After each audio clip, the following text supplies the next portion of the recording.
Yo.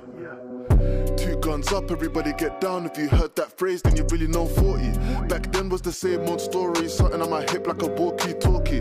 But there's no communication when I'm in a nation, P-line, damn corky. Got a show in the crowd, there's 1,000. Told the promoters I'll be there shortly. Sweet one, trying to get my attention. Tell her it's cool, as I'm just pouting. Deep down there's a stretch, no doubt. I'm trying to smash bros like Captain Falcon. But the game is the game, I guess. Can't say that I stress for the feeble specimen. Cause I was in a tea house scheming. Runners, they had more dark than melanin. It's imperative. Enemies keep them close like relatives. I was down in the dumps and negative. Came right back, Hector Bellerin. Now I'm coming without taking a sedative. No competition, but still competitive. Plus, the Jezebel's predative. Want it raw like a pic unedited. Not credited. Even though I made vast improvements. Hopping the coupe, push start, I'm cruising. When they look at their past, they're fuming. I'm one step ahead like Arsene Lupin. Can't be a part of this movement. Barbies think we're the hardest humans. Still target my target booting, regardless of any other armies trooping. Well, if you come to visit me in Toronto, I mean, you could always go see the St. Lawrence Market. What are you up to tonight? Because it's late in London now. And yeah, we could definitely like FaceTime or call or whatever you want to do. Two guns up, everybody get down. If you heard that phrase, then you really know 40. Back then was the same old story, something on my hip like a walkie-talkie. But there's no communication when I'm in a nation, P-line, damn corky. Got a show in the crowd, there's 1,000. Told the promoters I'll be there shortly. Sweet one, trying to get my attention. Tell her it's cool, as I'm just pouting. Deep down there's a stretch, no doubt. I'm trying to smash bros like Captain Falcon.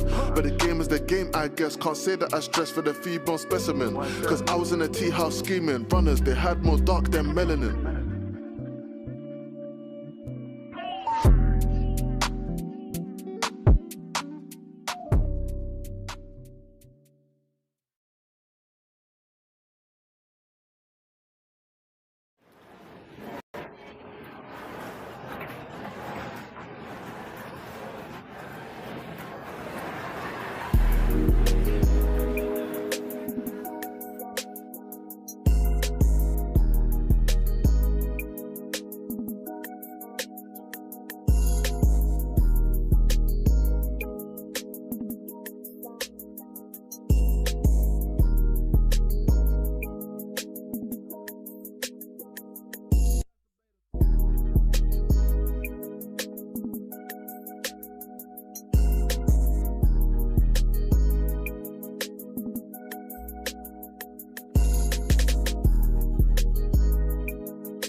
What's the matter, Daddy? What's the matter, Daddy? What's the matter, Daddy?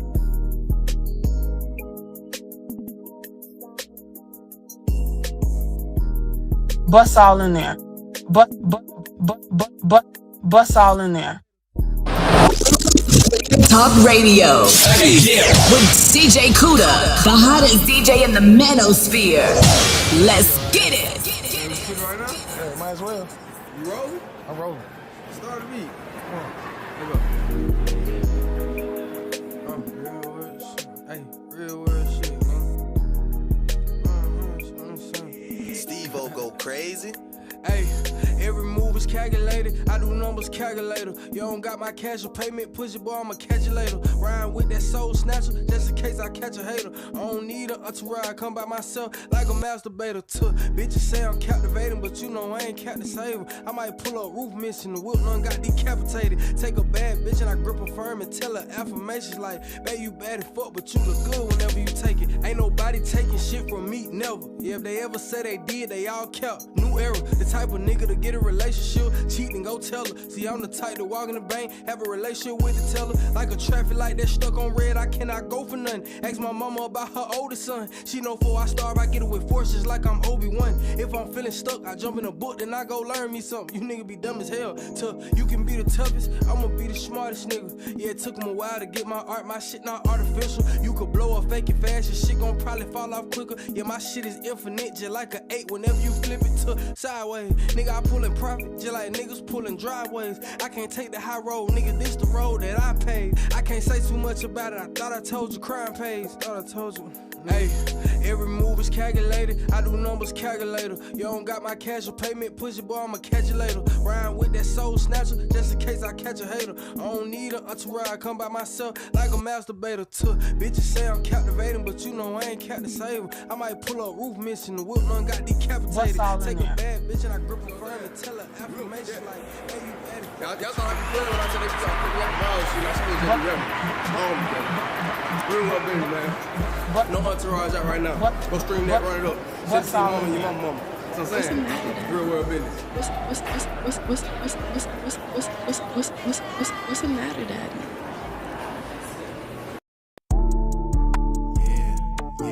What's the matter, Daddy? Bust all in there. Cybertruck on these folk.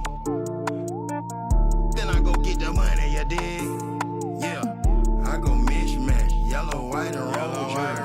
I go race car, supercharger, you gon' hear me. I go new brand, new designer, you ain't seen. I go Michael Jackson off the wall, Billie Jean. I go extra hard when on the ground, I go Viagra. I go ape shit with the paper, bitch, I go bananas. I go Porsche today, that night I'ma go candy first. I go sloppy pockets, my bitch gon' go Louis purse. I go Michael Jackson coat with the spikes, I go Thriller. I go Dipset like Jim Jones when I go Fashion Killer. I go Fiji water with the ice, I go see Waffy. I go dirt bike when I pop What's it, all I in go there? Kawasaki. I go mismatch, yellow, white, and red. I go race car, supercharger, you gon' Damn, Kuda. Why you do him like that, baby? I go mismatch, yellow, white, and red. I go race car, I go new brand, new designer. Thank you, girl. I go Michael Jackson off the wall, Billie Jean. Pulling up Tonka truck, Mickey T's, I'ma go white boy. Fly life, futuristic George Jetson, I'ma go Elroy. In the hood, kicking shit, in my Air Max, I go Bruce Lee. On my hip, Glock 4-0, bang, bang, I go Chief Keef. Every time a nigga smile, gang spit. Every time a nigga speak, niggas hungry, I can hear they stomach growl. When I come around, niggas gon' eat. I'ma go Playboy Mansion mode, I'ma go Sachi Hugh Hefner Road. I go. I go mismatch, yellow, white, and red. I go race car, supercharger, you gon' hear me. I go new brand, new designer, you ain't seen. I go Michael Jackson off the wall, Billie Jean. I go mismatch, yellow, white, and red. I go race car, supercharger, you gon' hear me. I go new brand, new designer, you ain't seen. I go Michael Jackson off the wall, Billie Jean. Welcome to Player Talk Radio with DJ Kuda, the hottest DJ in the manosphere. Let's get it.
Bust all in there.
Thank you, girl. Sprinkle, sprinkle.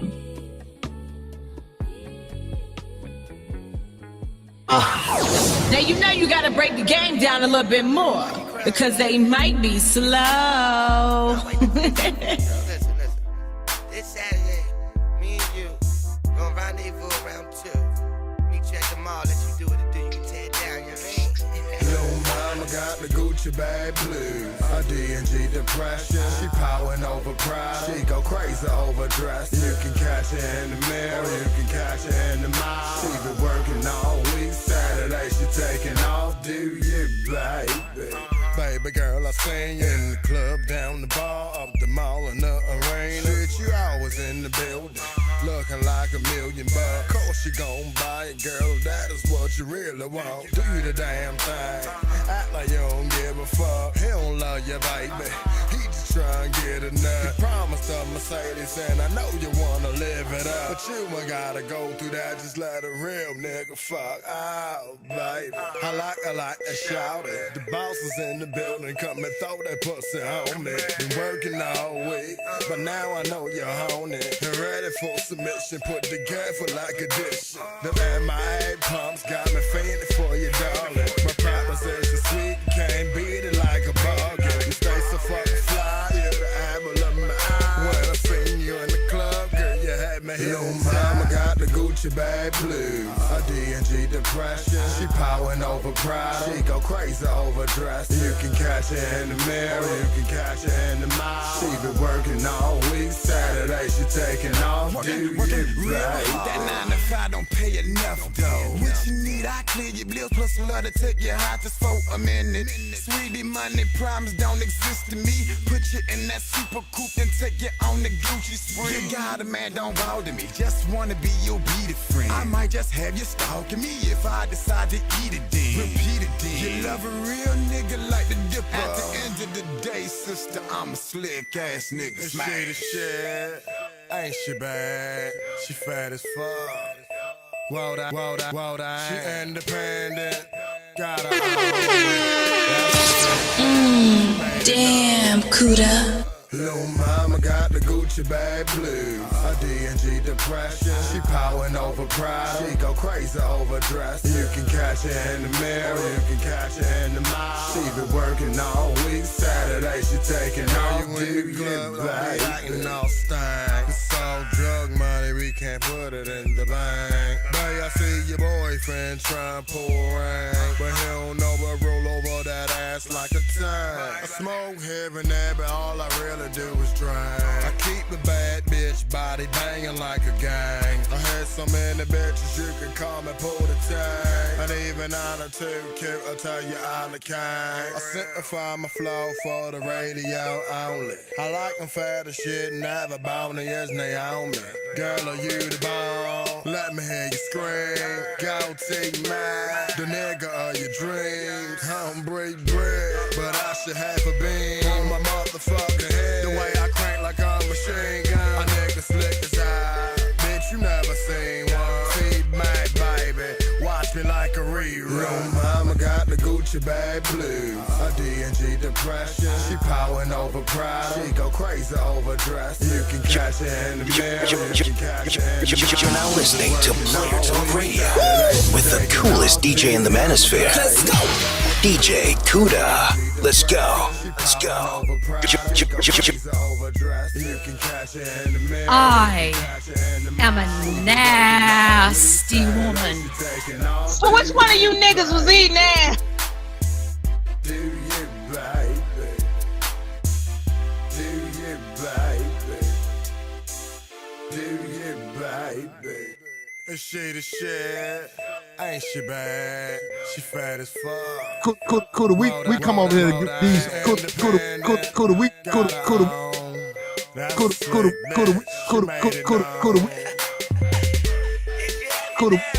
we come over here to give you some relief.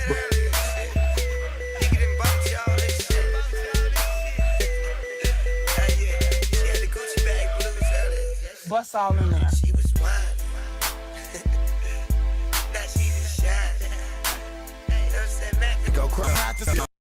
Why you crying, baby? Bust all in there. Bust all over in there. Bust it all in there. What's going on? Shout outs to everybody in the building. It's Player Talk Radio. We are here. We are in the building, man. Listen, man. What's up? Y'all good? Y'all Gucci? I was like, man, I'm about to go sit down, but I was like, let me go live real quick. Chop it up with the family. Shout outs to everybody here. That shit was a motherfucking dumpster fire. It was a dumpster fire. I somewhat got my voice back, but lost it again. Y'all, please hit the like button. Please support the show. Please hit the like button and please support the show. I just gave y'all a master class. I got some stuff to go over with y'all. Shout outs to everybody in the building. Let me give you guys a shout out. Shout outs to everybody here. What's going on? And one play 5.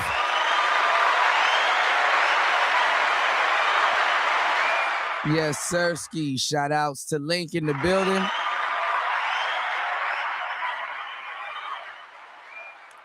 Yes, sir, Ski. Shout outs to Ray Hanma in the building.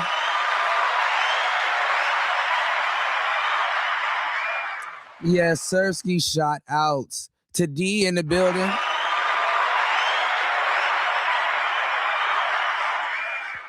Man, I want to let y'all know, man, I appreciate you guys coming through, checking out the show. And if you haven't, check out the replay as soon as we get off air. If you care, you support Player Talk Radio everywhere. I am your gracious host, DJ Kuda, right back at the helm of today's show, man. Gave y'all a big showcase of straight up difference. I hope my audience and everybody that was over there and that came from over there over here see the clarity. I hope y'all see the clarity. Cause we didn't even get started.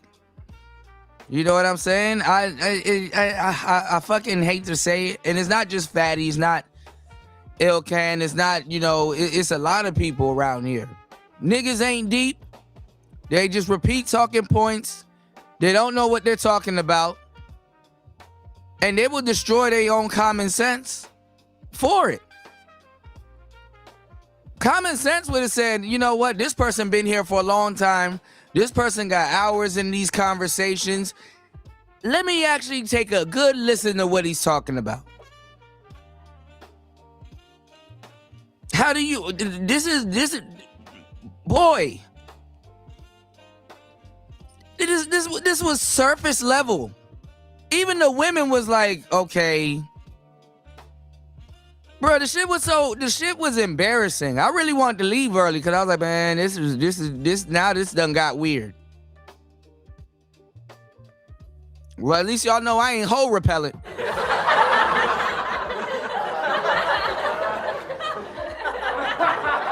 Hey.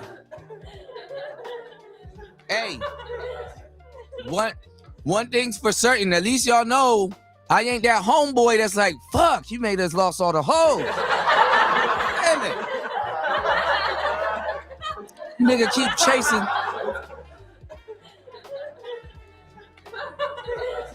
Keep chasing the bitches away. I went up there with a straight up red pill talking point. And even the women were intrigued. 3 out of the 3, I don't know, I forgot how much women was up there. It was like 4 or 5, but 3 out of that whole group agreed with me.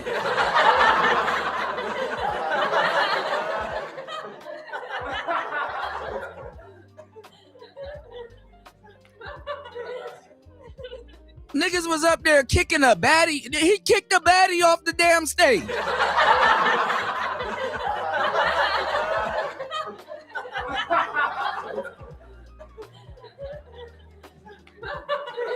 I don't like it. I don't like it that I'm in a fake red pill space now. I don't like it. Cause now that I'm red pill, now I stick out like a sore thumb. Which I've always had, because I'm really Himothy, but I just be chilling. And this is why I stay over here.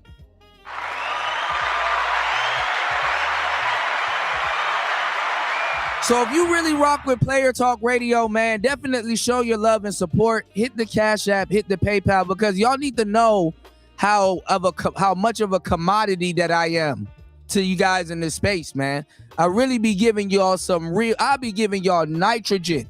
I be giving y'all fucking fuel, fire.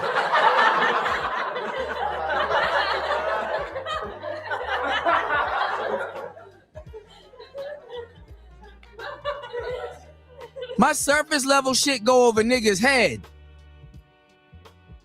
Surface level shit go over niggas' heads. Crazy, man. Let me catch up on the comments. What's going on, Shaka Nulu?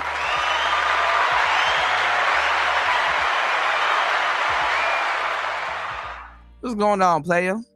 You said Black Pill Jesus could have saved you from that. Man, I was following. You know what?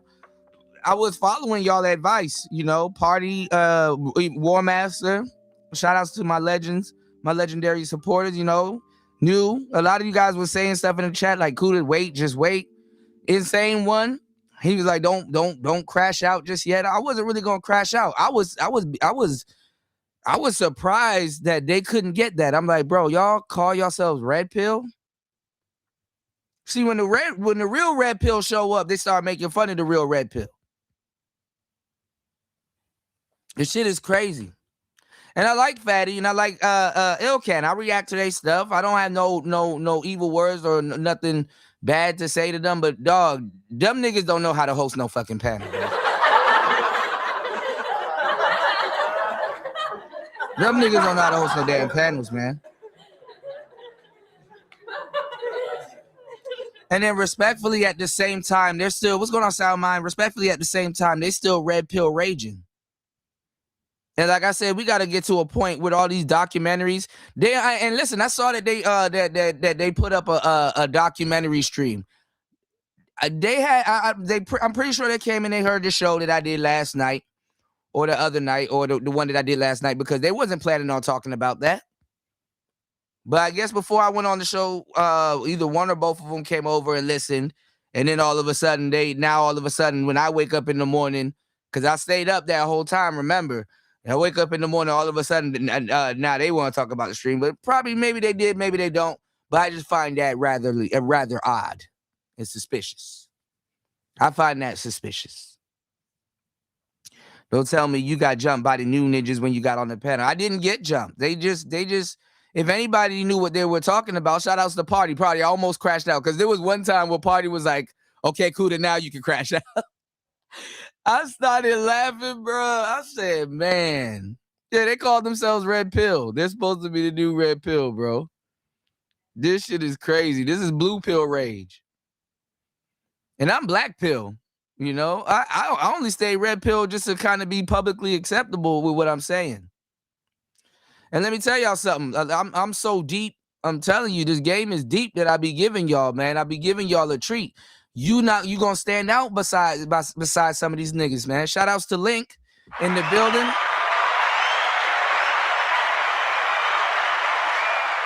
Link said, I've said some stuff I've heard around you around women and they love it. That's what I'm saying. And I don't know the young ladies that was up there, especially the baddie that they kicked off the panel, but a lot of those girls, they probably have a feminist mindset. And let me tell you something, because I give y'all the game. I told y'all, if you in this space and you real, you're going to be dating women that are quote unquote feminists. They can't stay away from real men, good dudes that know what they're talking about. You know what I'm saying? You know what I'm saying? I worked on my art and craft. My shit ain't artificial. You heard what Rewo said. I work on my art and craft. My shit ain't artificial. I didn't have no AI coming into this shit. I didn't have no fucking talking points to repeat. I had no choice but to have the conversation and create these talking points. I got hours into these. I just don't just spew this shit out there. Oh, but Kuda, Oxford Dictionary, and all that, they're quoting us. Just like y'all are quoting us. All that slang, y'all be using our terminology and words and shit all out of pocket and shit. It's just that nobody checks on. It's cool. And it's like, well, niggas gonna be niggas. But I'm assuming I'm in a red pill space. I'm like, okay, shit, I can let down my shield. I can lay my sword over here and stuff like that. I could talk amongst men and stuff like that. Man, that shit was a dumpster fire, man. And then I'm up here explaining to y'all, I'm like, bro, y'all are not women. I'm a player. Okay, so I know I have the proper ingredients to attract women. I know how to attract women. You wanna know why you niggas have problems with women and don't understand them? Because you think like a man. That's why the whole black pill sector in this motherfucker that's not really black pill, there's some gay ass niggas. A lot of them.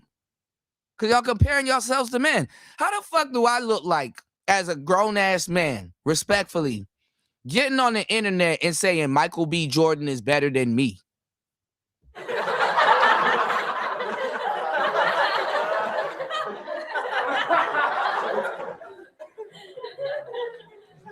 How the fuck?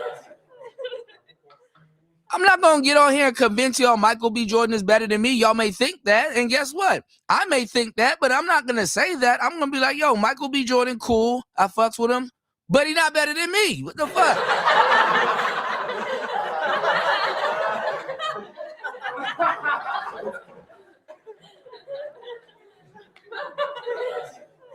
And then who the fuck thinks like that? Like I'm just gonna be a thou wow. Like, who the fuck thinks like that? Oh, this guy's better than me. I should just give up because women. Man, listen.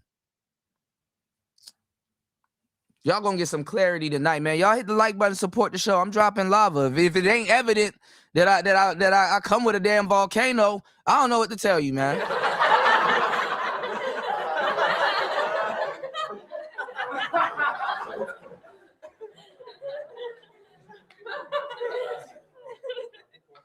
Not about this, and then on the other show, he invited some nigga with a tight pink shirt. Like, Kuda, do you think you're better than him? Nigga, yes.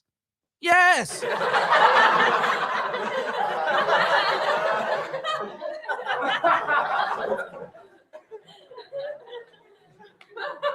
Yes.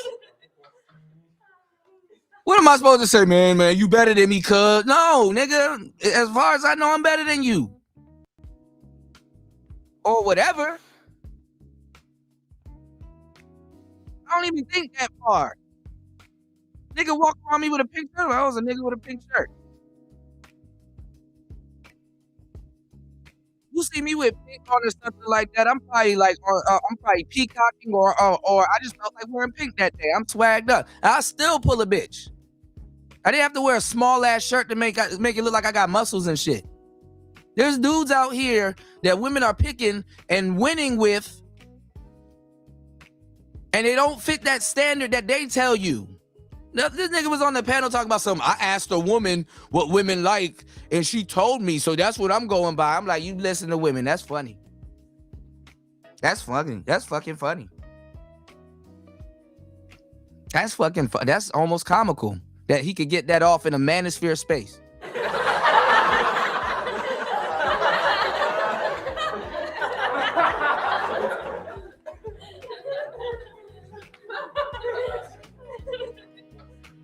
And shout outs to the ladies that's over here that I probably attracted.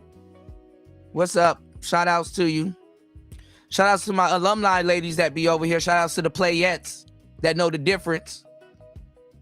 You know what I'm saying? And I'm telling you, man, you know, the women were even agreeing with me. You understand what I'm saying? I can even make this red pill shit sound so good. Even the women will agree with me. And like I said, a lot of you niggas are going to be dating feminists. If she like you, she'd hide it. You know what I'm saying?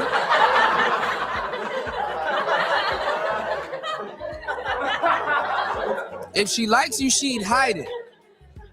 That's a good sign. If she like you enough, she gonna fucking hide it. So y'all get into an argument about something. Real talk.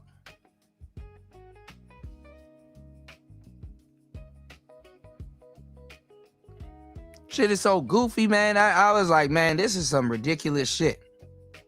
And it disappoints me because those brothers are smart.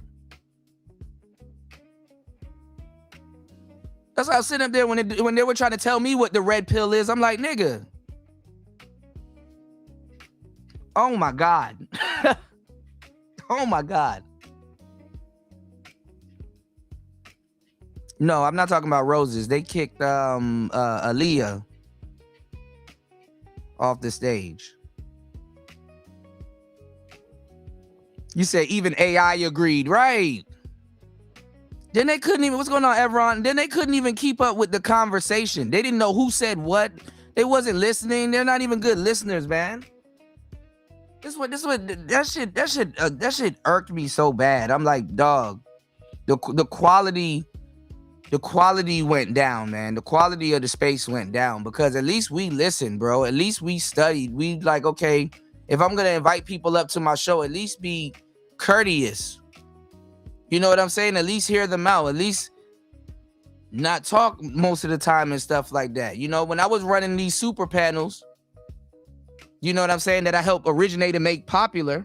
When I was running some of these super panels, we didn't have those problems. The problem that I had, which is why people said the third shift went the way it did, was because there was too many strong personalities here.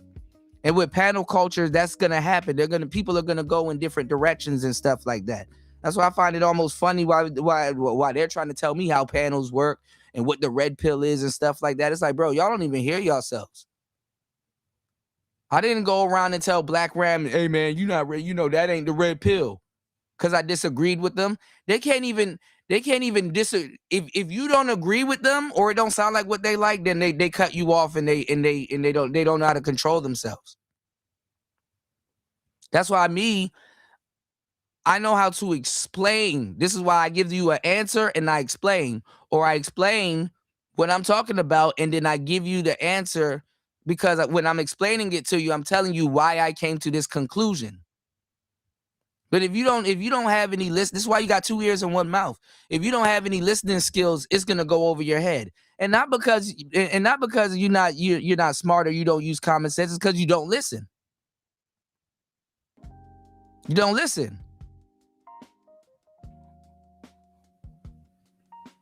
And that's number one. How you gonna invite somebody over to your house and not listen? What's going on, Spawn?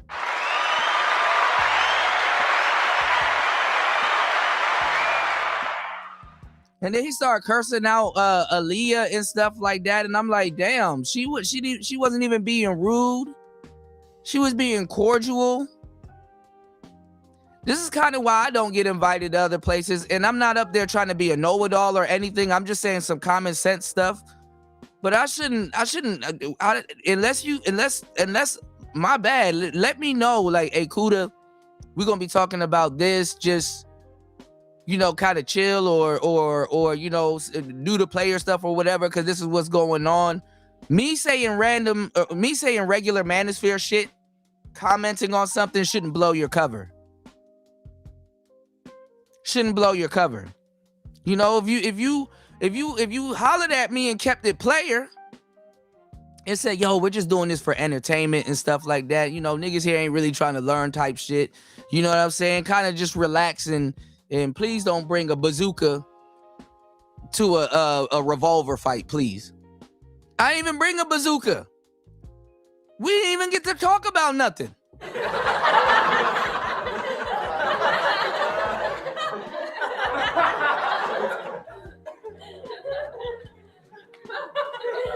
And let me tell y'all why y'all confused, because me, Immortal Minds, and a couple of other people back in 2017, 2018, we put the word hypergamy in the space. Yes, because women wasn't using it. We resurrected that word and we put it in the red pill manosphere space.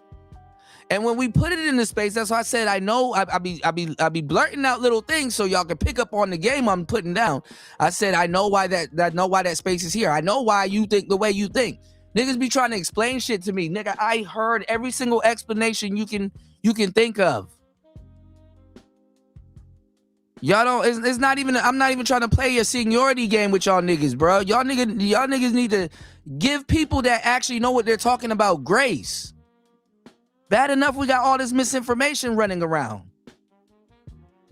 And honestly, there's nothing, honestly, I don't even give a damn. There's really nothing like a lot of people in these spaces can tell you about that damn Manosphere documentary. Because the real people that been here, we're going to be like, yeah, that ain't us.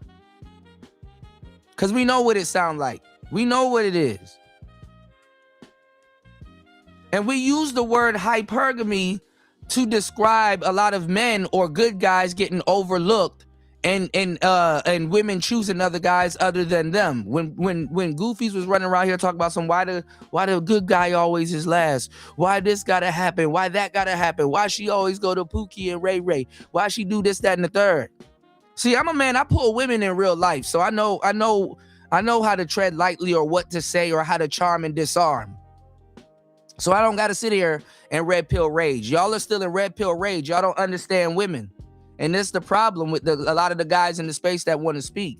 And it makes us look bad. Y'all don't understand women. Y'all don't know how to talk to them, even if you disagree with them. Y'all don't understand women. That's a part of the red pill. To get out of to really understand and truly be red pill and get out of the red pill, you got to forgive women. You got to forgive women for something that they find hard to do for themselves. You got to forgive them for their own nature. That's how you can truly learn about them. That's why they say you can either understand women or you can love them, but you can't do both, because if you love them, you don't understand them. And if you understand them, you probably wouldn't love them. So a lot of y'all are blue pill raging. Y'all haven't even gotten to the purple pill part. Who put y'all in the space? Because I could literally say, oh, okay, I could go to Black Ram, and Black Ram says, you know what, Kuda been around here for a long time, but officially, I said, yeah, you have my blessing. Officially. So I'm trying to figure out why do people sound like us? Where are these black, like, you know, and then I'm like, okay, cool. I'm not even gonna hold it to a ranking like that. I'm gonna just assume I'm in the manosphere spot and we can chop it up. If I'm in a group of dudes talking about some women, and this is really why I kind of even stay away from groups like that too, because a lot of them niggas ain't players, and then I'm gonna end up having to sit there and teach without being paid.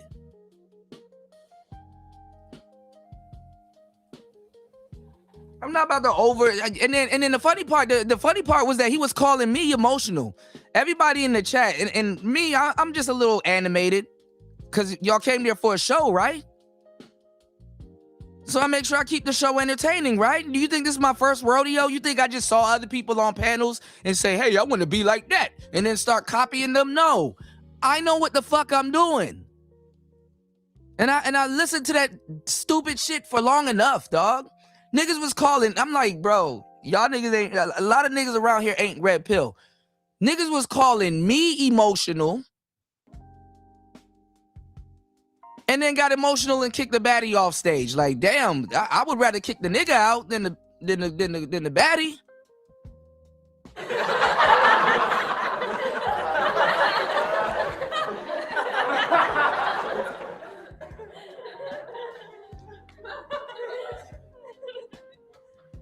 She didn't even do nothing. And this is why women get in these spaces and naturally become more red-pilled than a lot of the guys, because they can actually grasp a conversation and listen. Have you seen a lot of the women in the space? And I'm gonna give y'all some game. Have you seen a lot of the real women in this space? Some of the good ones. There's some bad ones, and even the bad ones do this too. Have you noticed they stay in the chat or they listen for a good amount of months before they say something? Have you noticed that? Why do you think a lot of the guys in this space chase after the quote-unquote feminist-minded women? Because a lot of women are very, very smart. A lot of women are very, very intelligent. A lot of guys are really mad because it's a very smart woman, very intelligent woman that decided to go that way. But if they're not running running into any thorough niggas, well, that's gonna be another problem also. Oh, ask me about hypergamy again?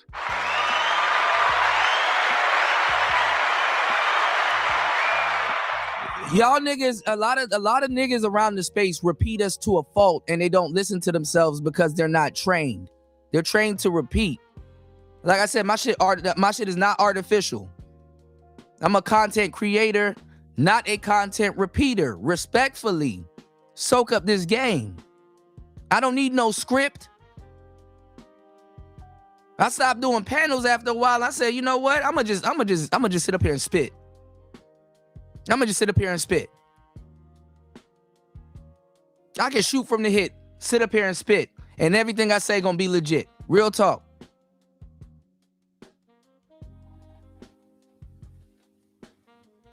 So that's why I stay where I'm at, because there's no clarity in these spaces, bro. Man, listen, man. This is supposed to be a space for men. You're supposed to be a space for men. And then it got to a point where there was so many times, especially in that conversation, respectfully, because I've seen this on so many other panels around here. Not just, Fatty and I can, Ilkan, And this is not just directed at them. This is directed at a lot of different spaces and stuff that I see around the internet. And I'm like, man, this is bullshit.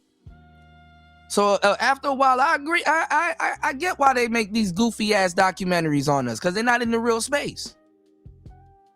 Oh, don't put me in front of a TV, because there's certain people, yeah, I'm gonna be entertaining, but certain people I'm gonna make sense. They know not to bring angry man into certain places. They know they know who is who and what is what. Trust. In that conversation, the panel management was so poor. We done fell a long way from the tree, especially from the third shift, one of the original super panels of the space. There was so many chances that they could have backed up and say, okay, let's get some clarity. The women were telling them, okay, I get what Kuda's saying. That does resonate with us because we do that. They were, remember I sat here and I was telling y'all, and I literally said this, these are my talking points. I literally said, they believe in a woman's dating options more than the woman themselves. They will argue a woman down about her dating options instead of listening to her and soaking up the game. See, it's foolish in the manosphere to listen to women, but if you do, you have to know how to listen to them to get the game. I am a hunter. I don't ask a bear how to catch a bear. I observe the bear. Its eating options. Where does it go? How far does it go? What does it like to do? Where does it sleep? Where are opportunities that I can catch it or do whatever the fuck I want to do to get a desired result? That's it. Don't overcomplicate it. But when you have a woman telling you and admitting it, because y'all like to run it, oh, this is the red pill, they don't take accountability. Actually, Actually, if you talk to, if you got a mouthpiece and you know how to talk to women or base certain things, yeah, they will admit to certain things. Yes. They absolutely will admit to certain things. Hold on, give me 1 second. Let me finish setting up the show. It's called Passion. It's real game right here. Y'all hit the like button, support the show. Let me put the thing on the chat because I can't see everything in the chat. Give me 1 second.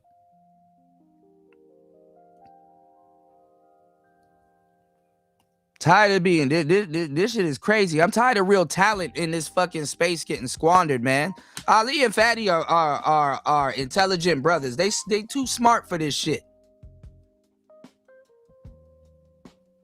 You can sit down and listen. You can do a one-on-one. You can say, oh, you know what? Actually, let me actually hear what Kuda has to say. He's been in this space for a long time. If I want to call myself Red Pill or be Red Pill or this is what I'm going to be talking about, let me at least honor at least what he's saying. At least give him a chance to say it. But they wasn't even listening.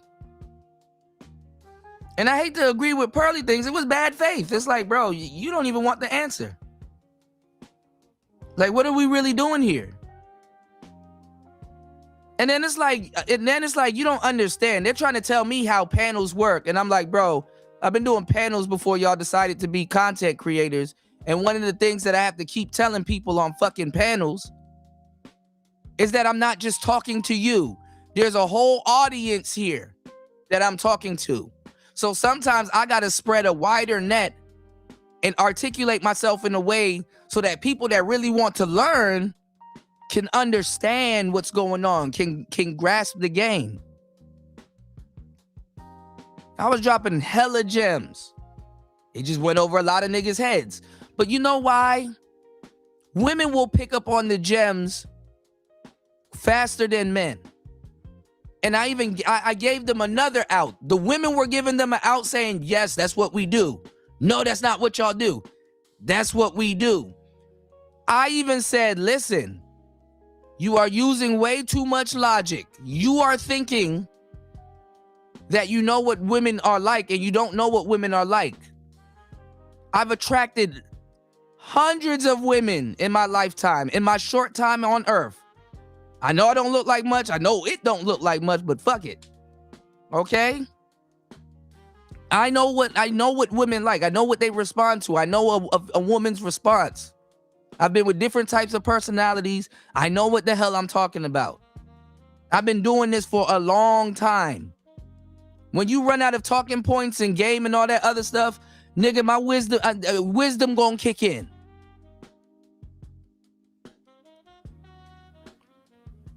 God damn. This is asinine. And I don't have these problems with women. And I tell y'all, when y'all say that around these niggas, that from that point on, you're cursed.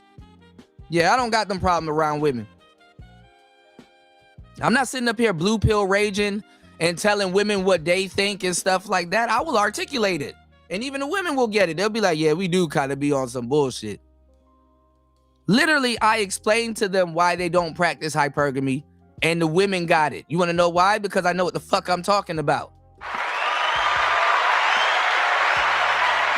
What's the matter, Daddy? I literally explained a woman's nature to her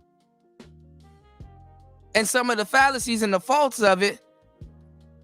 And the women got it, and the dudes were shout outs to the Glacier player that was on the panel. Cause even he was like, what Kuda's saying is 1,000% correct. And he's a therapist, or he's a dating coach. What's the matter, Daddy? I told y'all they don't got no awards for this shit. Trophies. I'm in a league of my own. It's a treat when players meet, but it's much more respect when they truly connect. I'm authentic, nigga. Bust all in there. And I'm entertaining. I got a lot of talent. Don't get mad at me because you slept on me. This is why I just stay quiet. I'll be a fly on the wall. I'm like, I don't know what these niggas finna do, but shit, I'm finna do me.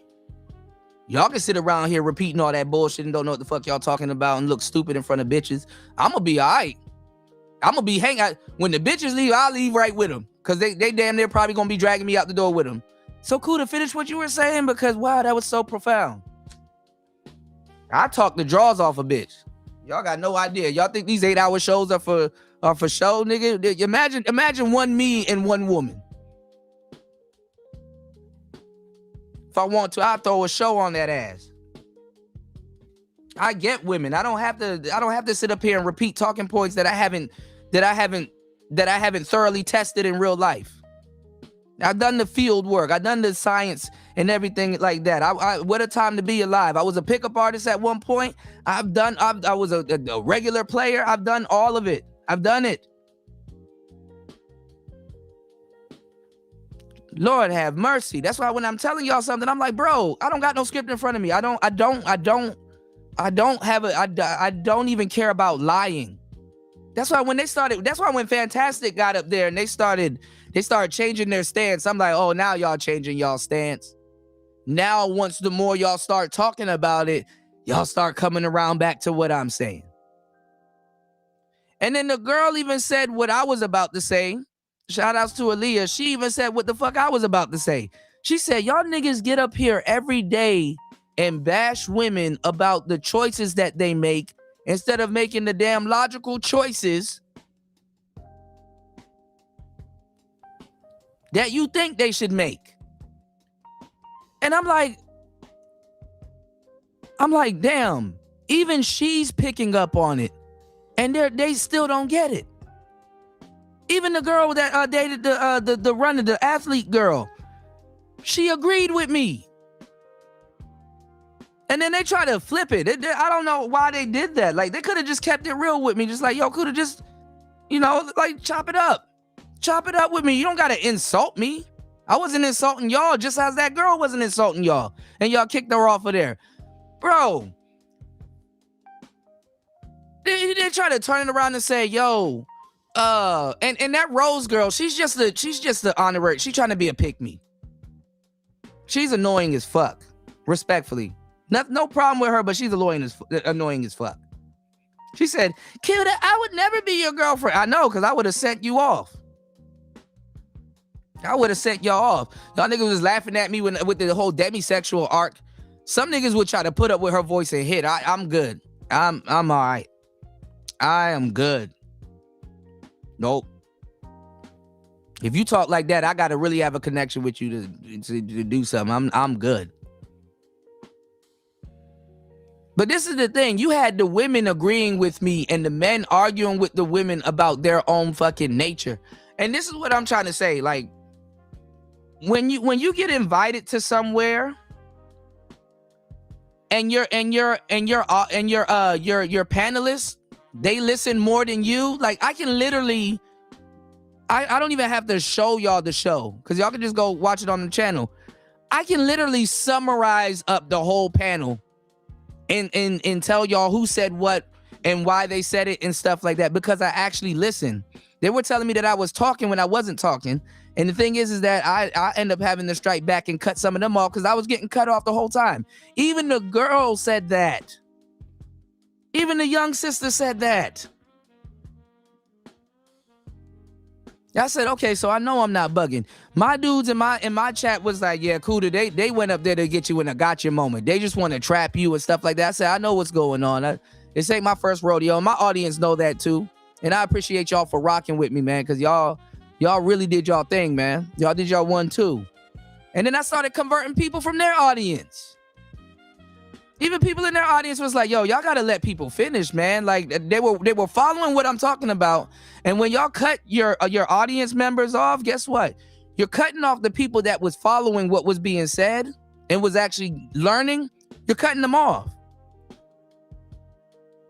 So they made a rule, like everybody could speak but me. It was against the law for me to speak in a red pill space that I helped cultivated.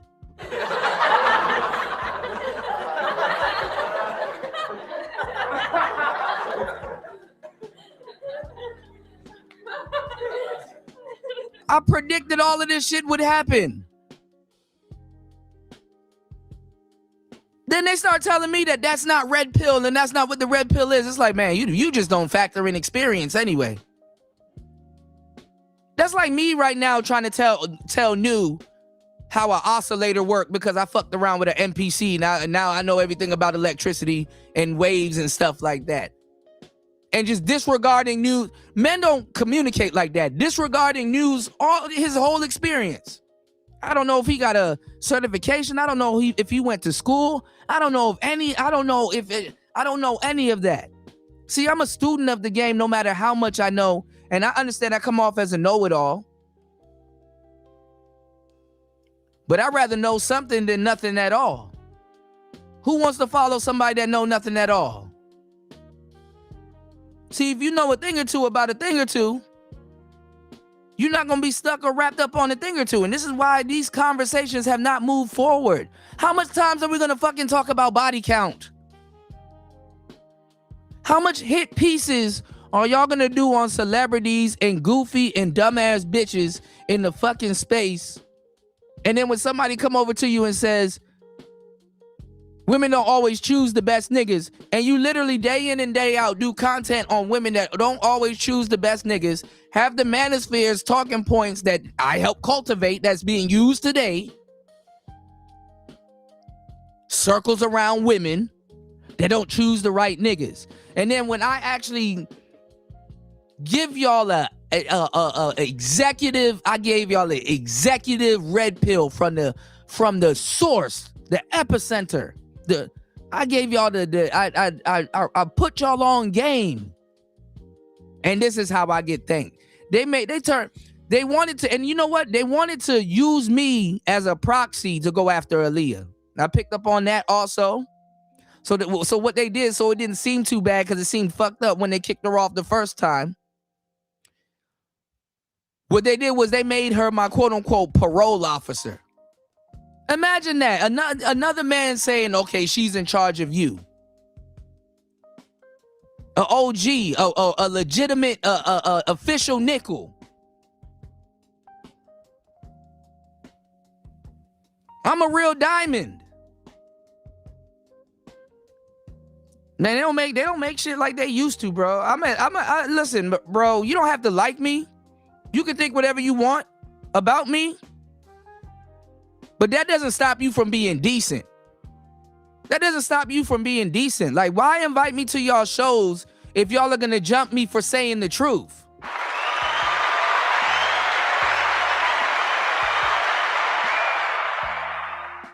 Yeah, they did all of that to agree in the end. And this what happens. This what happens, y'all. And I know where this comes from. I'm not stupid. This comes from years of me telling the truth. Because honestly, when you tell the truth, you get fucked over for it. This comes from years of me telling the truth and like the audience and people just refining. When I was beefing with people. So when people come in and they start repeating the content, they're like, oh, okay, he's a soft target. He's the guy that we kind of got to make fun of, or I seen him,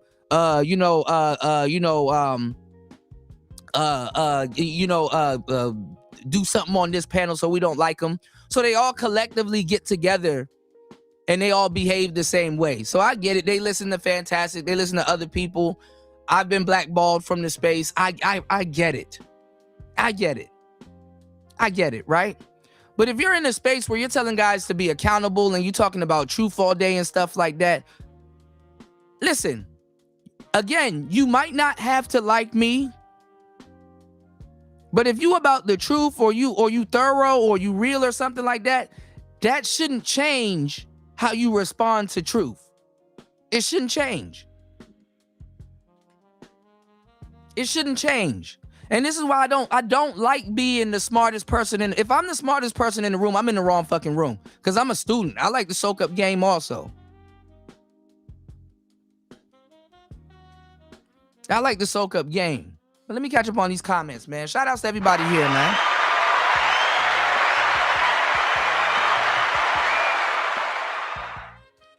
Niggas will write off your whole contributions to the space and everything and stuff like that and make you sound crazy because you know what the hell you talking about. How the hell you gonna tell me what the fuck hypergamy is and what the red pill is? when you haven't been thoroughly educated on it, respectfully.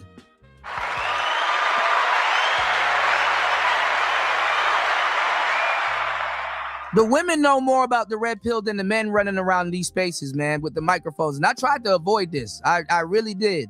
And shout outs to the new cats in this space. If you about learning and soaking up game, and you can put your ego to the side. Yeah, they were specifically rude to me and anybody that agreed with me.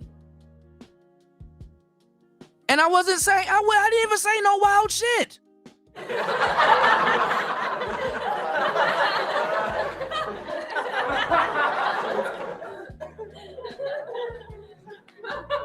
Kuda, calm down, you're getting emotional. I'm not getting emotional. It's called entertaining. I don't rage quit. When have y'all seen me rage quit? I will sit up there and get panel stomped by idiots to a bloody pulp before I rage quit. I just go silent. I'll go on mute. I am one of the originators of the super panels. You can learn a bunch of shit from me. But it don't matter. I mean, it's cool. You know, like I said, my channel been purged a couple of times. My channel actually been through war. I didn't have a bunch of people that I could repeat. We actually talked to feminists. We actually talked to women that wrote blogs and wrote hit pieces and did documentaries and stuff like that. We were the original class. I was there before 1.0, during 1.0, 2.0, 3.0, whatever. I didn't have to assimilate. I'm innovative. I'm a trendsetter. I'm a creator. I set trends. I break ground. I develop new. I move the chains forward. I don't sit here and lecture y'all all day about 50-50. And if I do, it's going to be a more refined version. You're going to soak up some game. It ain't going to be the generic shit.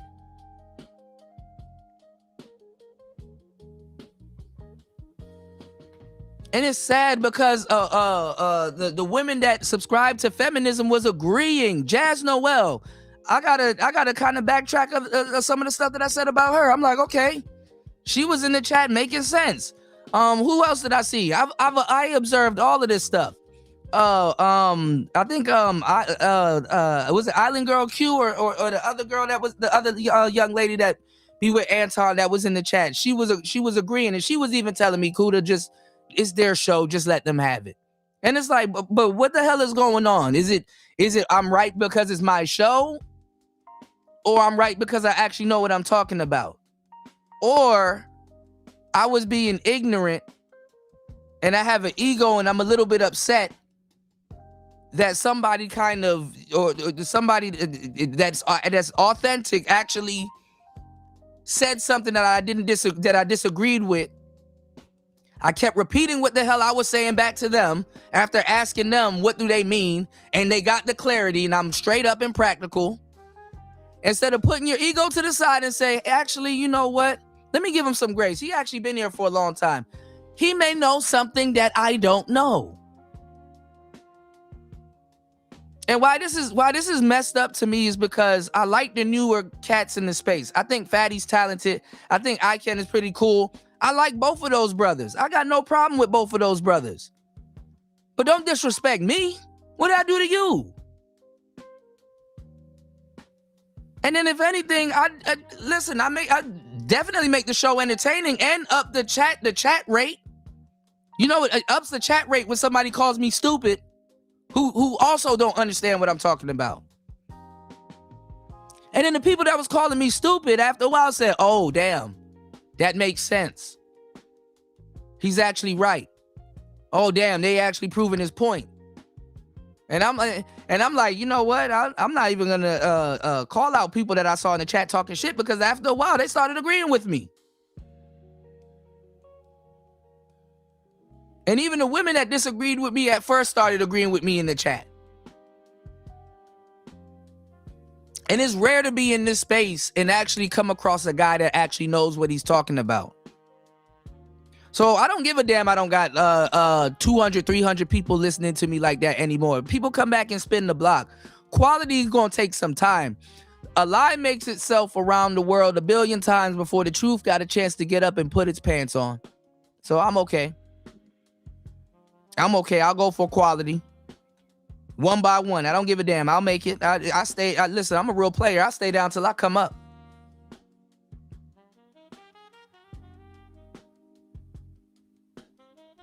I don't grift. I'm the same person. Y'all could have came on the third shift and got the same love. I would have said the same thing.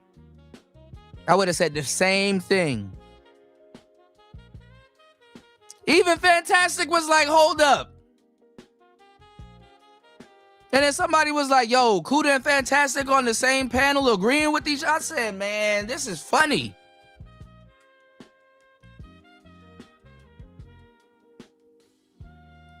This is funny. What's going on, Chaos? Yeah, I'll drop the link if y'all want to come up. Y'all support the show. Let's get at least one supporter. All this fire I'm dropping down. Let's get at least one supporter, and I got you. I dropped the link. I got you, Link. I got you on the link. My bad. I got you, Chaos, on the link. You said this is why I don't use talking points. Yeah, they get convoluted. They were convoluting everything. I even had the patience to keep re-explaining myself and stuff like that. I had the patience to keep re-explaining myself over and over and over and over again. I started getting pissed off. I'm like, bro, either I explained this shit about 30 different ways. Either you're not listening or you're not listening.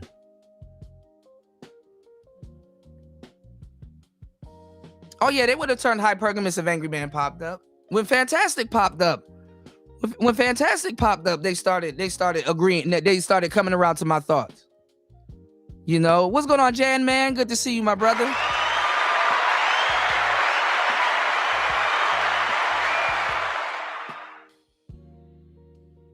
And then the funny thing is that people was like, oh, how comes when the Glacier Man said something?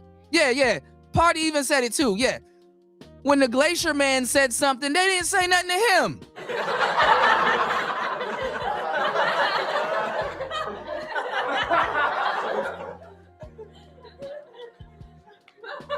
You know, niggas usually believe that the white man's ice was colder. So that's why when he said it, I'm like, okay, now the Glacier Man said it. The Glacier Man said it. So y'all still gonna argue with me? Nope, they turned their sights right back on me. I said, damn, these niggas just need something to chew on.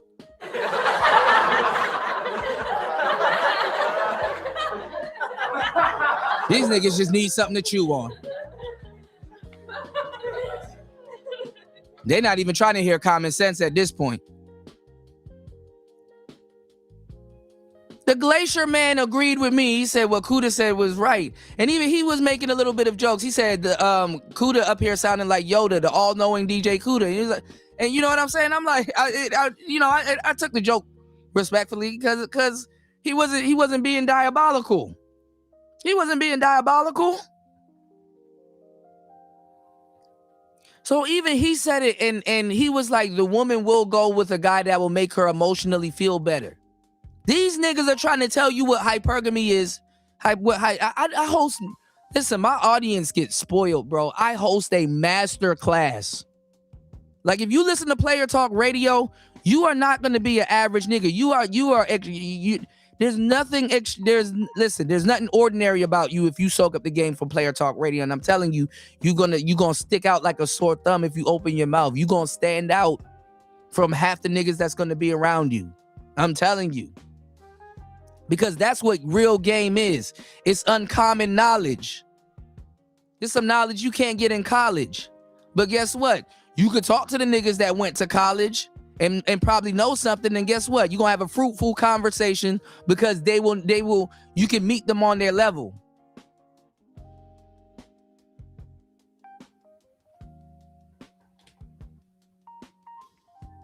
Fucking A, man. I got the experience with women to match what the fuck I'm talking about. And when you in these red pill spaces anyway,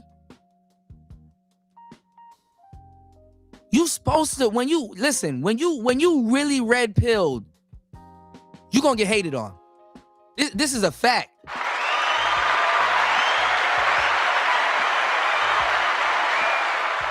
This is why most red pill people are quiet. This is why most red pill people are quiet. They don't have to announce that they're red pill. I even hate saying it because it sounds stupid.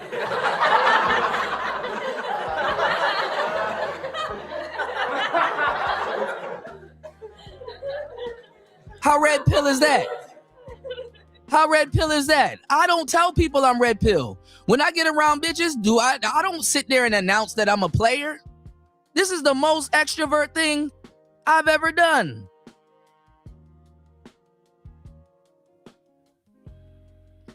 Then niggas was like, oh, have you been on a panel with Kuda before?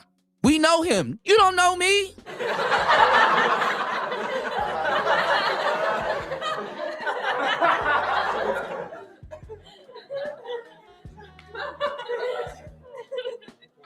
Credentials don't mean shit around here. You could just pick up a mic and just claim red pill. Or maybe you do know me. I don't know. But listen, bro, I'm not no rookie, bro. I got books. I wish some of my enemies, I say, you know what? Let me buy your book and review the book instead of reviewing live streams. I have literature that I've written that you can review.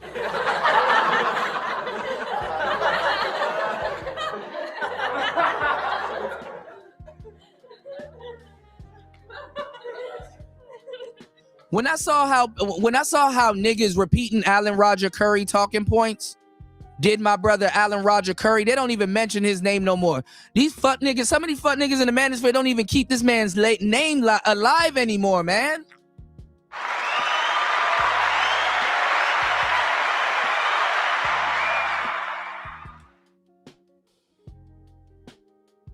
When I saw how they just write him off like the man don't got literature, nothing personal from him, I said, oh, this space is done. Because y'all niggas don't respect niggas that got an original fucking thought in they fucking body.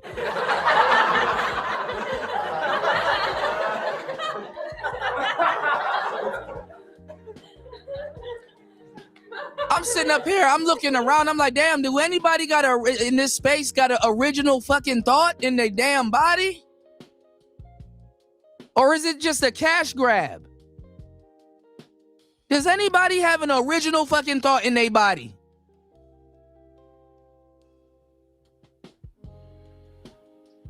Shout outs to my brother Jan Man.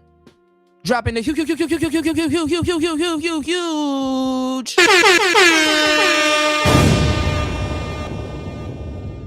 Dropping the huge.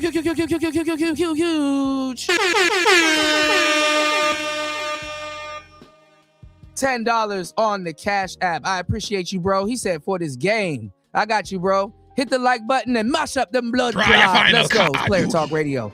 Let's get after that, 3 blue eyes white dragon are gonna mash up your blood clot. It all. Try your final card, Yugi. Cause after that, 3 blue eyes white dragon are gonna mash up your blood clot.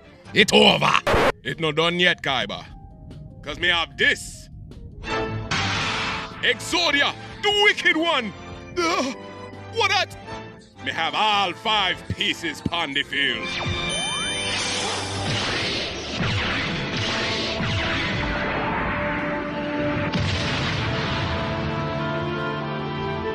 Lord God, it's a really Exodia.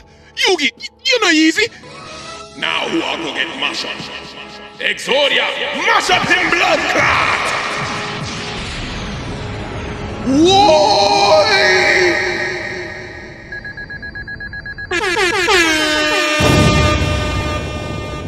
Shout outs to Jan Man. I appreciate you, bro. Shout outs to my fellow Capricorns. Shout outs to my fellow Capricorns in the building. Oh my goodness. Shout outs to Shaka Nulu for dropping the huge.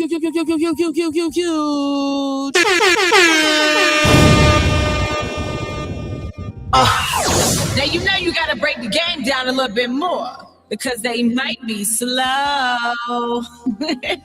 dropping the huge $20 on the Cash App. All right, let me drop this link. I got you guys. Shout outs to Shaka Nulu. Let's get it. More. Wendy? Thanks, Chuck. We're standing here in front of the Olympic Liquor Store in Queens where scores of African Americans have been lined up for hours. We spoke to a few of them earlier. Ladies, may we get a word? Hide the money, y'all. There's poor people around. With your broke ass. Shout outs to you guys, man. Shout outs to Shaka Nulu. Thank you. Let me catch up on these. Let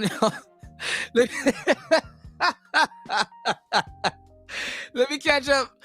Let me catch up on these comments, man. Shout outs to my brother C Rich in the building. C Rich in the building. Hold on. Let me see what New said. Hold on real quick. Hold on. New said, hold on. Black Pill Jesus saves lives. Shout outs to C Rich in the building, man. Listen, I don't got no beef with ICANN and Fatty, but they probably gonna roast me, so fuck it. They wasn't showing me any respect anyway, so not publicly, But shout outs to them, but hey. That's not good. And you know what? I hate to say it, but a lot of people, I'm gonna get to that later. Cause I hate to say it. Pearl was right. Pearl was right.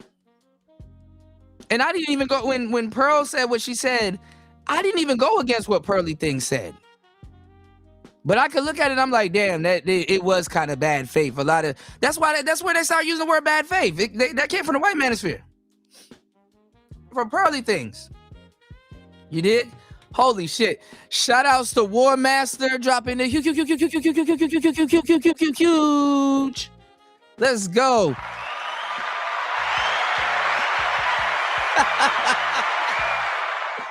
War Master says Xbox is more fun than that panel.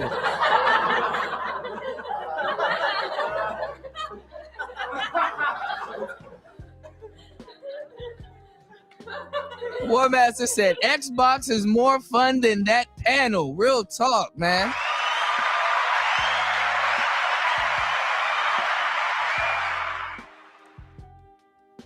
Absolutely. I would. Y'all could have, man. Listen, I could have just been chilling, playing Final Fantasy Tactics.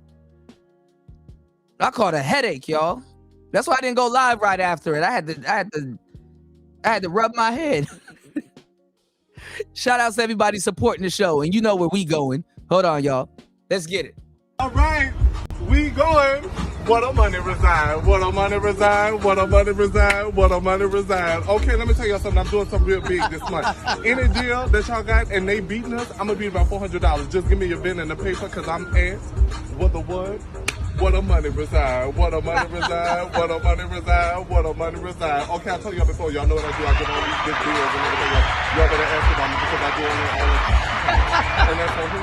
Man had a little lamb. Okay. I said, damn, man. I'm thinking I'm in a red pill manosphere space. I'm like, man, I hope we don't get into a big ass argument with the women. Lo and behold, it's the guys causing the argument.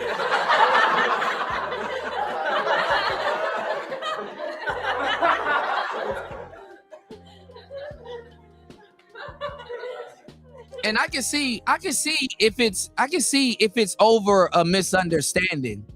But how much of a misunderstanding is it if the person kept explaining and overtly explaining what they were talking about on the panel? How is that a misunderstanding? If somebody can let me know.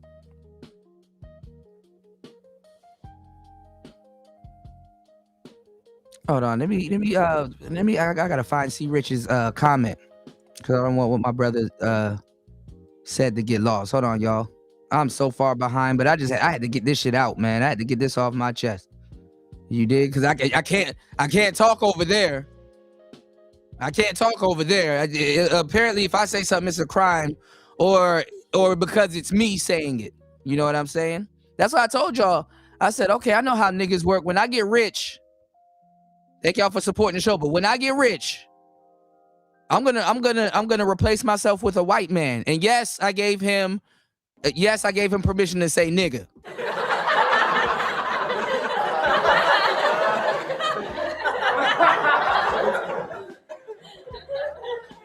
Cause I'm gonna tell him where he at. The white man only gotta say it one time. I'm aware that I gotta say it 100 times before a nigga believes me one time. I'm aware of that.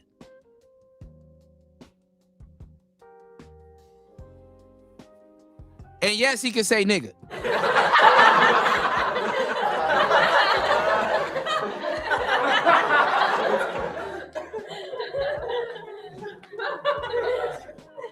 And as far as y'all know, I sold this shit. He gonna be the face of the company. Now, see, Rich said, I came in when Fatty called old girl a bitch. And I saw the hate train leaving the station after that. The history you gave were facts. Yeah, Fantastic started off hating. And then, you know, even after a while, like common sense had to kick in. He's like, damn, I don't want to agree with the cousin it nigga. I know how niggas train the mind works. It's cool.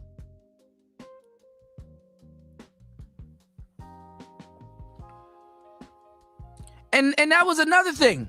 That was another thing. I brought up and another brother came in right after me, and he said he only started watching the show 20 minutes in and said the exact same thing that I said. Fantastic was bringing up matadors and people from Spain and stuff like that. Let me give y'all the game. The Moors, they ushered in the urban renaissance, and they were running shit in Spain. Okay, the Moors took over, and the Spaniards, they resented the Moors by bringing them mathematics, telling them to take the animals out the house and to shower and teach them cleanliness and how to prepare food and all kinds of different stuff. Okay, I'm a well-educated nigga. You're not talking to a rookie. I get it. I'm not bucking up on everybody and I seem like a soft target, but you need to soak this game up. You can learn a thing or two about a thing or two hanging around a real player. Now understand this. That's why I strictly said Florida. Remember a couple of weeks ago, I was telling y'all why Florida in particular? There in the 1500s, there were matadors and there was conquistadors in Florida. There were conquistadors in Florida. Florida in America had some of the first conquistadors. And I told y'all about Estebanico, who was the guy that led Christopher Columbus, because niggas, when they see it, they thought he was a slave. Estebanico the Moor led Christopher Columbus to Hispaniola. And he went on to discover parts of Mexico and New Mexico. That's why it's called New Mexico. And he went and discovered parts of Arizona also. But guess what? He got killed in Arizona or in North New Mexico by an African tribe. And that's how I got into it, to tell y'all that there were Black Americans and Africans, real native Black Americans and Africans here before the Moors. And before, we already were in contact with the Black people over in America, the FBAs. There were Native Americans, there were FBAs, there were Africans here, and all kinds of other people here. Hell, I told y'all the Japanese made it to California half dead. And in South America.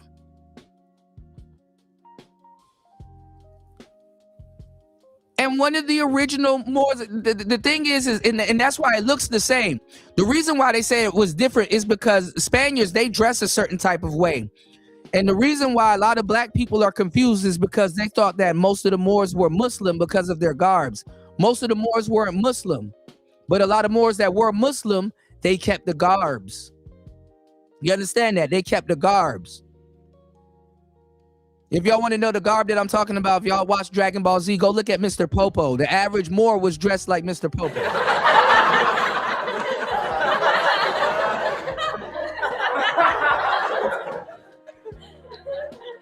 See, I don't sit up here. I don't sit up here and just repeat talking points. I actually do the research. I don't just repeat talking points. I'm an original. You gonna get a fine? I be hearing these niggas and I'm like, man, this nigga thought he cooked.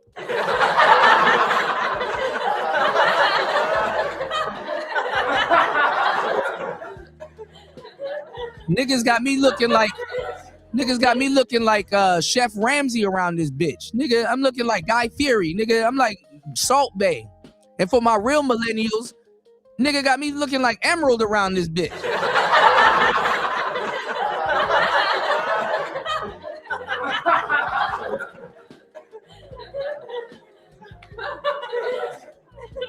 Bam! Fuck is you talking about? I don't need no fucking panel to run a show. I don't need a panel to run a show. I can run I can run an 8-hour live stream in my sleep based off of my talent alone. Thank you. Off my talent alone. How about that?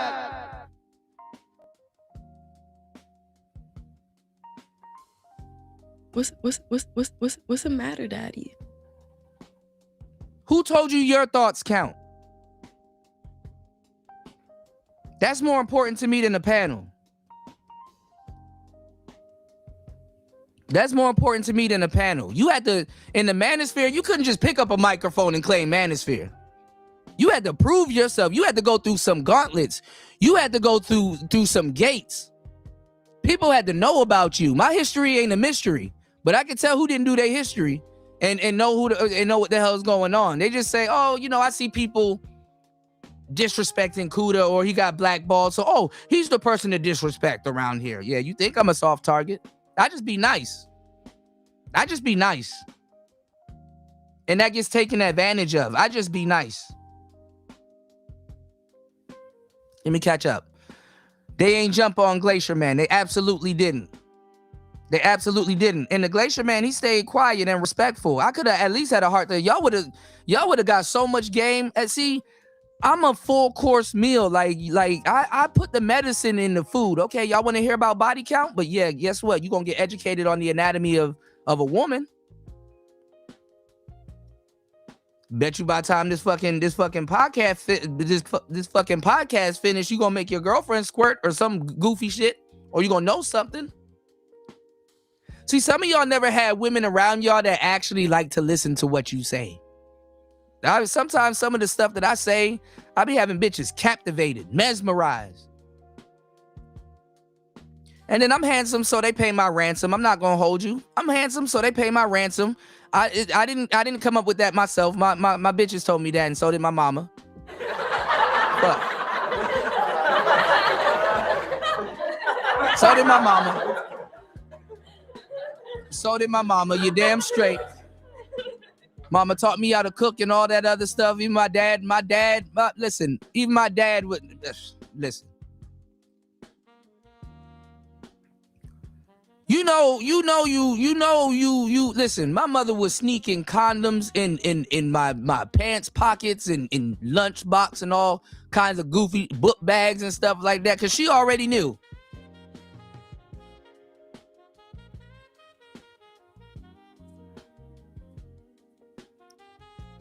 $13 and 14-year-old walking around with condoms. She wasn't dumb. Then a nigga know how to cook and talk.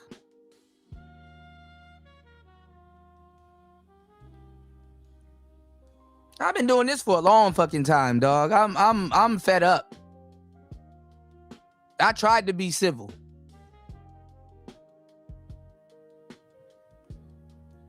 It just shows me. It just pains me in this space that niggas will bypass common sense because they don't like you.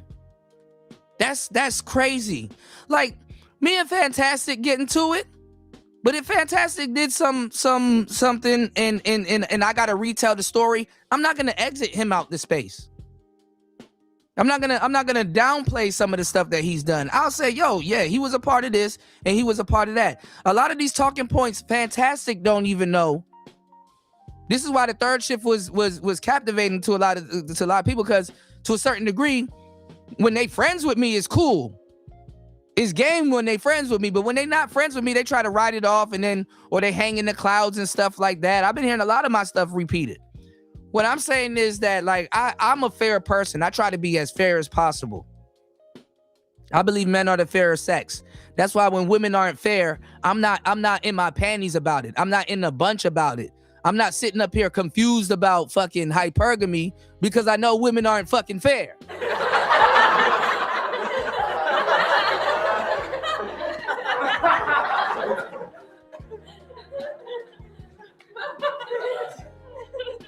So me being really red pill and not faking and being preemptive, I already know how to accommodate certain women because I gotta. Y'all don't know about Capricorns, and I hate to use chick crack, and I hate to use it in a disgusting way. But some Capricorns, especially the January ones, we have a disgusting ability how to read people. We have a disgusting gift on how to read people. Ain't no loneliness epidemic for no damn Capricorn. I be having big fun by myself. Shit.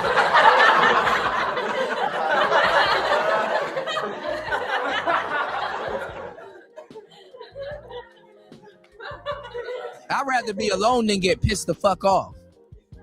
I'd rather be alone than get pissed the fuck off. That's why when bitches used to walk off when they had an attitude or I didn't acquiesce to them or I said something to piss them off or something like that and they walk away from me, ask some of my girlfriends that did that. They'll tell you, she did me a favor.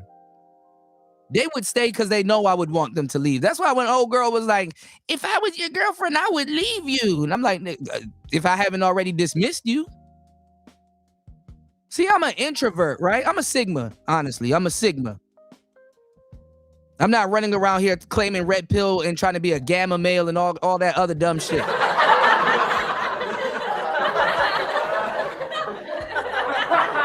I'm a Sigma. But I'm an introvert. When I open my mouth, I actually happen to be funny. I actually have something profound to say. I'm actually entertaining. I don't have to pretend to be, and I don't have to pretend to be an entertainer. I'm actually an entertainer. I used to rap. I go on stage. I did some extrovert shit in my life, but I'm a Sigma. I'm a DJ. Niggas was talking about some if a girl gives you her number, that's more exclusivity. Nigga, I get bitches' numbers and I get baddies' numbers and forget about them. I forget. I get Instagrams all the times. Bitches throw pussy at me to get their song played in the club. Nigga, what are you talking about?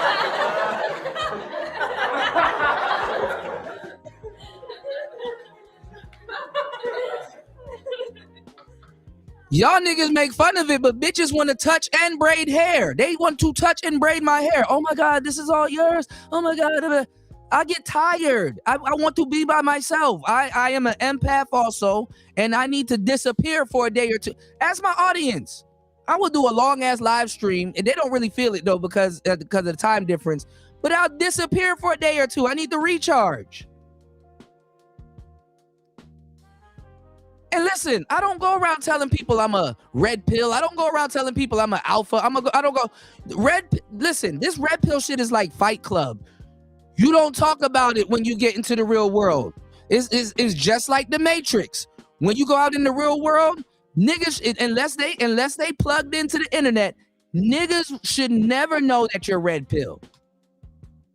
Unless my girls see me with other girls or she talk to me and she know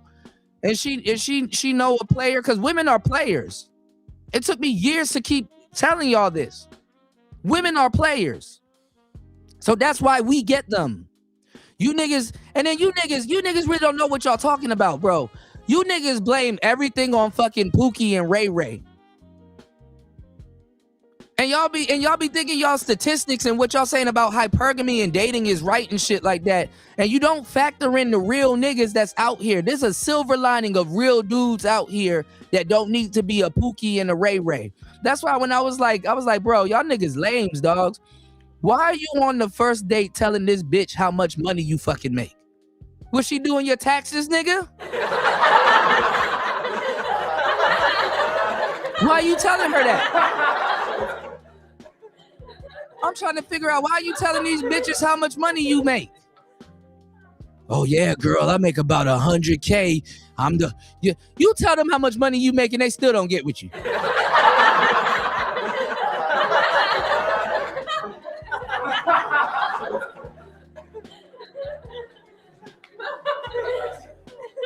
I know you niggas never charmed and disarmed no baddies and shit like that, dog. I'm like, dog, I said, bruh, why are you telling bitches how much money you make, man? Is she your bookkeeper, nigga? Like, what are we doing here? What's the matter, daddy? You know game when you hear it. I stick out like a sore thumb. Go ahead and support the show. Hit the like button, y'all.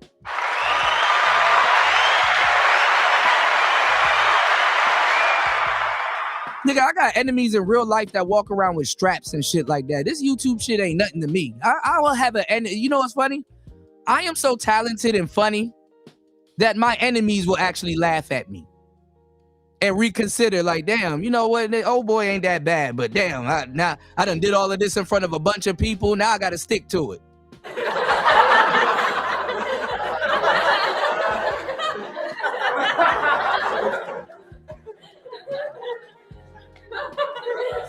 I don't compete with niggas, bro. Unless it's really something that you know, or whatever. Niggas want to beef with me and shit like that. Nigga, half the niggas that got beef with me, I don't even remember until they come around. I be in my own world. It don't even slip my mind. I don't beef with niggas like that. Cause I be done forgot. I got my own shit going on. Boy, ain't nobody worried about no damn talking points on YouTube. This is why women are running niggas through the ringer.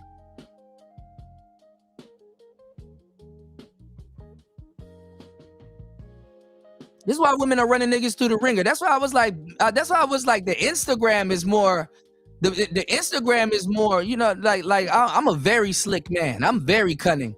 I would do way more with a bitch Instagram than a fucking phone number. I get to see everything. I get to give myself, listen, fuck rejection. It's one thing if a bitch tell you no, but it's another thing when you sit there and say, I get to choose if I want to waste my fucking time. There's a difference between a nigga that got options and a nigga that's spraying and praying. Most of these bitches are spraying and praying. To believe to have somebody sit up here and lecture you and tell you that they practice hypergamy, that's the funniest shit on the planet.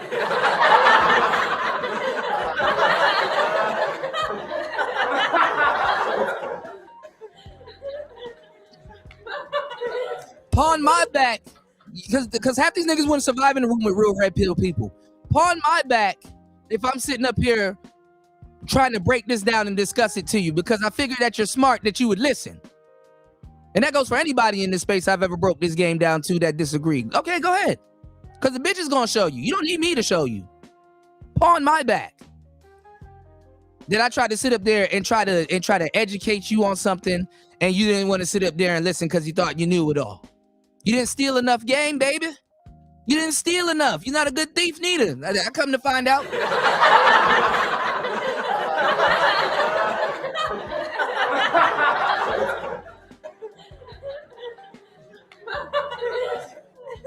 I've been around long enough to figure out who stole. Because when I start reconciling, I'm like, oh, this shit ain't adding up. Somebody done robbed the till. Let me stop with these bookkeeping terms. This is what I'm saying, y'all. If a nigga up here trying to explain to you what the fuck hypergamy is,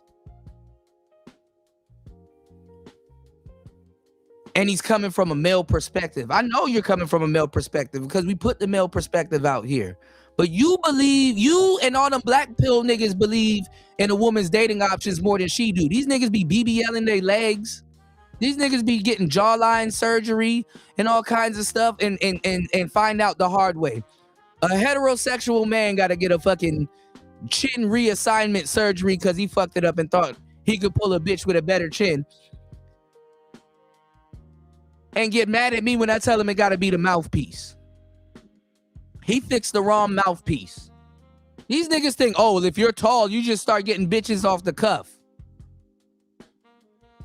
You know what's worse? A tall nigga that don't know shit.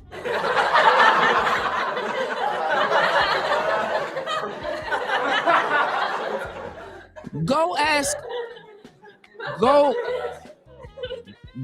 ask a tall guy that's actually smart and he didn't have to get saved by a sport. Ain't nothing worse than being tall and stupid. Because then now you give people the rights to call you a big dumbass. And that's horrible. It's horrible. You got to pick a struggle. Shout out to my tall players that know a thing or two about a thing or two. That's a life not wasted. Because you could have been a one-trick pony. You understand what I'm saying? You could have been a one-trick pony, but you didn't. That says more about your character than anything else.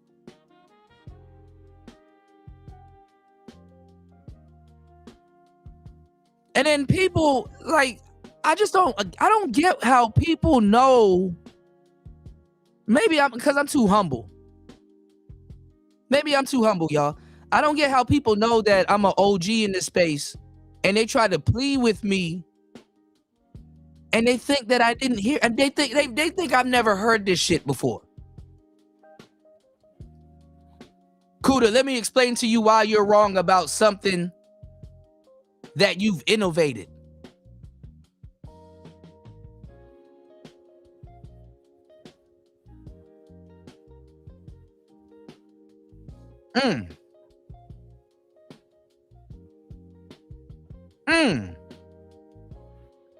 And my dumb ass sit up there and listen.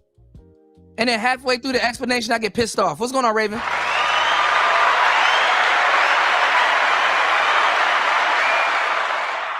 My dumb ass sit up there and listen, knowing damn well I heard all of this shit before. And I'm not cutting people off because I'm being rude. No, I'm after a while, because I'm the most patient people. Ask all the alumni in my chat. They'd be like, Kuda, it couldn't be me, bro. You got more patience than me. I would have already crashed out. Couldn't have been me. See, this is the thing about Capricorns. We sit back and we just listen. When you see a Capricorn crashing out, best believe somebody did something.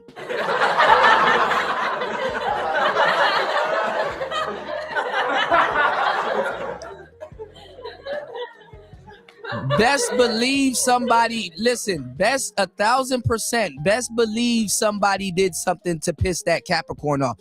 We're not a bull. We're not something that you can just throw shit in front of and then we charging at you. Nah, you gotta back us into a wall, and it's like, while we backing up to that wall, our backs gotta be against the wall. While we backing up to that wall, we're warning you. We like, listen, this ain't what you want. This ain't what you want, nigga. This is a Vulcan cannon. This ain't what you want. This is not what you want. If you put us both in an arena where you can't use stupid ass AI generated memes and what you call it, mute buttons and all that other stuff, but this ain't what you want. This ain't what you want. And like I said, and what's his name? Dr. John Henry Clark or not Clark? I think Dr. John Henry Clark. I don't debate with niggas. I teach.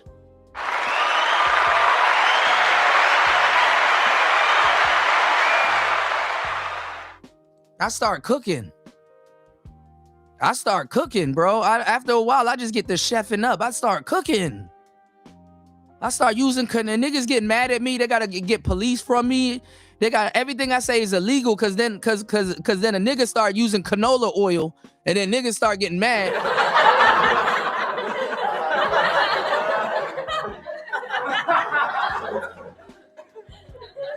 Oh, this ain't vegetable oil, baby.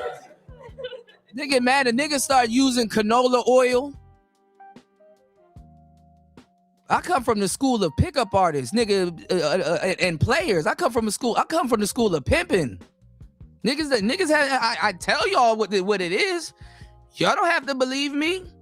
I came up under Rosebud, ABP. I'm gonna always be playing.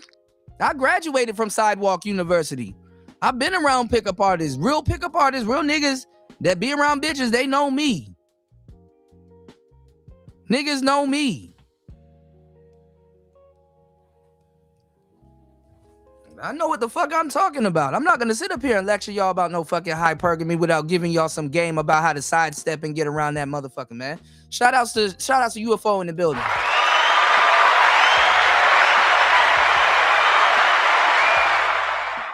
Yeah, I saw the trap. That's why. What's going on, Tyrone? I saw the trap. That's why I kept muting myself. And when they asked me to talk, no.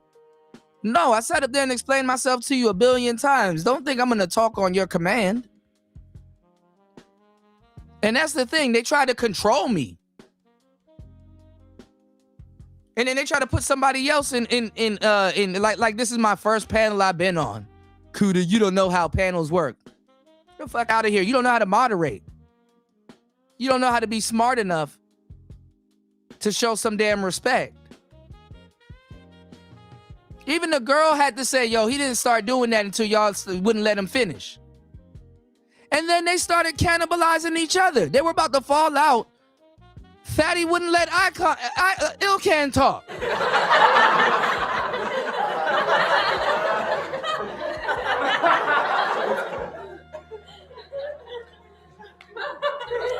And listen, do you know how much goofy shit I done fucking listened to over the years? And I wanted to, and sometimes I cut people off, but do you know how much goofy shit I done heard over the years? And I wanted to stop niggas, but I let them go. And for the sake of conversation, have to hear it again over and over and over and over and over and over and over and over and over and over and over and over again. It's to the point that my volume knob is broken. If I know you're not, if I know an original thought is not gonna come from you, or a thought that deals with field experience, after a while I don't want to hear it. I don't want to hear it. I don't want to hear it. If I know what somebody is gonna tell me that they've repeated, they're playing a serious game of telephone, and it's like, bro, you're not gonna be able to tell me about hypergamy because me and a handful of other brothers that I know at the time that put that word in this space and solidified that word in this space. We know what you received. If I'm pumping drugs on the street and I say, yo, I got them purple tabs out on the street and shit like that, and I hear a nigga that's into that shit come back to me and it's like, yo, I got these purple tabs, and I'm like, nigga, I know where you got them from.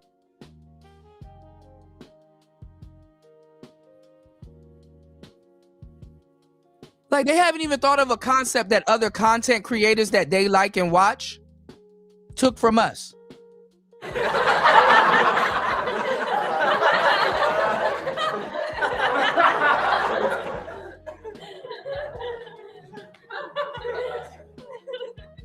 I knew I was saying some potent shit when I started hearing like dudes in bigger spaces quote me word for word, and y'all know how I speak. So they had to go out of their way to misquote it.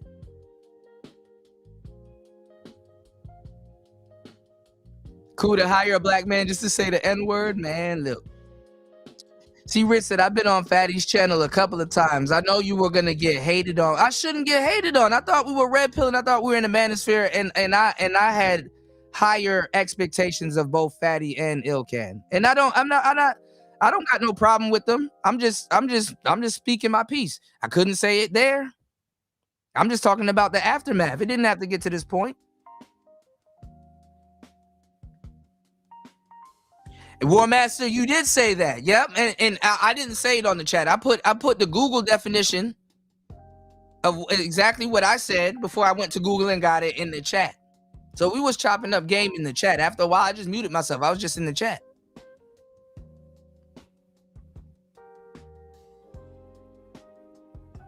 I just muted myself. I'm like, shit, I'm not going to be able to speak anyway.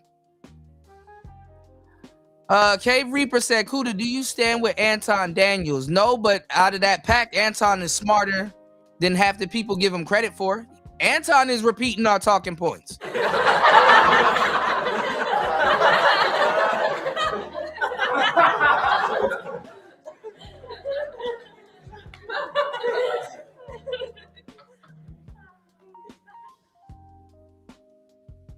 And a lot of these brothers got YouTube daddies. Respectfully, I didn't say it. A lot of y'all said it. Y'all said everybody over there is Anton's kids.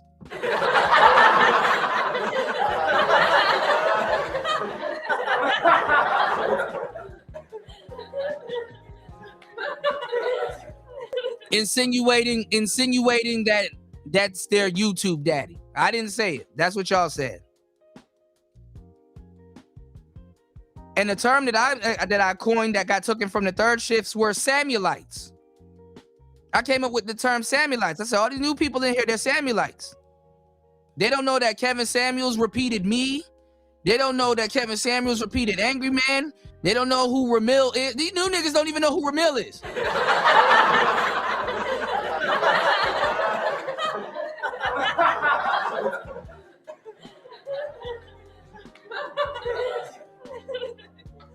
They were sitting up there SBEing.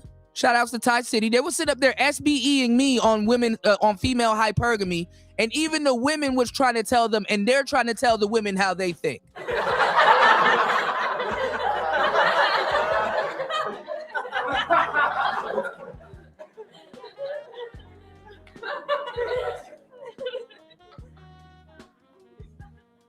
I said, man, you deep in red. All you see is red. You deep in red pill rage. If you're not even the other dude that was saying that simpish shit, like I listened to women and they told me you gotta have 2,000 Instagram followers and all this other stuff. I'm like, oh, this is funny. I even go into black pill spaces and be like, yo, you fake, because that's not real black pill, that's blue pill rage. But I'm like, I go into black pill spaces and I'm like, bro, y'all really believe what women say? You really think women say that they want a man with 6 feet and all this other stuff? Y'all really believe them? So if there's only a certain, because they keep trying to bring these goofy, them and Fantastic. A lot of the number cruncher guys around here do this all the time and it's irritating. You know what I'm saying? Because let me tell you something. If you're a red pill, I'm gonna tell you this, and this is why you gotta be careful with the content creators that you follow. You gotta be careful with the content creators that you follow, because as much as I want to say a lot of these people breaking out that red pill documentary and stuff is wrong, a lot of them are right. When you're not following the official real people, and when you have the newer cats come in and they don't do their research and they bastardize the talking points, it does more damage because people really believe it. And this is why I try to get all of the new cats up to date. But they are disrespectful. They don't give a fuck. You know, they will tell you what the red pill is. And you like, okay, well, you go. You just let them go. Because the thing is, let me tell you something. As a red pill man, or any guy that's soaking up any type of game or knowledge, and just as a man in general, it is your fucking birthright to be the exception. It is your birthright to believe that you're better than certain people in your world.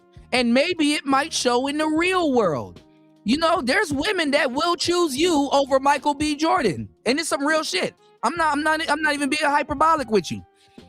There's some bitches out here that will believe that they would choose you over Michael B. Jordan, realistically. Let me tell y'all something about women that these new niggas don't know, and just niggas that's repeating shit don't know. Not all bitches be lying. Some of these bitches turn down rich ass niggas. Yes, I've been around a lot of them. You have no idea. A lot of these niggas have no idea what they're talking about. That's why when I was here and I was talking about dating baddies, dating dimes specifically, like very attractive women that got shit to do, or the hoes. And I'm like, man, these niggas here have no idea how much drugs these bitches do.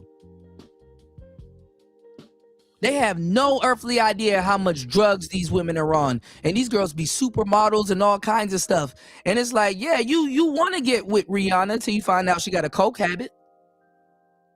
Oh yeah, you want to get with certain people till you get around them.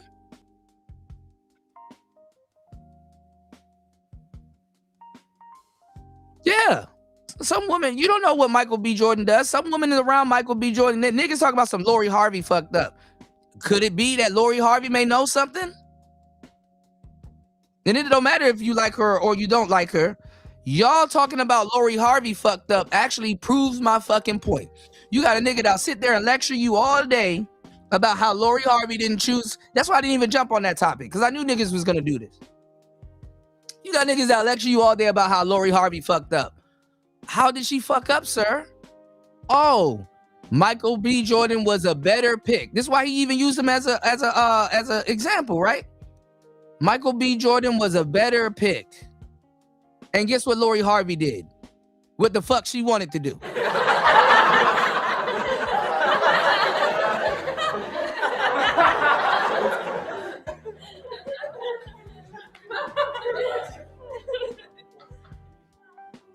This is kindergarten manosphere shit. Oh, why all these hoes go to Pookie and Ray Ray? Have you thought that maybe, quote unquote, Pookie and Ray Ray might be interesting? Why don't y'all interview one?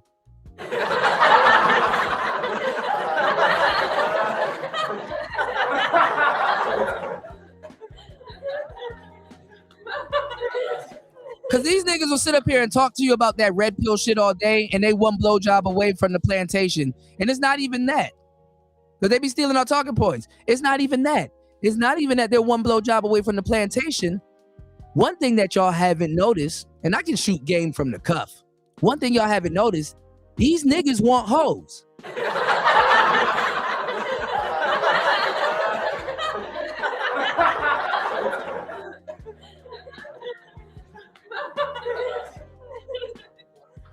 They will bypass certain women that are good for them. These niggas will look the right option in the eye and go after the hoes. They were just talking about it also. So how comes they didn't get it when I said it? Fatty said one of the because I actually listened. See, he got to probably go over the live stream again and probably heard half of what I said. Fatty, because I actually listened. Fatty said to me that if you had a regular woman and a beautiful woman, who would you choose? Would you leave like he said something about like the model, like she's hot and she's gorgeous and you want her, but you're with the regular woman. Could that woman take you from that? Could that hot woman take you from that regular woman? And I said, yeah, if the opportunity presents itself, but you're a man, you're an adult. You see things and you can be tempted by things all the time.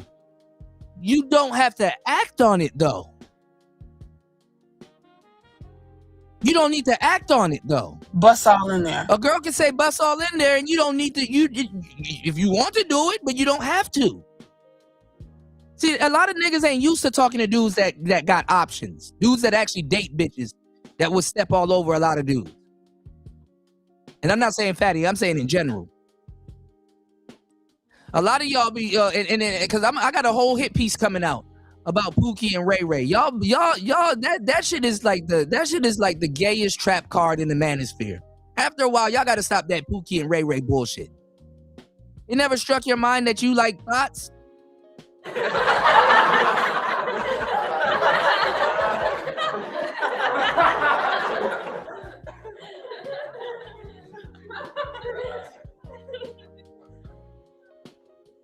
I'm really deep. I don't gotta pretend to be deep. I'm really red pill. When I walk into a room, I can only expose people respectfully. Unintentionally. You know, this shit happened to me when I was this shit happened to me with a couple of the so-called lesbian girls I done dated and smashed. I walked into a room with dykes in the room, and them dykes immediately went back to being ugly bitches.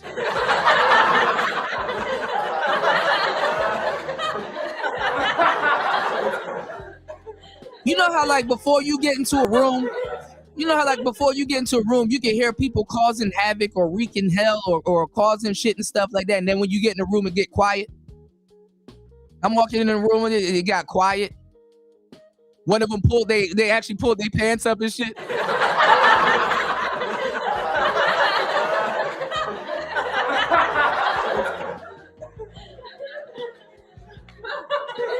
Hey bitches, how you doing, bitches? Has it ever crossed your mind that it might not be just Pookie and Ray Ray? Has it ever crossed your mind that that bitch that you like, she do drugs and don't like to pay for them?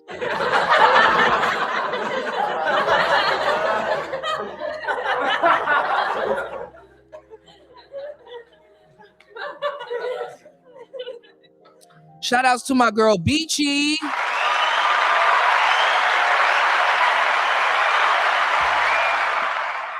Beachy gave me some game. Before going over there, I gotta link back up with her, see what, get her opinion. Mission accomplished, I guess. I didn't even have to do shit. I just showed up.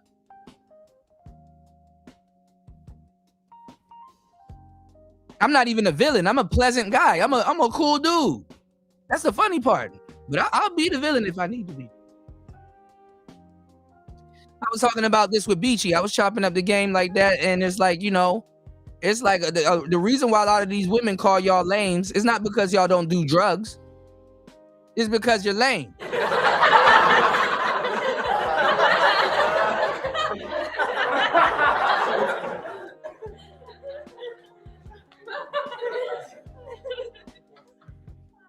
And literally, these guys don't even realize they're saying, why she give everybody pussy but me? Why don't she pet my frog?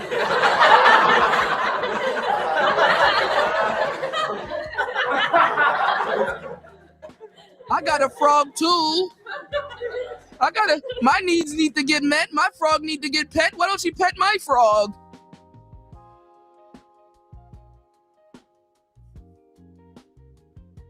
Don't let all this talent go down the drain, y'all. Hit the like button, support the show. Don't let all this talent go down the drain.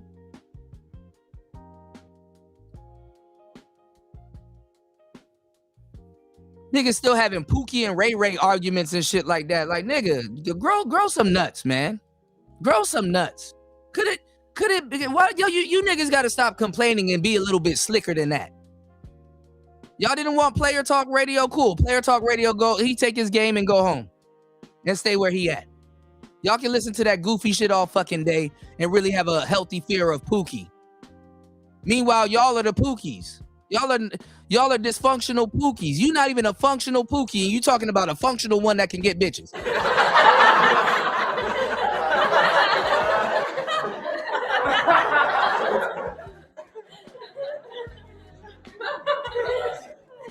Man, y'all talking to the epicenter of this game. Look at how I can just come up with real archetypes off the cuff. Functional Pookie. Let's see who gonna steal that. Let's see who gonna steal that. Are you deep enough to steal that? Are you deep enough to articulate a functional Pookie? I can go into it.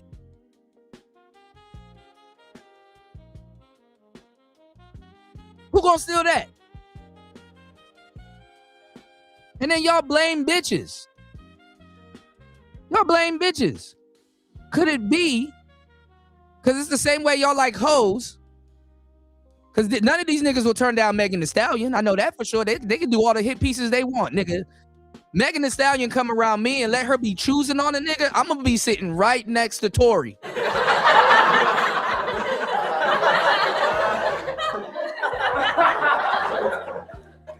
Fuck you talking about? At least if you're not gonna be a Pookie, at least be a player. At least keep it player. Have some game. At least keep it player, bro. You don't have to be a player for these bitches, but you can be a player for yourself. Don't sit up here and admit some nigga on the fucking internet that's a celebrity is better than you. Oh, he got more money. Oh, he got this. Oh, he got that, bitch. I don't give a damn if a nigga got a bigger dick than me. Nigga, you gon' fuck whatever I pull out this damn pants? Pause. Pause. Pause. Pause. Pause. Pause. Bust all in there.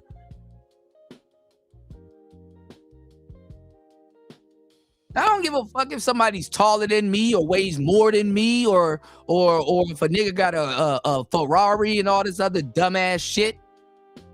I'm gonna tell you the truth. When you let niggas talk too long, that's why I say y'all use too much logic. When you let niggas talk too long, they have the same preference as a gay man. Real talk. Hold on. For real. For real.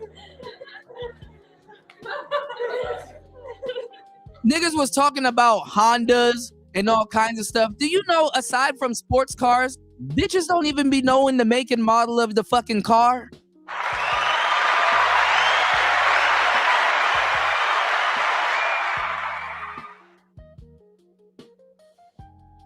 I used to fly through cars. After a while, I started buying Crown Vics and stuff like that.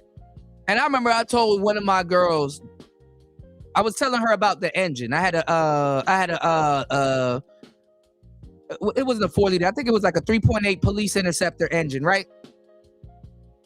And I was telling her that it's a D2 Mustang engine. This bitch got around her friends and was like, oh, he got a Mustang. I'm like, that's wrong Ford, but okay, you know, whatever. You know, like, it's like women don't know shit. They will know, they'll know a Lamborghini or they'll call a Ferrari a Lamborghini. They don't know what a SF90 is. They don't know what a Centenario is. They don't know none of that stuff. I'm a fucking man. What the fuck do I look like saying another man is better than me? I don't give a fuck if he is better than me. I'm not supposed to say that. And all of those nigga trinkets that y'all think that pull bitches, no, nigga, it'll pull you.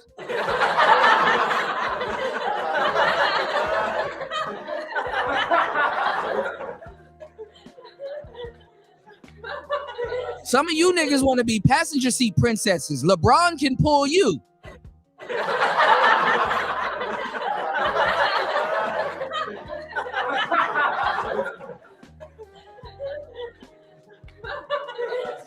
See, y'all see, a lot of people can sit here and repeat the red pill and never be tested. That's why I stick out like a sore thumb. Niggas are repeating the red pill and never be tested. And they keep inviting bitches onto the show to try to test them. And the bitches end up being more red pill than them. This is what's irritating. This is what's irritating. You got real niggas that gotta agree with feminists in this particular setting. This is what's really fucking irritating. They used to call red pill cats gay. I don't give a fuck if you turned red pill yesterday. I'm talking to the niggas that were here when that shit was not popular.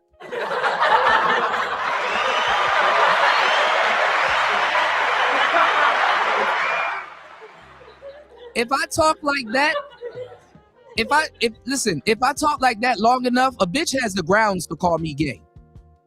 So real red pill people, we don't talk like that. Real red pill people, we don't say shit like that. We don't say shit like that. And if we do, we're making a joke or we're gonna say pause. We're making a joke or we're gonna say pause. Do you know the fucking wars we had to fight to explain to bitches that we're not gay?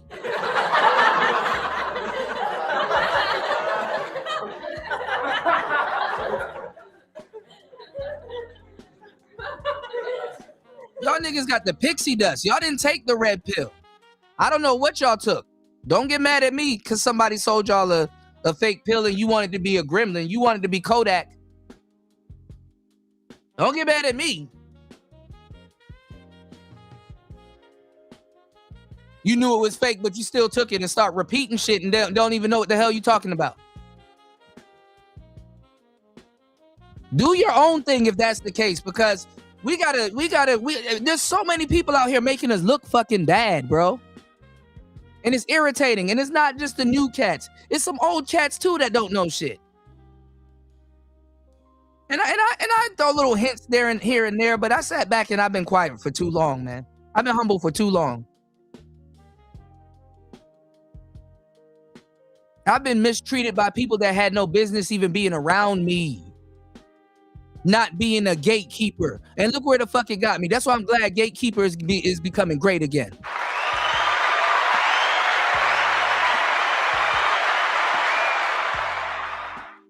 Now watch niggas get mad instead of saying, you know what, damn, maybe we miscalculated something. You know what, maybe you gotta double down on it like a gator. It's cool. I already know the playbook. Not my first rodeo. You preaching to the choir. Honestly, to tell you the truth, when I sit back and I'm telling you about hypergamy or anything else that I choose to bring up, because I don't talk about shit I don't know. If I don't know about it, I shut up and listen. If I choose to sit around and talk to you about hypergamy, I'm blessing you. Especially if you run into me in real life and we done had a beer or a cigar or something, and I sat down and chopped it up with you, and I'm telling you some shit. I'm giving you some real game, because I don't need to talk to your weird ass. I can just go fire up a panel and go talk to a classroom full of people. It don't make me none.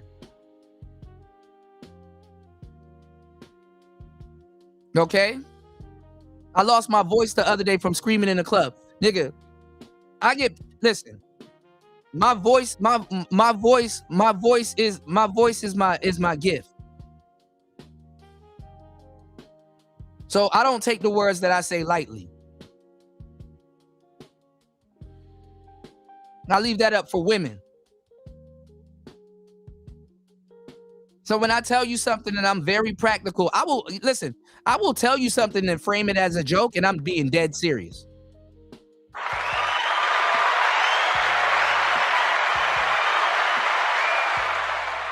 My audience will tell you. I will tell you something and I will frame it as a joke, and I'm being heart attack serious. You did? But anyway, while niggas are still trying to tell you, oh, it's Pookie's fault, it's Ray Ray's fault, and going down that goofy ass rabbit hole, reciting old hashed out conversations. We talked about that shit already. It's 2026. Move the fuck on. Move on from 50-50. I don't care about the body count no more. Y'all not saying nothing we didn't hear it. Y'all not moving the chains. Y'all just got equipment, AI, and whatever, so you can mask that you don't know what you're talking about a little bit longer. Cool. Nothing wrong with that, right? And y'all got panel culture thanks to us. Y'all are abusing StreamYard. Y'all have y'all chat room set up like us. Everything is set up like how we did it. We've revolutionized panel culture. These apps were used for business. These apps were used for business. We exploited Google Hangouts and Zoom and all these other apps, even Tiny Chat and all these, and Uvu and all these other chats from back in the day. We exploited it and turned it into a space. These were for business calls. And we were tricking it out and hooking up actual real equipment to this shit. Y'all niggas coming in here regurgitating Kevin Samuels talking points. You don't know how much stuff he done got from me. And you think you listening to Kevin Samuels, you listening to BGS.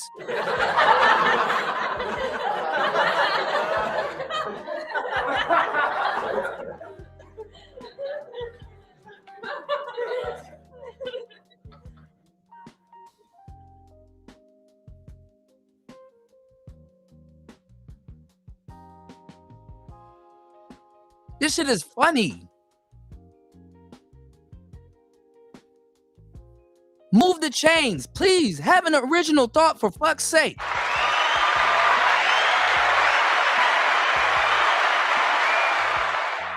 This is why when he was like, yo, like, what dudes do you listen to? I don't listen to niggas like that, for real. I gotta listen to myself, because I'm one of the only innovative, still active, and real people here moving the fucking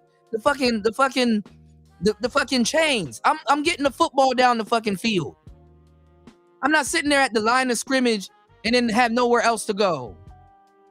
I didn't have people to copy and repeat. I didn't have AI. It wasn't easy for me. I didn't get into this space and there was a blueprint already laid out for me.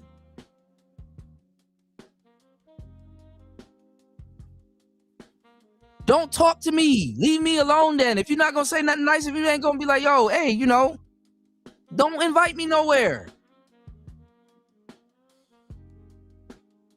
I've never asked anybody to come on the third shift and treated them like that.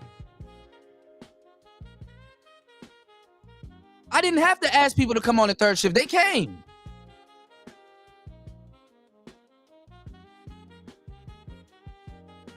Y'all not doing nothing new. Respectfully.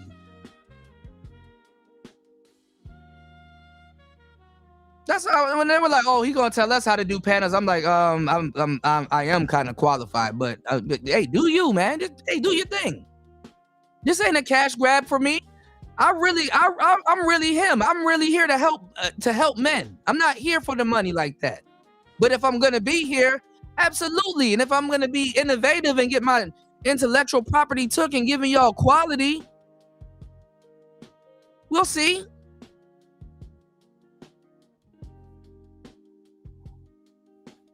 I'm going into a new season. Shit about to get swapped out. Shit about to be new. Shit about to be new. Yeah, I don't need no big ass fucking channel to rock, nigga. The bigger the channel, the more faker that shit is, for the most part. I'm gonna have to actually watch what the fuck I say when the channel get big, because I'm like, nigga, I'll never become the president. I will take my small tribe and I will rock with my small tribe. This ain't a money grab for me. I actually have helped black men, and I actually really want to help black men. I actually contribute to the community, and I'm not about to get belittled. I'm not about to get belittled. I know that for sure.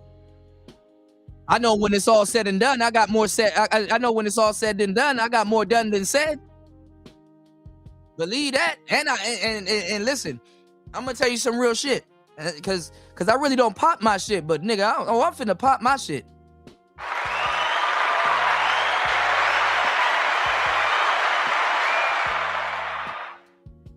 I'm finna pop my shit, and all these other manosphere cats around here assimilating. Shame on some of y'all too, not saying nothing. Shame on a lot of y'all not saying nothing. That's why I was upset that a lot of these niggas ain't saying nothing about this damn documentary. It's like, oh, so y'all not us. Y'all not us. You watched that, you didn't even watch the documentary. Some of them gonna pretend like they did, and even if they did, they're not talking to you.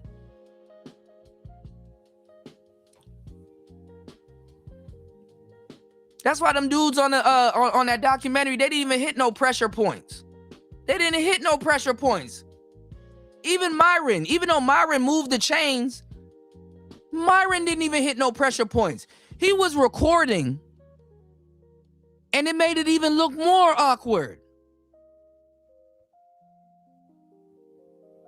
See, them goofy niggas are gonna come up to you, and they're gonna ask you these goofy trap questions. You gotta not let them insult your intelligence like that, man. You gotta not let them insult your intelligence like that.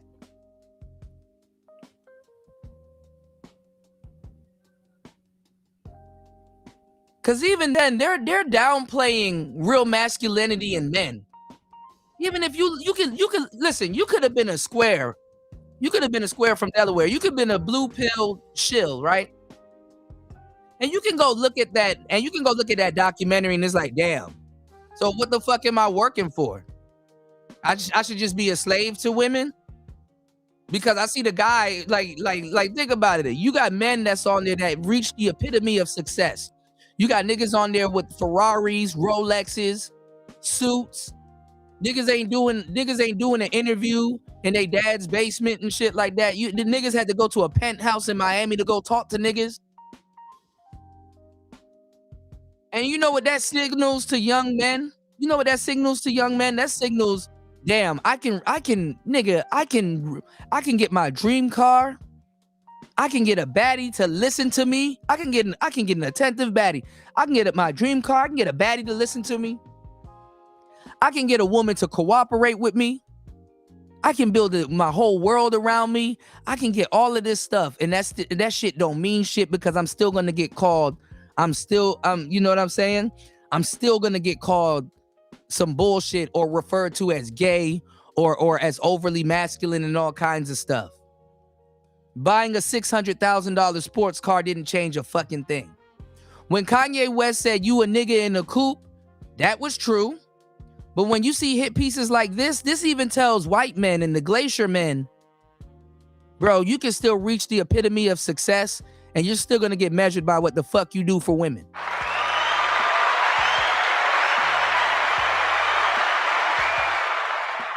As men, we've built up so much of a utopia that we can just disengage from the world. But the world needs you to drink the Kool-Aid. The world needs soldiers. The world needs niggas that's gonna build buildings. The world need, as if they already don't have it. The world needs you to bow down to women. The world needs you to give women money so they can circulate it back into the economy. Why the fuck am I gonna sit up here and talk to y'all about body count when I can talk to y'all about real shit like the she economy and all kinds of other stuff and deeper politics and stuff like that? Why the fuck am I sitting there talking to y'all about body count?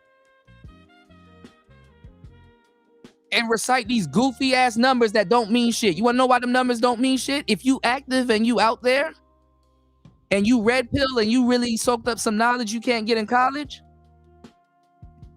you can turn a tide. You can talk about the exception. Have you ever been the exception before? If you've never been the exception before, you probably can't talk about it.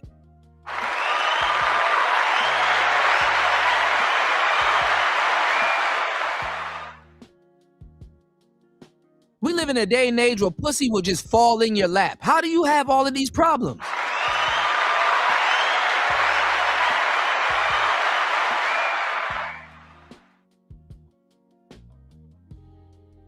How do you have all of these problems?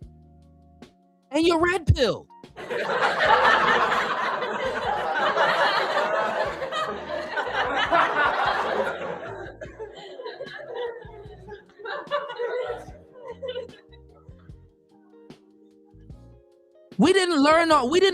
As a man, we didn't learn all this shit and we didn't wake up to start yelling at bitches, bro.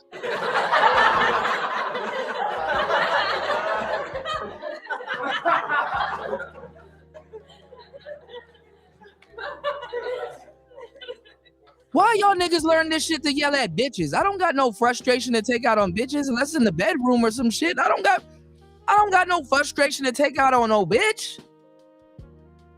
We're not even competing.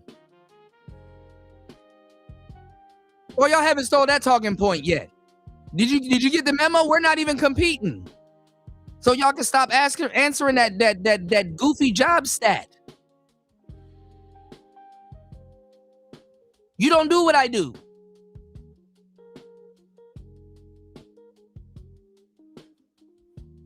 A lot of these niggas in this space, bro. I'm tired of these panels. Even Fresh and Fit, they be letting these hoes take them through there. These hoes be taking y'all through there. Y'all still talking about Pookie and Ray Ray, and y'all haven't gotten to the point of manhood to say, what if that woman is not necessarily interested in Pookie and Ray Ray? That you got to be a man that's doing some shit. You got to have a life to pull that woman into. You have to have an edge. You have to have an edge. You ever thought about that? Have you told your audience that?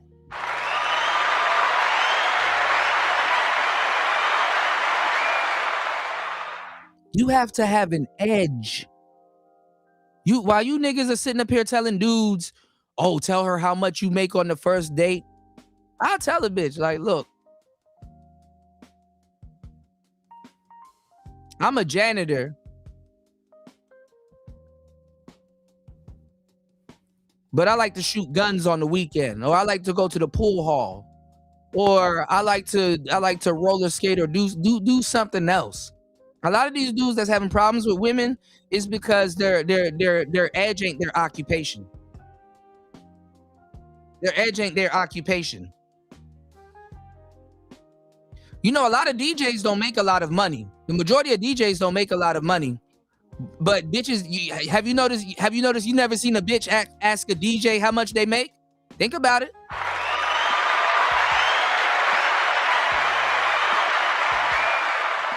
How much fucking game can I give you? And a nigga will use my talking points against me. Oh, Kuda is social proof, or Kuda is this, or Kuda is that. No, it's not, nigga. You're not us. Relax. Let me tell you what it is. It's because my occupation is my edge. Or what you do is your edge. A rapper don't have to tell a bitch what his job is. A rapper don't have to tell a woman, hey, you know, I just gotta stay in the studio all day. I gotta write a bunch of music. I gotta, you know, this shit is real work. Like, I'm tired of this. No, he just shortened it. I'm a rapper. He don't even have to say he don't even have to say he making money and draws that get thrown at him. He'll get the draws for the cause.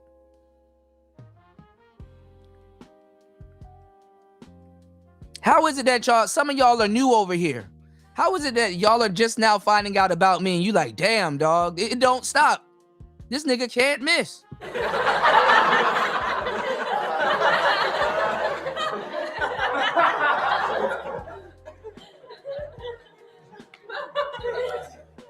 So how am I making so much sense to y'all? But I got to go around in the manosphere and I can't move around luxurious. I got to move around when people are playing dumb. And then you realize, oh, you're not playing dumb. You're not red pill. You're not even manosphere. This ain't the shit that I'm talking about is manosphere shit. You don't even have to be red pill. And it's like, oh, you're not playing. And y'all are arguing with me like I'm not playing. Because I'm not. What's going on, Sniper on the roof? Good to see you, player. Let me catch up. Yeah, you remember Ramil? Yeah, so while niggas are still around here talking about some damn Pookie and Ray Ray, I'm giving y'all niggas the game. I'm not telling y'all to go sell weed, but if you wondering why a bitch want a nigga that sell weed, she like to smoke and they don't like to pay for weed, and if you sell weed, that means you have an edge to you. Women like niggas that have an edge. How did these niggas don't give you the real game?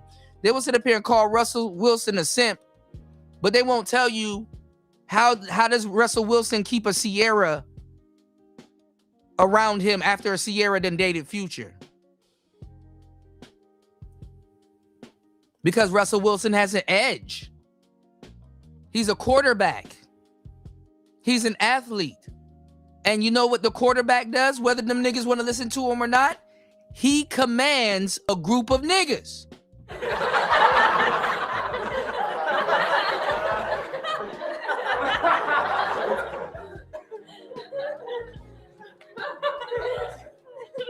That's why I don't like listening to these niggas that be like explaining women like it's rocket science. It's not rocket science. Them niggas, when they get around real niggas and real niggas start breaking, that's why a lot of the red pill cats, to a certain degree, the fake ones, they couldn't hang around real players. Real players are red pill. Pimps are black pill. Surprise. Women are red pilled. Surprise.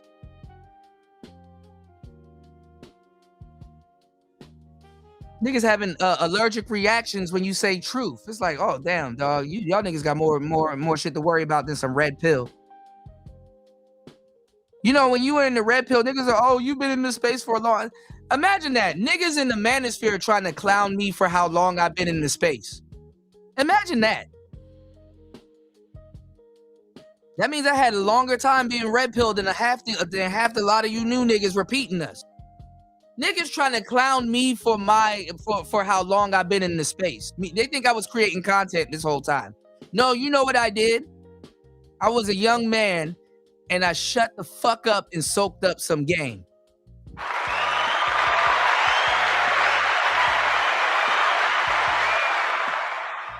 I was a young man and I shut the fuck up and soaked up some game. As a matter of fact, I was listening to the space for 2, 3, 4 years before I even said a word.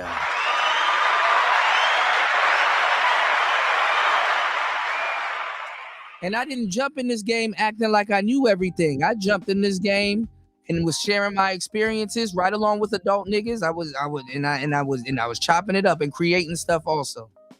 Because I was a man that could testify. I had a testimony.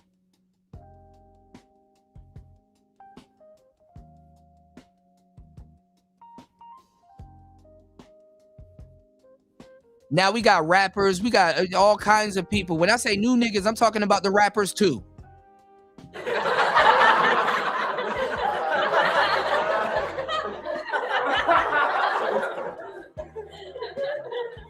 I'm talking about the ball players, respectfully. I'm talking about Charleston White. I'm talking about Kwame Brown. I'm talking about Paul Pierce. I'm talking about all these people that come in and regurgitate this type of stuff, especially the ballers. Some of the ballers, cool, no problems. But honestly, we used to use ballers as an example. So how all of a sudden they red pill?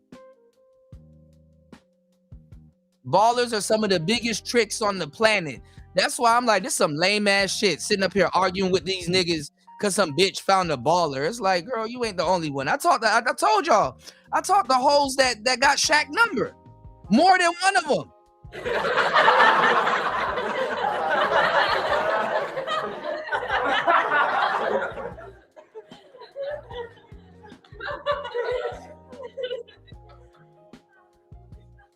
So imagine a nigga trying to pull my card talking about the longevity that I had in this space. It's like, damn.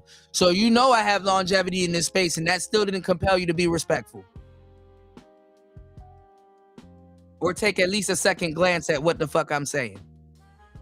You just got on the doctor's operating table and tell him how to cut you open.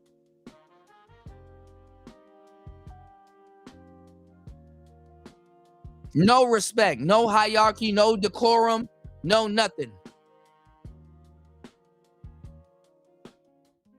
Nothing. It's gonna happen. Why would somebody respect you when they're trying to be you? These athletes copy us. Rappers are copying us. And listen, we can't even really, the real ones like myself, we can't even really compete with them because they come in with an audience.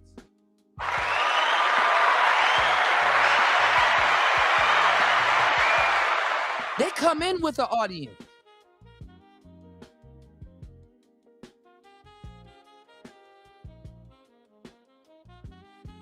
Heavy is the head that really did this shit, man.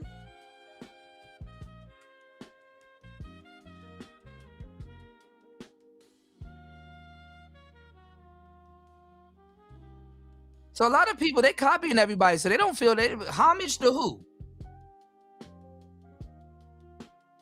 There's no gatekeeping. We already told you what happened when this shit goes mainstream. The rapper never wanted to be the people interviewing them until we made that shit popular. Niggas was making fun of us. I was this shit before it was popular. What you gonna tell me or teach me? Niggas was making fun of us for being YouTubers.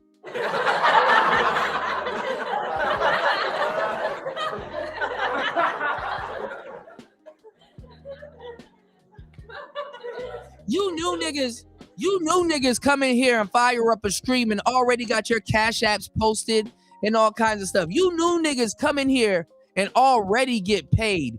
Did you know me, Angry Man, a lot of other people in this space had to pull teeth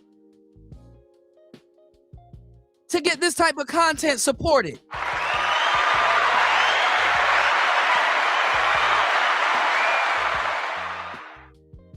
And we got clowned. We got clowned for wanting to get paid when other YouTubers and other people and stuff in other sectors had contracts and YouTube and all these other people and sponsorships and people were paying them. We had to convince a black audience, hey, this shit not free. There's real value in what we doing. Please support the show.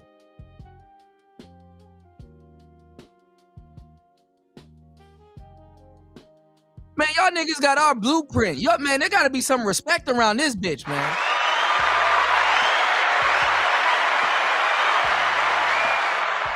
Y'all can say what y'all. I don't give a shit. Y'all can go fire up our streams. It ain't the first. We were the first one to fire up streams and get paid by dissing regular people too. Y'all ain't doing nothing new. You can go ahead and fire up a stream about what I'm saying, but you better don't play the whole thing. I bet you won't play the whole thing.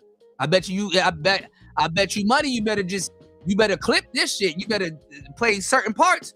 I bet you won't play all the. I swear to God, you won't play the whole thing. Because after a while, it's gonna. I listen. I already know how this works. Most of the people that are my greatest friends and supporters now, they were enemies at once until they listened. Don't play me for too long around your audience, nigga. They're gonna be over here. I already know the effect that I have on people. I know the effect that I have on people. I know the effect that I have on women. I've always had no homo. Like I said, I'm a Sigma. I've always had a mouth on me. Pause. I done been in fights. I done had to defend my words. I done got into it with a lot of niggas, okay? I made it to 37 in a city where they do not make it. I didn't think I'd get this far, to tell you the truth. So listen to me. I'm going to be popping my shit periodically around this bitch. But fuck that.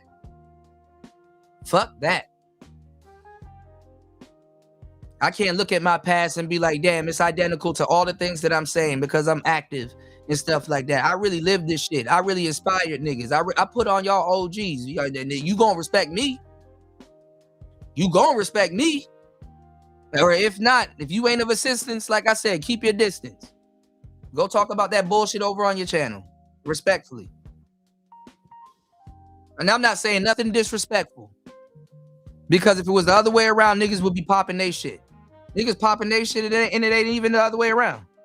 So don't pop your shit on me and then get mad when I decide to pop my shit. Because I don't understand how I was not disrespectful. I didn't insult anybody because they were saying some goofy ass shit. I still practice patience. I didn't make no AI figures of anybody. I wasn't kicking bitches off the panel.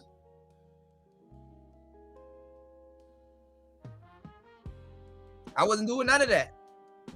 So y'all can't, and I'm still not being disrespectful. I'm just telling the truth.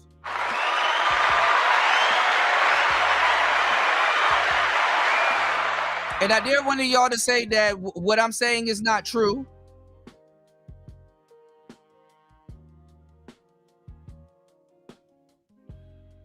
About kicking women off the panel and being disrespectful.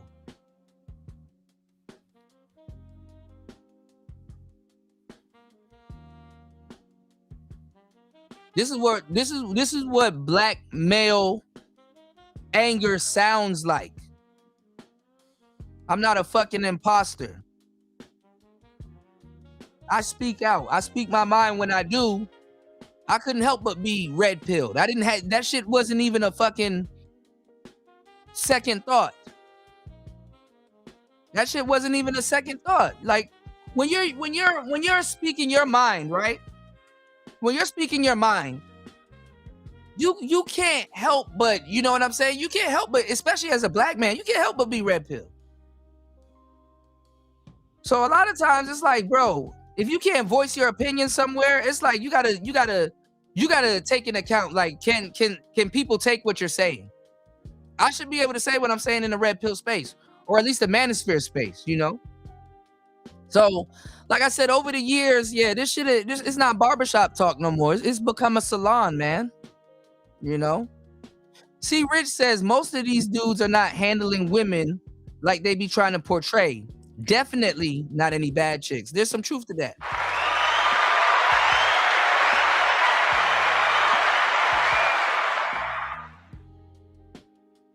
Yeah, square niggas love fast women. That's okay. I mean, dog, just be real. You want a hoe. You fuck up your hypergamy too. You want a hoe. Like niggas haven't even gotten onto the concept of a starter bitch. A starter chick. You say that around a nigga, oh my God, what do you mean? What is that? What do you mean? I remember the whole space was in a tizzy when I talked about the starter chick, man. You said you're calling dudes Brads, Chads, Pookies, and Tyrone. You're just jealous of those dudes who get pussy. Yeah, it used to be in the space where if you were disgusted with Tyrone and Pookie, you didn't want his counterpart.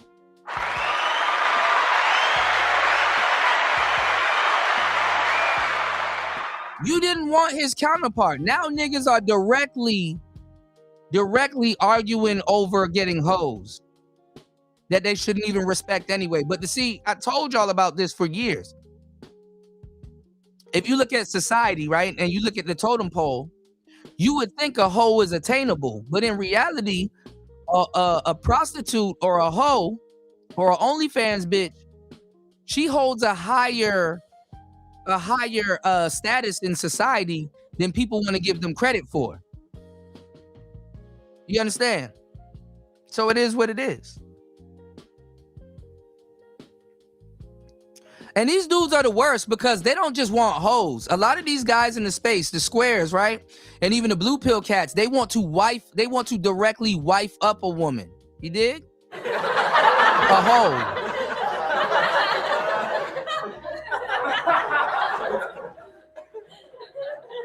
Yeah, when you really, that's the thing though, Spawn. When you really red pill, you're a black sheep. You're gonna be a black sheep no matter where you go to a certain degree, but you shouldn't be a black sheep in this space. You should be able to, this is the only space as a man you should be able to speak your piece and not go through no lame ass shit. You understand? So imagine thinking I'm a new cat. Imagine confusing me thinking that I'm new. A lot of the real players are sleepers around here. All right, imagine that. Imagine thinking that I'm new. Imagine squandering that when you should be listening. Imagine thinking that I'm new. That's crazy.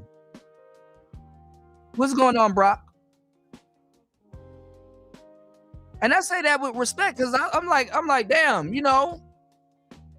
I think Ilkan is smart. I think he's smart, and I think Fatty is smart.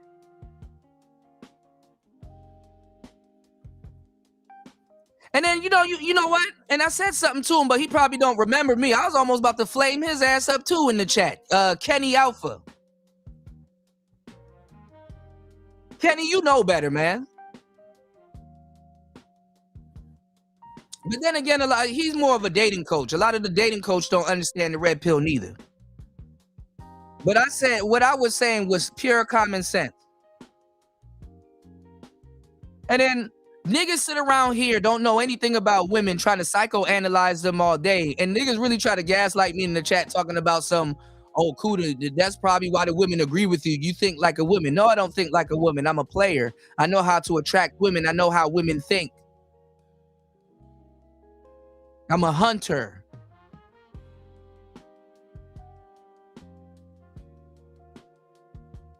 I'm a hunter.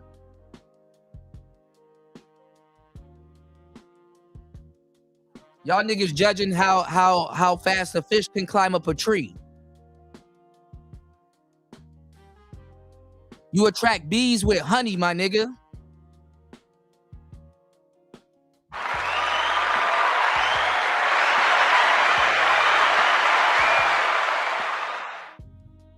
This is why the women don't listen to us, because you got niggas that don't understand them. See, I get listened to. I had plenty bitches on my panel, real and fake.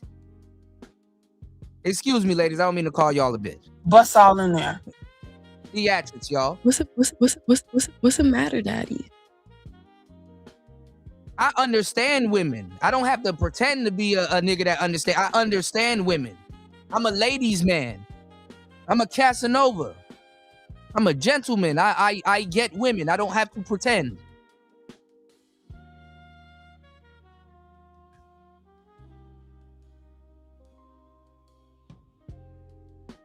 So niggas get the hating and shit instead of saying, damn, you know what?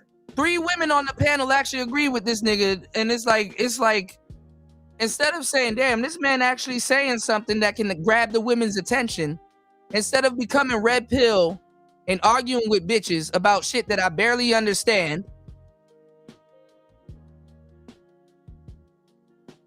that's not the way to get their attention. You SBEing, player. And then somebody got to explain to you what SBEing is also. You got to learn what SBEing is also.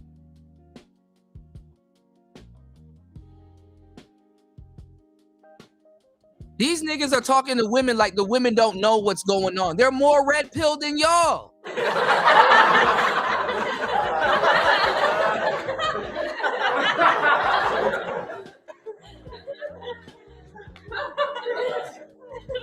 This a part of the game you wasn't prepared for.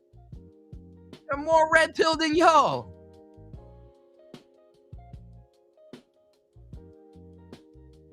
Women know authentic shit when they see it. That's why I'm like, you niggas believe in hypergamy more than women, and I know why. Because I was one of the few content creators that thoroughly broke that down.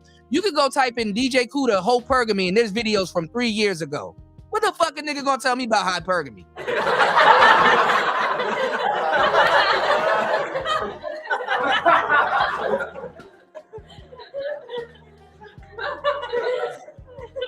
And I say this respectfully because this ain't the last. This ain't the last. There's going to be a new group of people that's going to come in and replace these group of people, and they're going to get into arguments with them, and they're going to be like, hey, I invented this, and hey, I did. They're going to want to pick their spots too. So allow me to pop my shit. You didn't do your research.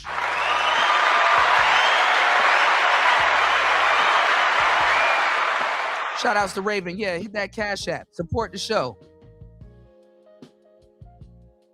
Oh, okay, in the chat. That is true. What ain't true? Everything I'm saying is true. A woman did get kicked off and she got invited back on.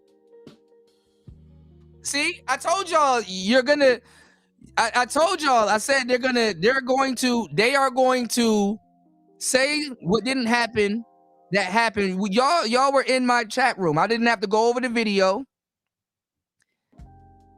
Y'all saw Aaliyah get kicked off and invited back. She got kicked off. She was dismissed.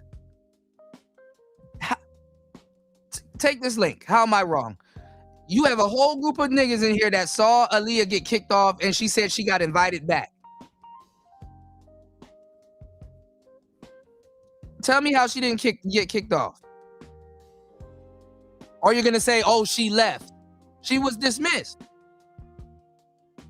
You going to say she left? She didn't. She got invited back. She wasn't feeling the hospitality. Don't nobody want to go somewhere and didn't do nothing and get called bitches. And usually, a lot of people, they were calling what's his name? What's the brother name over there? They were calling him. They be calling him a simp. But respectfully, he was right. He was right in that moment in his anger. The other brother that usually that people they refer to him as a panda bear and stuff like that. I forgot his name. Was it Slick Rick? Shout out to Slick Rick. He was right. Cause she didn't do nothing.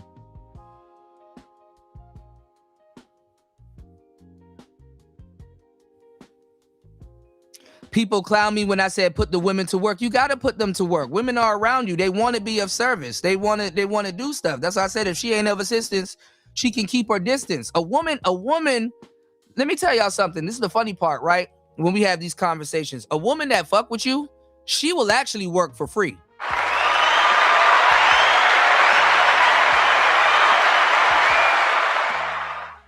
A woman that work with you, she'll actually work for free.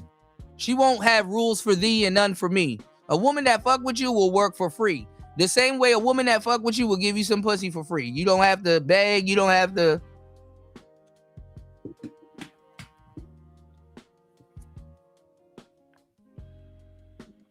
And when the women were over here, so many women were over here when I said that. The first time, Tyrone, back in the day, how did I say that in front of women and they weren't offended? Because they knew what I was talking about. So when you actually speak and you make sense to women in these spaces, when you actually make sense to women and you got their ear and you're just not arguing with them and they can hear where you're coming from,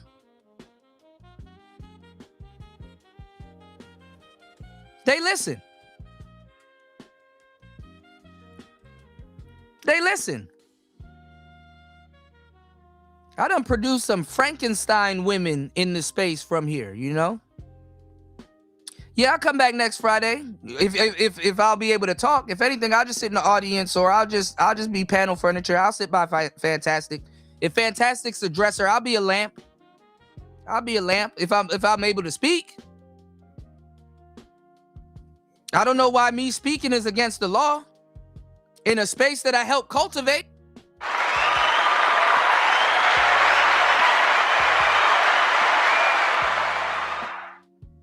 Y'all had to put the police on me to speak.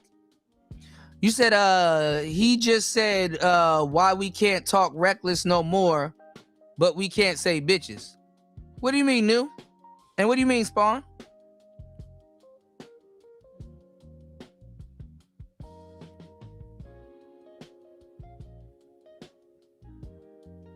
Reason why I said that about the women, because there are some women around here that I respect, and they do have a caliber to them. I wouldn't call them that, you know, unless it's like in a joking manner, but I would say it third person, you know.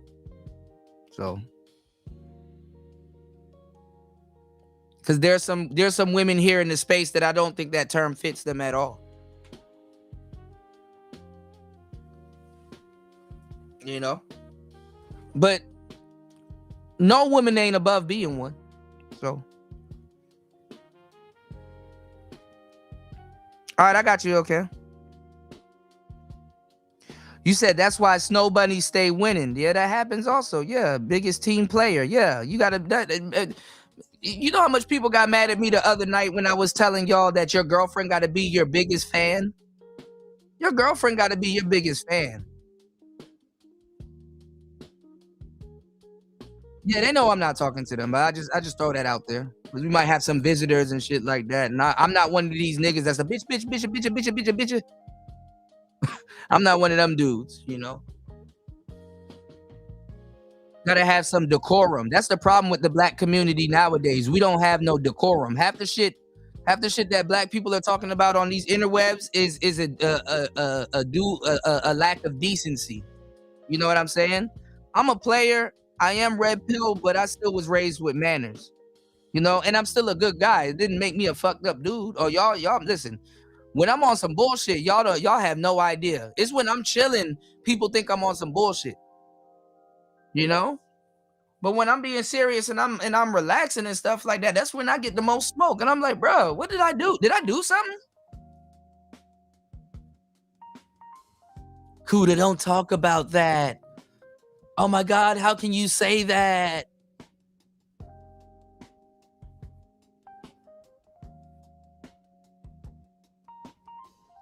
This shit crazy.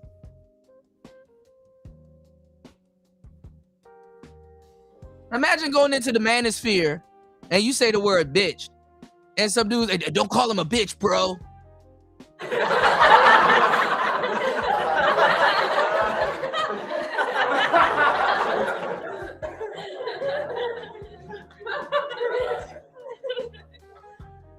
And then they'll fire up a stream talking crazy about Derek Jackson or call Russell Wilson a simp. And they're not even game related. They got not 1 ounce of game, not 1 ounce of game on these people, man. I've been opening up portals. I closed a lot of them too, shit.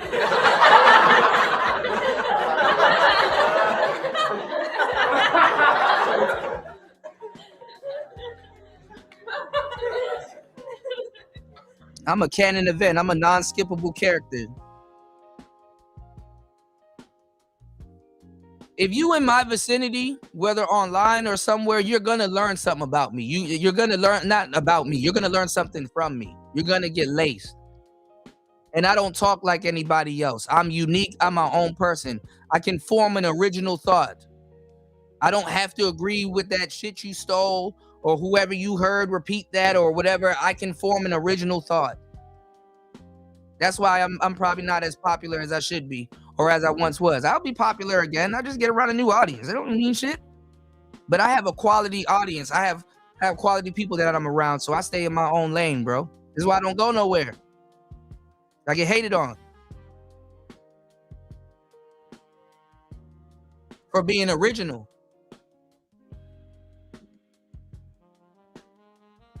I'm one of a kind. I'm one of one, bro. There ain't no more after me. You know.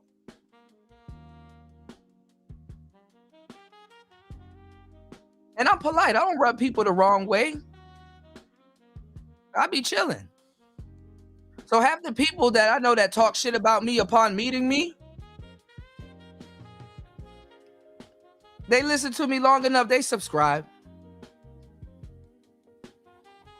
They hang around me long enough, they're like, hey, you know what? This old boy ain't bad. He actually making sense. Okay, how you put it that way, that's why I call it mental chewing gum. I give you something to think about.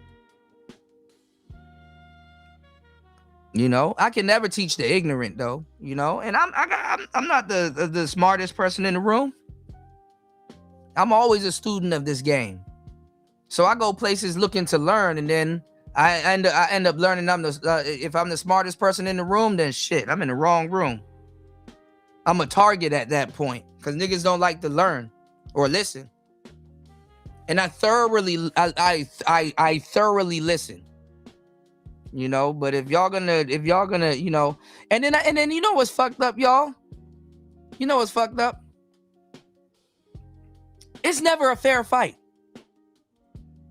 It's never a fair fight. Like, it's a group of people have to jump me.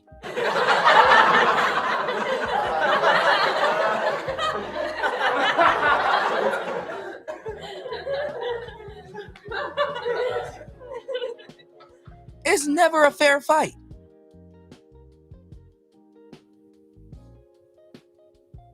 I will go somewhere and I'm like, you know what? I can hit a pressure point and just watch these people dance. And it's fun. Cause it's like this person doesn't know what the hell they talking about. You know?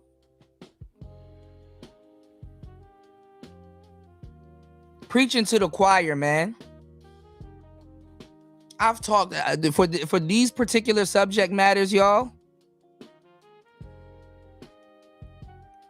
I've got thousands of hours into it. I've got more than 10,000 hours into this shit. I'm beyond pro. You know, I'm gonna go find the Glacier guy's channel. He looked like he can have a great conversation and stuff like that. You know, and we need more real official red pill people in these spaces, because there's no way in fucking hell they should be able to do that type of documentary like that and get away with that shit.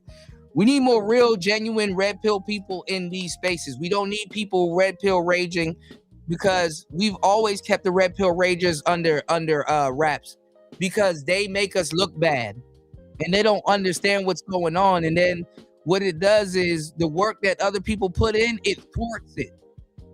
It thwarts it. So when we went mainstream, right? And when they start doing stuff like this, it put us 4, 5, 7, 6 steps back, man. It really does. It fucks the space over. It does so much damage to the space, y'all have no idea. Got my fucking name on some FBI lists. I'm on FBI lists and all kinds of shit. Don't tell me about no fucking manosphere or no fucking space. Get your ass on an FBI list.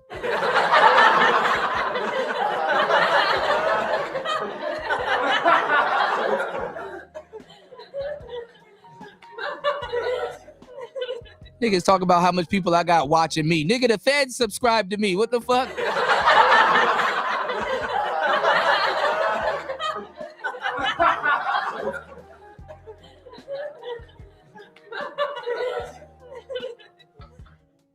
Let's see your name on a damn FBI list. You ain't say no potent shit, man. Ain't that fucked up that the feds will subscribe to you and then end up liking you? Man, don't arrest that nigga. For what? What are you gonna arrest me for? I ain't doing that illegal.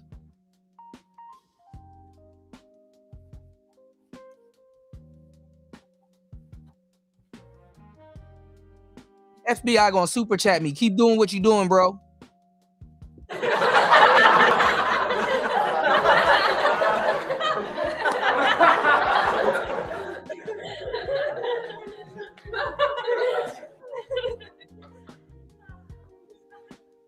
Man, that shit sets us back so far. Y'all have no idea. And that's why I said it's sad that the 21 convention, they didn't do no hit piece. And it's sad that a better documentary on the manosphere that's out is that lady that did the documentary. I keep forgetting her name, but that other one, at least she tried to understand. Because that's more than a lot of people that's in the space. They don't do their research, they don't understand shit. At least she tried to understand. But they don't need this shit hitting more male, more, they gotta, you know who they gotta compromise? They gotta compromise the daughter dads, they gotta compromise white suburb kids in America. This is why respectfully you're starting to see more Glacier people in our spaces.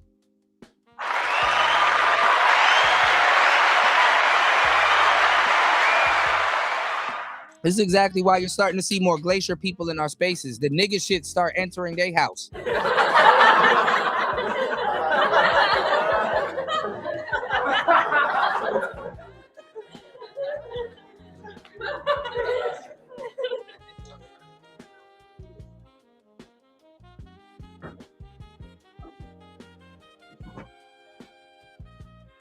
Go ask Aaron Clary.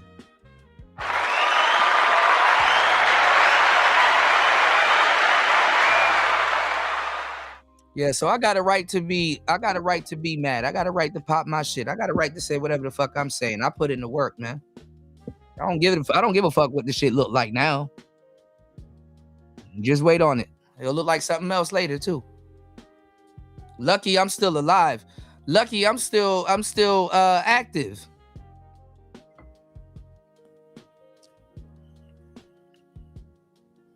A lot of this shit is setting the space back for years, man.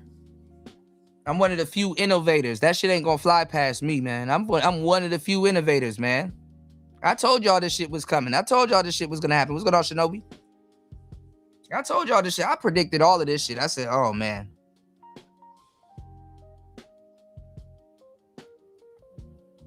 Aaron Clary did try. People don't even know who the hell he is, but questioning me, hell no, nigga. Questioning me?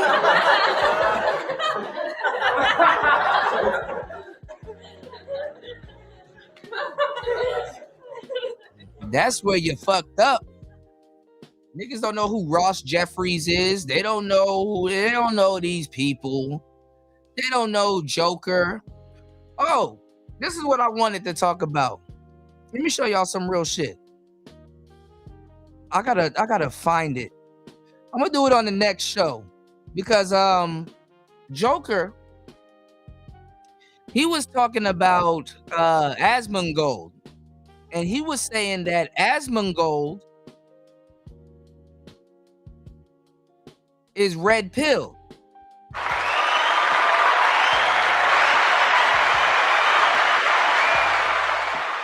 Even though a lot of people disagree with Asmongold in the space, he was saying that Asmongold is red pilled, and he know what he was doing because he was like talking about some of the commentary and some of the some of the stuff that he's talking about on his channel, and YouTube let him be big, and his channel I think he just won an award recently again as the most streamed YouTuber. You know what I'm saying? That other guy, I forgot his name. The other guy that was the most biggest YouTuber was another guy. He's talking about Krishan Rock and what she said, regarding her kid. But they're trying to champion Asmongold into the red pill space, which is funny. And remember, I was showing y'all the video with Paul Elam, who was in the documentary. He's one of the only official dudes in the documentary. But Paul, he's from a different age. He's from the MRA age. So niggas don't know what's really up with Paul. You did? And I can tell you hook, line, and sinker while Paul will look at the space the way it does also. And Paul was spitting game. He was spitting the truth. Paul was saying these niggas are blue pill. They follow the bitch. That's what Paul said.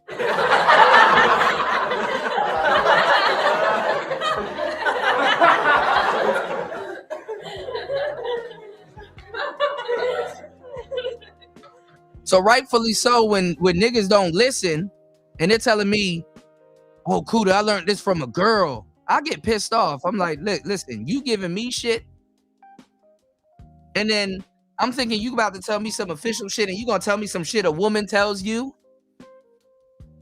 and then now I know you ain't gonna listen to no real game, so now I gotta backtrack and break down why bitches will tell you that. Women are players. Women are red pill. And everything I say gonna go over everybody's head if they don't know what the hell they talking about. You gotta be original. Form a single thought. Some original shit. Say something original. Do something original. Born unique, don't die a copy. I give y'all the game, right? Paul Elam was like, oh, these dudes, they're just gonna, they're gonna submit right back to the women. Same stuff we've been saying for years. No wall. Like, bro, people are asking what MGTOW is and saying MGTOW and all this other stuff. They don't know these acronyms. What's an MRA? Why don't you go ask ChatGPT? Because if I tell you, you're not going to believe me, and then I'm going to be wasting my time. Don't sit up here and have me give you premium game and have me waste my damn breath. Lucky I'm even saying something.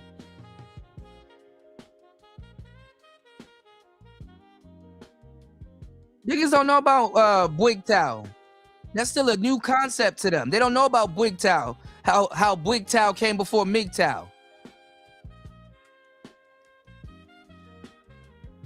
Yeah, you got to study me, man. They don't know what BWGTOW is. What is BWGTOW?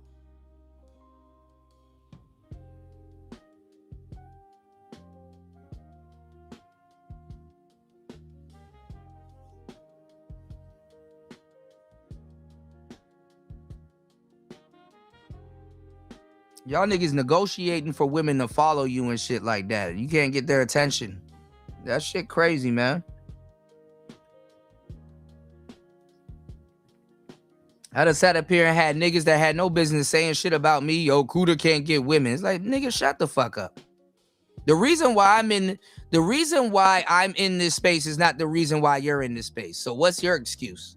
I'm going to work. What's your excuse? If you want to come here and be entertained, then say that. If you want to soak up some game, then say that.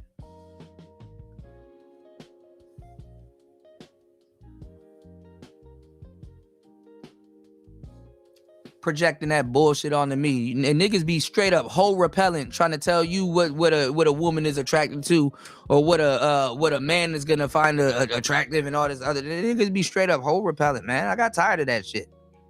And then when they come back to the table, the best thing they can tell you is to trick off your money and spend it on women. Oh, wow. Break the law. Be in the street for the dirty meat instead of learning how to have a dime on your arm.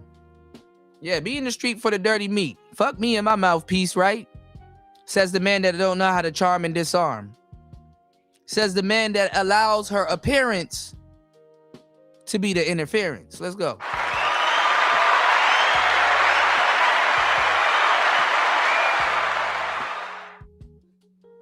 And fucking downplay me. Don't downplay me.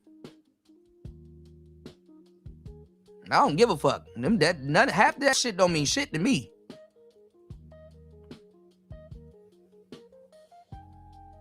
Women are running this space, man. And when the first couple of co-ed channels came in and we were doing content on that, it's like, yeah, those channels are infiltrated. You know, a lot of those co-ed channels, those channels are infiltrated.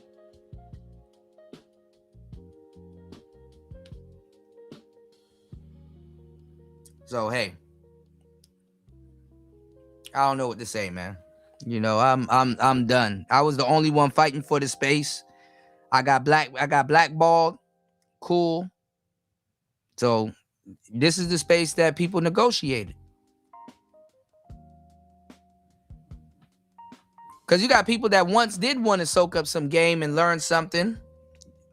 At a point in time, creators once did give a fuck about men. They don't make them like me no more. I give a damn about the men. So I just don't repeat talking points. I don't say shit for the sake of saying shit. I'm just built different. I honestly want to help. This is why I honestly got fucked over.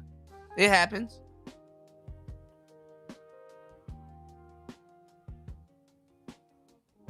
So it's going to come back around. I learned to play the game. It's all good. I knew how to play the game the first time, but holding a door open for people to go through, oh, man. All right.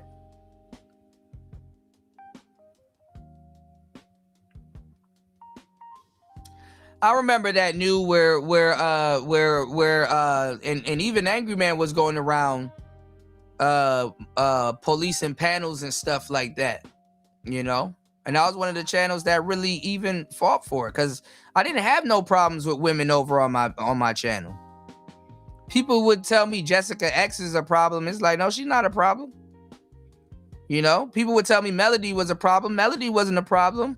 Little Shirley wasn't a problem. Sheila wasn't a problem. A lot of people, a lot of beautiful women, Beachy, a lot of people, they weren't a problem. Some guys didn't like them, but guess what? After seeing me chop it up with them or build great relationships and friendships with them, a lot of the guys that didn't like them at first started subscribing.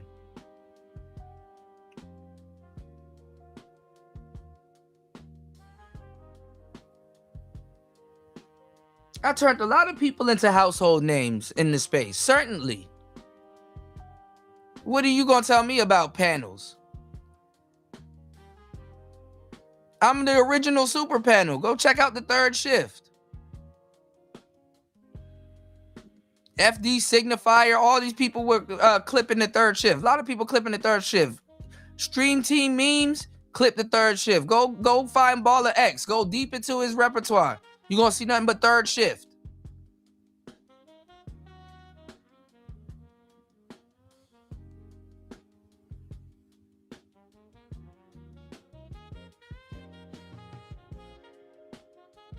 I curated a lot of stuff. I put so many strong personalities together on panels and stuff like that.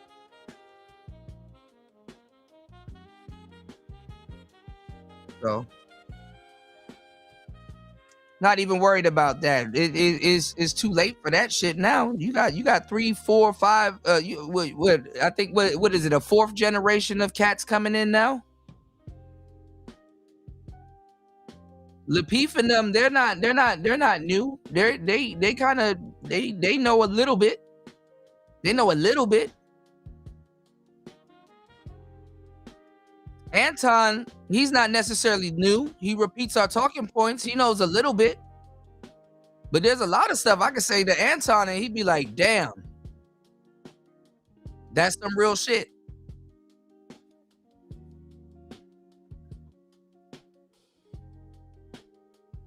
So, I don't know, man. I don't know what's going to happen with this space. And I'm hearing people talking about this space, this space, this space, this space. It's like, what space? What did you build? What's the blueprint? Was there a blueprint already here, or did you actually create a blueprint? What can you say that you added to the space? What was the original thought? Like, what did you, like, you know what I'm saying? But like,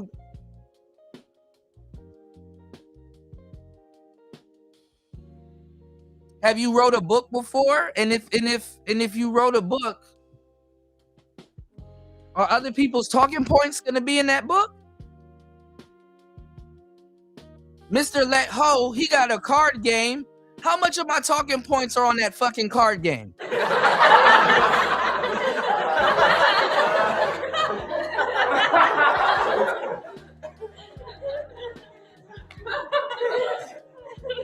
Even down to the terminology and stuff like that. You know how much Third Shift paraphernalia is all over the fucking space?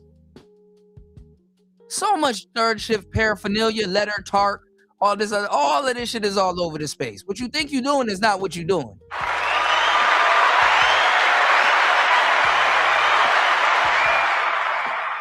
Who put you in the game? Who raised you? Who gave you the game? Who laced you boots?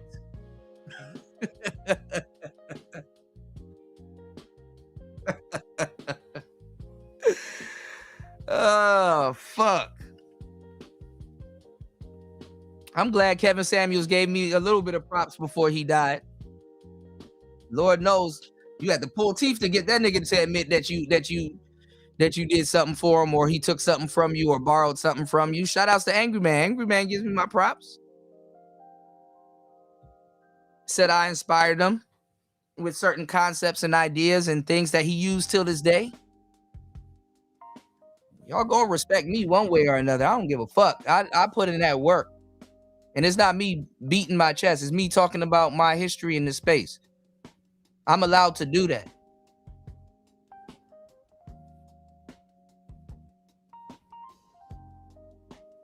Somebody said I'm the most known unknown nigga. I said, man, fuck you.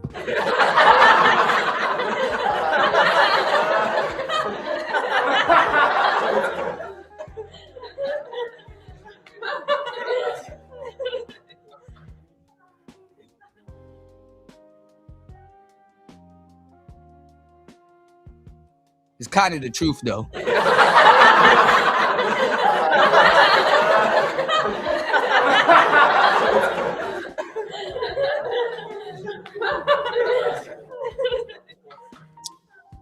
But listen, y'all, we're gonna do a let me know if y'all want me to do movie night. Hopefully we can sponsor it, and then we'll go over to Rumble and we'll go look at that goofy ass documentary. But we're gonna talk about it. It's some more of the same.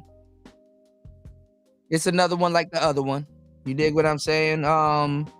You dig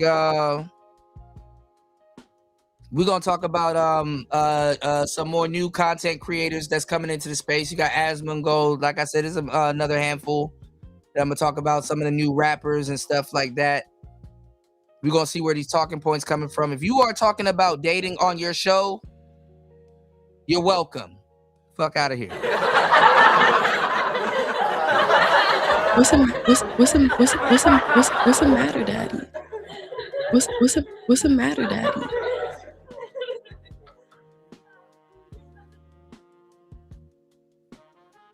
Please hit the like button and support the show. What's going on, D-Ski? Good to see you, player.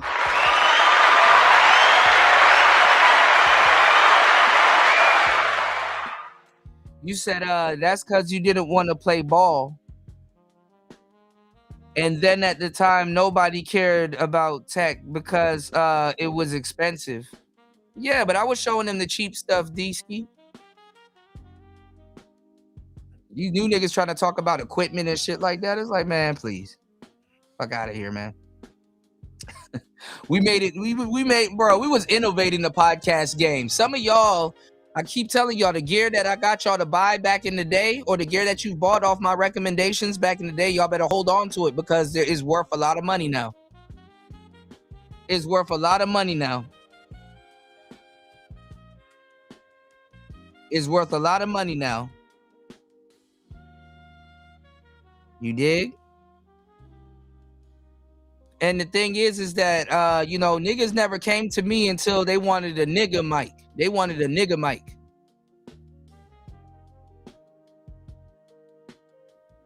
Yeah, they wanted a nigga mic. I might have to go over to Jazz Noel's channel and help her out a little bit. Cause she was saying I think she said she was talking shit at first. And then then around the end, she agreed with me. Because it wasn't nothing to disagree on. What I said was common sense. That was like the surface. Like we didn't even get to chop up no game.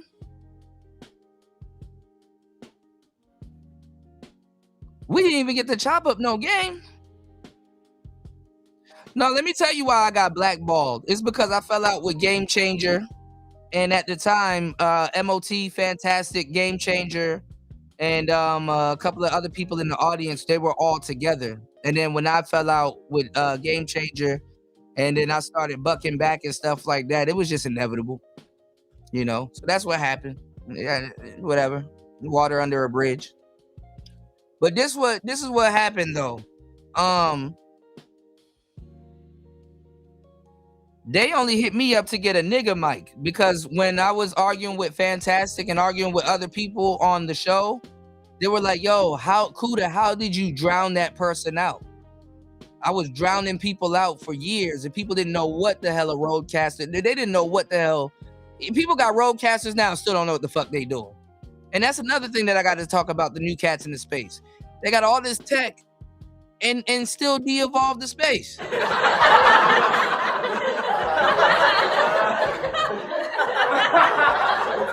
Yeah, and I made myself accessible. That's absolutely true. I couldn't lean on no damn AI. I couldn't lean on none of that shit. I didn't got man. Let me had AI back in the day. What? AI is out right now, and I still don't lean on it. And remember, even when I was revolutionizing nigga panels and panels in general, even when I was revolutionizing nigga panels, and panels in general, being the founder and owner of Stream Team, which I came to find out later after the shit went to shit. Even when I did that, right, I didn't rely on panels. Yeah, and StreamYards didn't have all of these features. Again, thanks to us.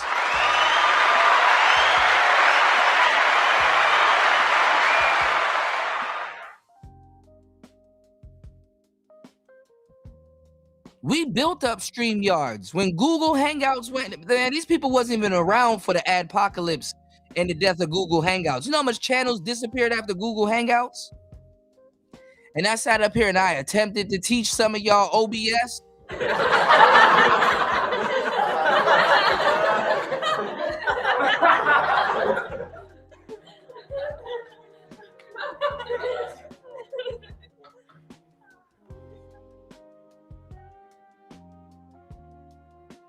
That shit is crazy.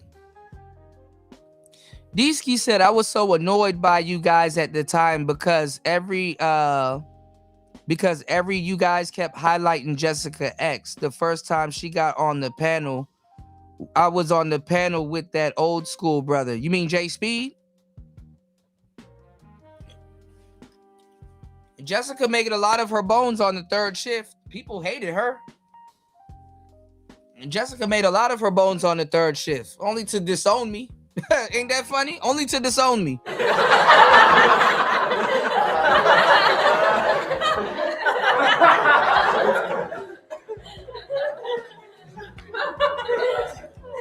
Good luck with that, new. That's a thankless job. That's a thankless job, you know.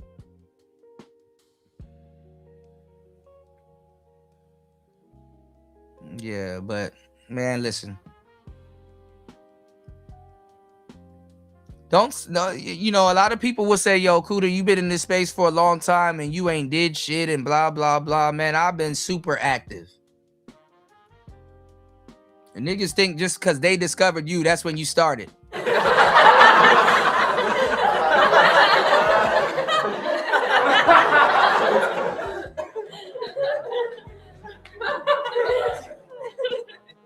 Yeah, the only person that was doing overnight panels, because the Manosphere closed at 11:30. Them niggas said, fuck y'all. Them niggas, it was a cash grab and them niggas went to sleep. Me?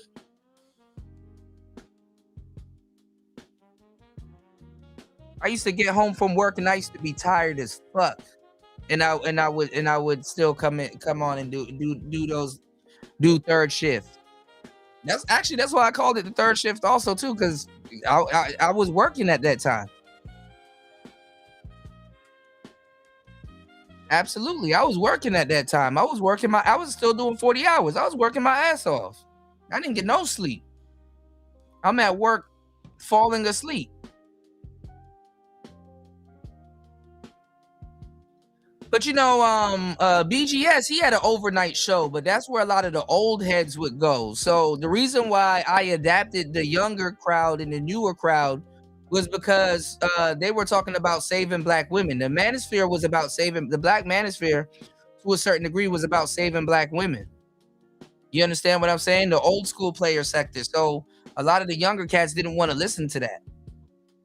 And I provided a space where you guys could talk about what happened during the day and, you know, hey, did you see this? Or hey, did you see that? Or if you missed the show, you could kind of catch up on it on my show. And I would go all the way into the night, into the early morning, and I would pass the show to either Bernard Riley or somebody else. Or if I had something to do, I would see who else was live and pass it off. I started that. That's a trend that I started to show solidarity and stuff like that. This is why when it came off to the audience, this is why it came in like, oh, we're all together, because of the idea of passing the shows off. Nobody was doing that. Nobody was passing the show off. People was like, oh man, who's live? You know, that's why I came up with the niggas are only as loyal as the next person to go live, because I was passing shows off. I was showing people love. People that turned on me, I showed them love. You know, I co-signed a lot of people.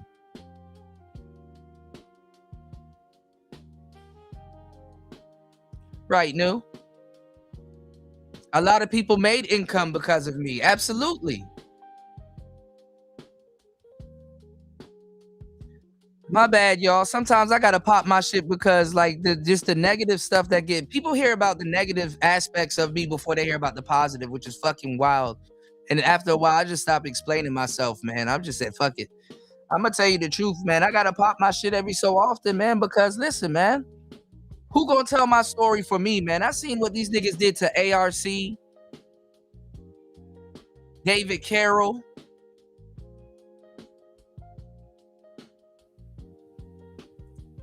and Sinful and all them people. They done left them people in the dust, man. They done forgot about them people. I think Bernard listens to the space. He's probably on a burner account and he drives he got his CDL. So shout outs to him.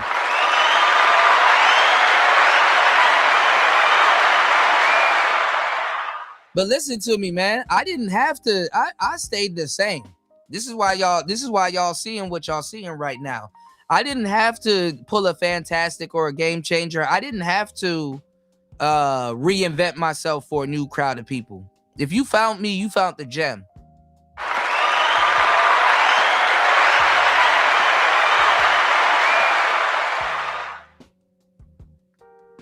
I'm not trying to go around on these panels and BOG to people and stuff like that. It's just basic respect. Just have some respect, you know?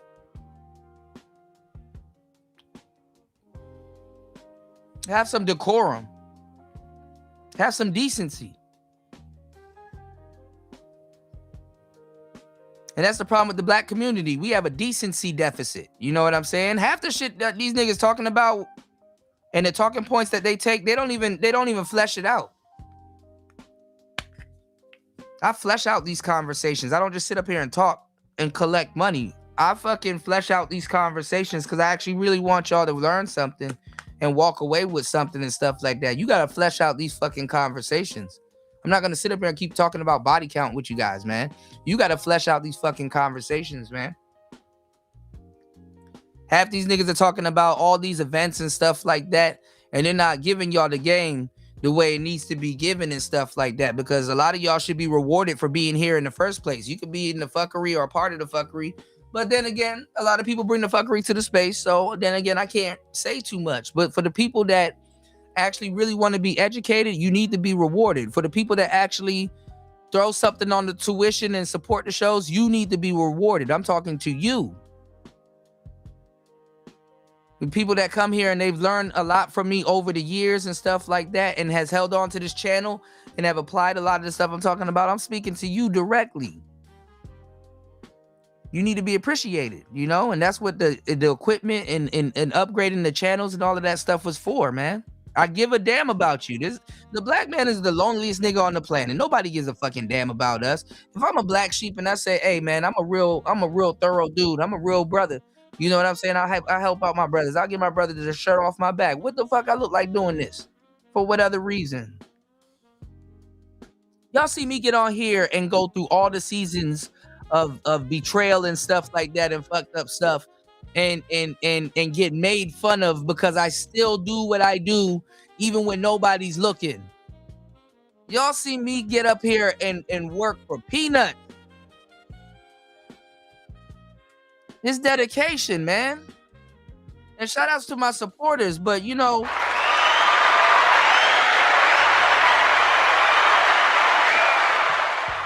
I don't need the show to rely solely on you guys, man. Brothers really need to give you guys a break and everything and stuff like that, because I appreciate you guys for really looking out for the cookout, you know? And I want to do something special for you guys when I have it, because, you know, in that, you know, whether you think about it or not, you know what I'm saying? By proxy or whatever, you saved a lot of brothers' lives too.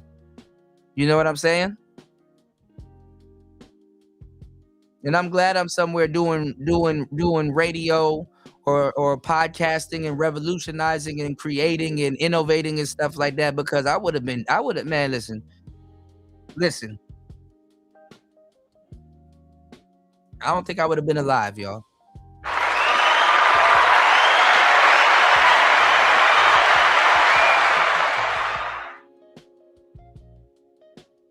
Real talk.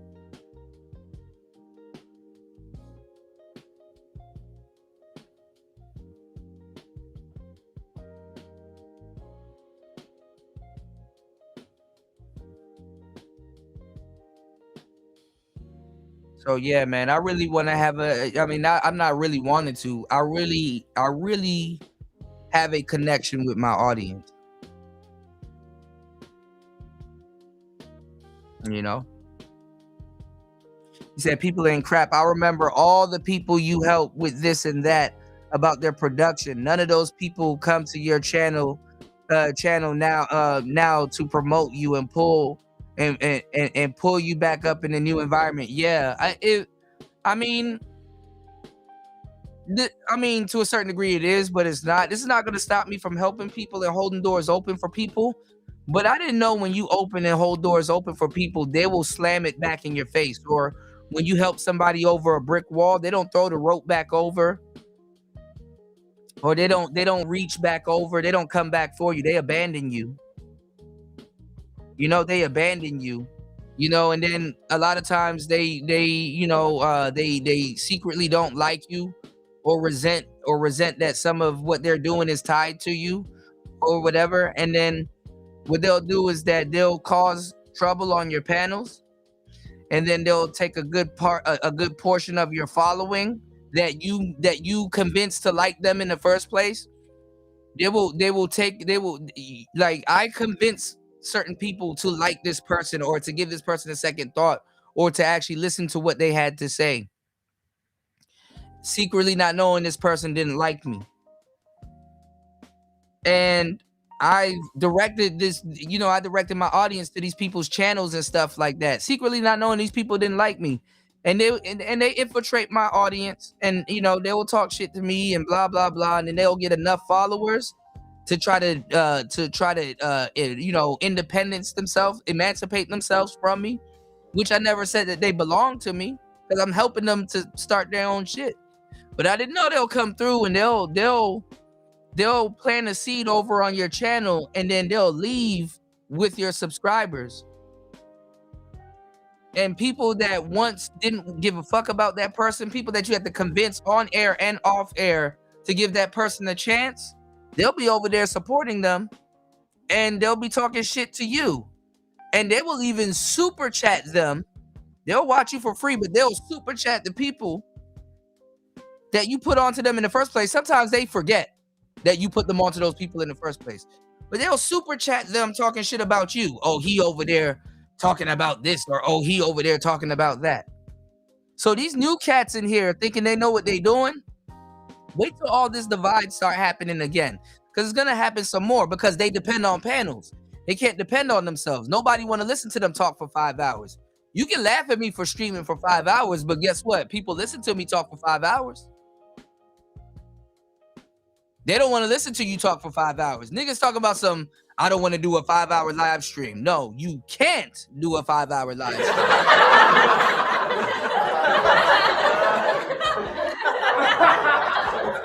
Don't do that.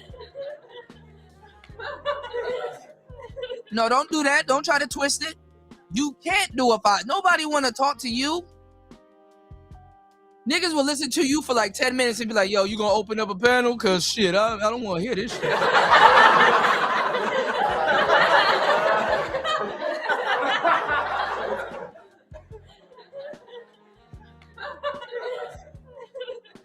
I'm gonna go find a panel I can join, or I'm gonna go find when panels got popular, I've revolutionized panels so much. When panels got popular, I stopped doing them. Ask my audience. When panels got popular, I stopped doing them. So it was easy to laugh at me, because guess what? Let y'all niggas stop doing panels and see what your chat and your audience look like, and see what the support look like. This is old shit. Go do a show by yourself. Because see, a lot of y'all didn't understand what I was doing. A lot of people came to the third shift. I realized later on, for me, which is good, you know what I'm saying? I rather y'all come for me than the panels and stuff like that. The panels was an extra thing. But remember when I used to do third shift, and I used to do monologues, and then I open up the panel. Revolutionize the panel. Remember what I used to open up the monologue, say what I say sometimes, and then I open up the panel. A lot of people didn't, and I told y'all, we talked about this for years. A lot of people didn't know. I trained my audience respectfully to hear what I have to say. I let them know that I know what I'm talking about. I let them know that I got profound things to say.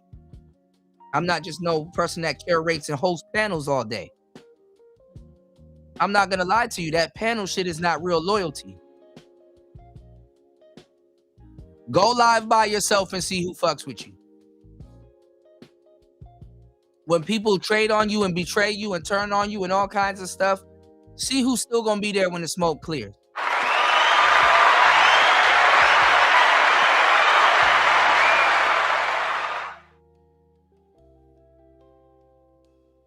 So,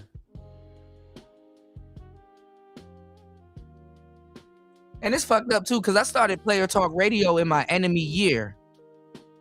And I really try not to have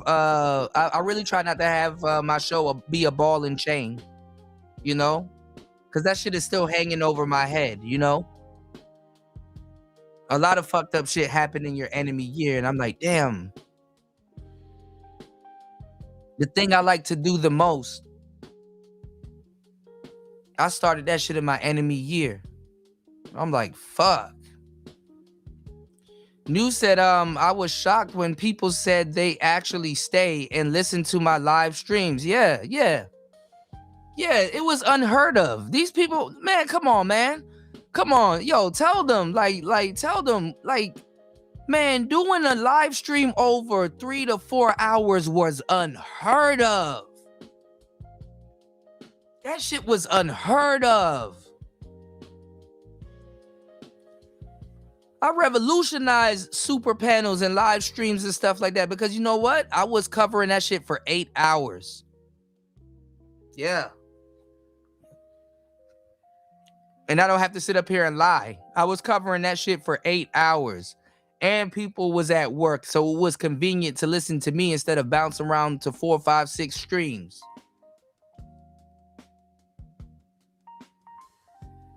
And then we would go over the streams that you thought you missed.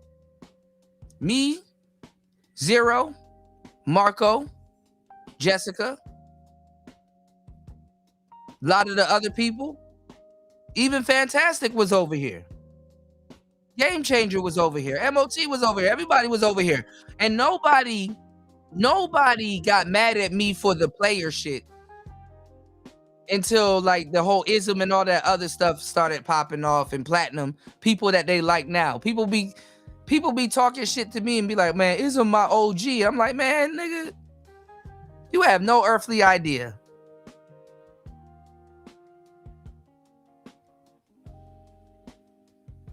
Go over to Platinum's channel right now and see if Platinum's voice don't sound different. Platinum done got in his 10,000 hours. We sound different. You go listen to the old me. Yeah, I'm gonna sound the same, but I'm gonna sound good because of the, you know, my mic game always nigga shit. If I do say so myself, I've developed look, I've done this so long, I can talk to y'all on a fucking walkie-talkie and still sound like and still have a radio voice.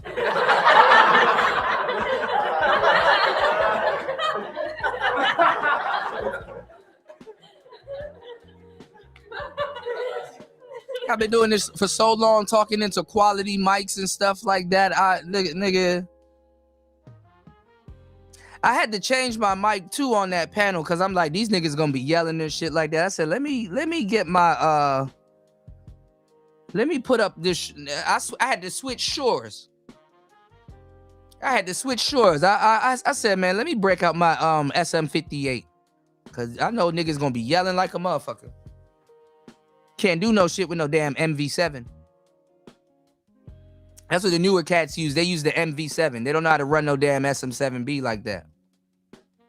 And we've innovated all of the tools for you to go buy a SM7B and just plug that shit in. You couldn't plug that shit in. Yeah, new. It's a art, you know. The niggas don't want to hear niggas for 10 minutes and shit like that. You know what I'm saying? Niggas up here talking for hours. You know, so when somebody don't want to listen to you, they don't got to. Like I'm not offended. It's like, okay, you not gonna take heed to what I'm saying, nigga. I'm gonna leave.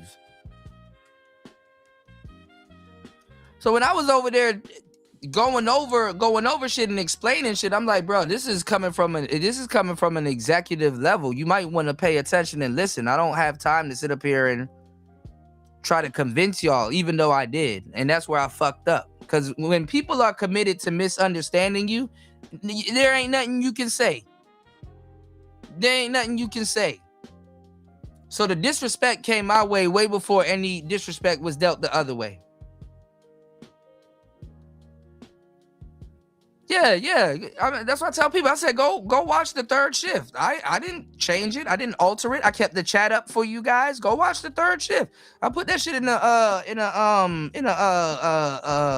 playlist. Go watch the third shift. Go watch the third shift.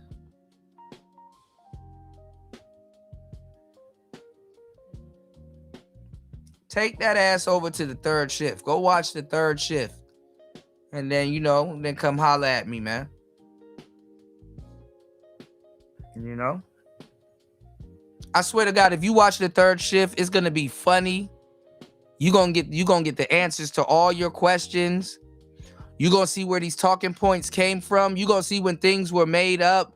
You're gonna see audience members, because some of the stuff that's going on in the manosphere today, it came from y'all.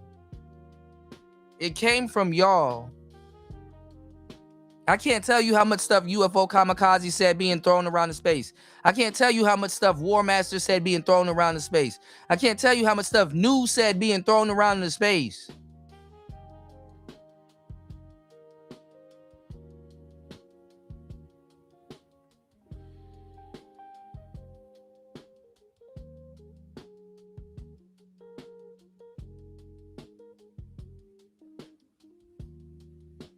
Yeah, so then niggas ain't gonna play in my face. Not for long. So, you know, I ain't disrespect nobody.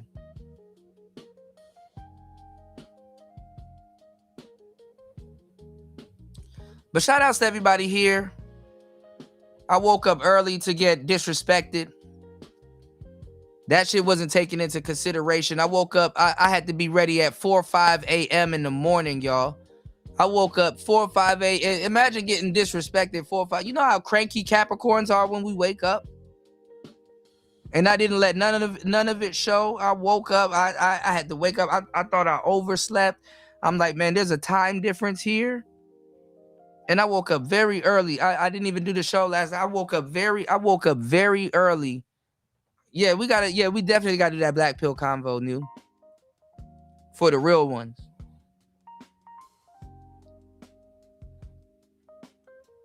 Yeah, I'm not gonna argue with people. If I don't know nothing, I just shut the fuck up and listen. I learn. I'm not gonna look for a gotcha. I'm not gonna nah, man. So I'm like, man, dog, even down to how we argue and structure and our buzzwords. I'm like, niggas be like, yo, you're moving the goalposts, and I'm like, that's not moving the goalposts. Bringing something into context that's related to what we're talking about. If I had got to finish what I was saying, that's not moving the goalpost.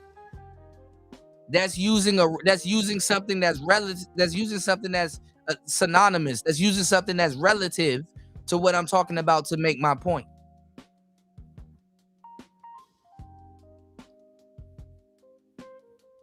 I'm just not using a fancy $20 buzzword, you know? You said that's because people was trying to get a following by beefing. Yeah, that's what I'm saying. Like, I'm telling you, the panel culture, it's inevitable people are gonna turn on you, especially if you start bringing personalities to your channel. Panel culture, let me tell you what happens, okay? Because I've lived it, you know, so I'm not mesmerized by it. And I've been through the gauntlet. Panel culture brings people together and then break them apart. You know what I'm saying? I was lucky enough to bring people together, then it split apart, then I bring people together, then it split apart, and then I bring people together, then it split apart. I did it 3 times. I did it with 3 eras. I did it before the I did it before the original third shift era. I did it during the third shift era, and then I did it after the third shift era with the player sphere. And then, you know, Platinum did what he did his thing, and then and Ism did the little Macosphere thing. So I was burnt out. And not necessarily burnt out. I was just tired of niggas, man.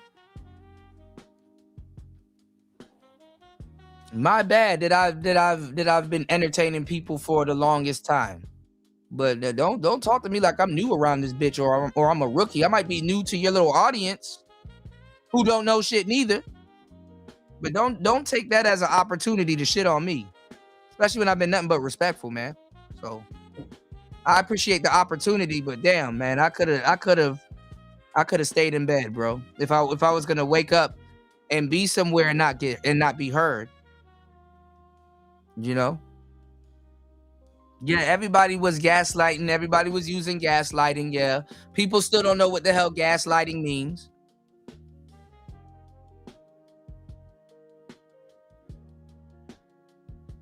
So they don't know. They call what you call it. They still refer to Kendra D as what's the name she goes by now? That's how you know people are new. Crimson Cure. They don't know DJ Fish Grease. They wasn't here for that. They don't even know what the masculine. They don't know the masculine mercenaries. They don't know Cerulli. Listen, they're Samulite. Imagine being a Samulite and not know who BGS is.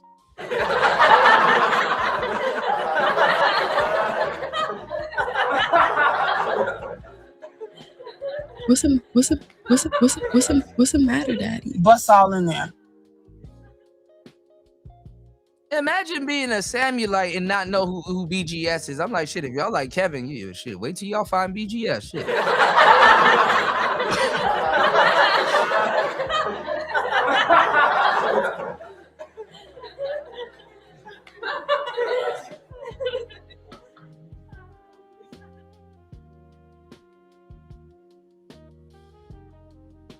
Y'all gotta pay homage, man, or look stupid.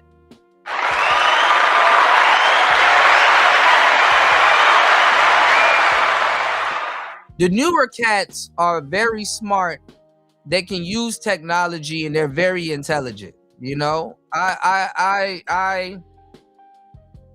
thought more of Ilkan and Fatty. I believe that they're both smart. I don't think that they're bad. I don't think they mean bad and stuff like that. But they fumbled that. They dropped the ball on that. You know, and I shouldn't have to go somewhere and offend people just by being myself. And I'm not doing nothing. I'm not doing nothing. I was like, I know when I say what I'm about to say, I expected pushback from the woman. But then again, I know what I'm saying makes sense. But this is the thing. I don't know why with me, it's like a dice roll. I can either make sense or super offend people. But me being red pill, and I'm not even red pill, I'm black pill, but me showing up on some manosphere shit, you know. Somebody told me years ago, though, when something like this happened, they were like, Kuda, if you go on Fresh and Fit, do you think you're going to have the same outcome? And I'm like, man, they wouldn't invite me on there. Because I don't think they would invite me on there. And I like Myron and Fresh, but I don't think they would invite me on there because I would have to correct them on certain things. And they're going to take that correction as offense. Because that's what happened with Fatty and Ilkan. Like, I'm not stupid. They're going to, oh, he's the OG guy. Oh, he's the, oh, you know, he's the, you know, blah, blah, blah. I'm not asking for people to bow down. But take what I said, not with a grain of salt, but with a red pill.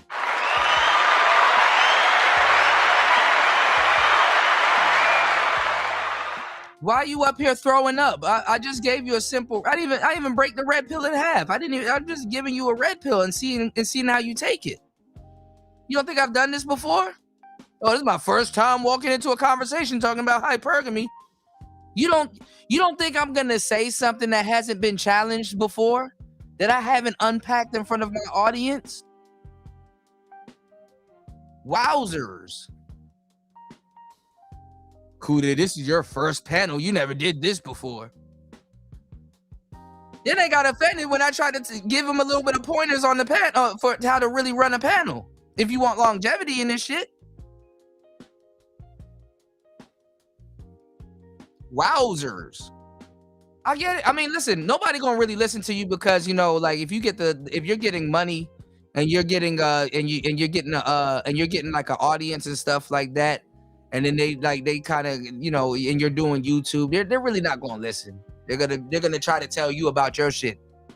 You know, they're going, how much subscribers do you have? How much people do you have? What you gotta, you know, I done heard waves of people use that shit. That shit was prevalent when I was doing it too. It's nothing new. So it's nothing you can really tell them. Their audience gonna have to humble them, or something else gonna have to come in, a new group of people or something like that. And it's like, man, I'm trying to help you guys out. I'm not trying to embarrass y'all in front of a group of people, which y'all trying to do with me. But damn, even while y'all meeting me with disrespect, I'm still trying to help. Ain't that crazy? Even though I'm blatantly, I'm gonna act like I didn't see that. I'm gonna act like I didn't hear that. I'm getting blatantly shown disrespect.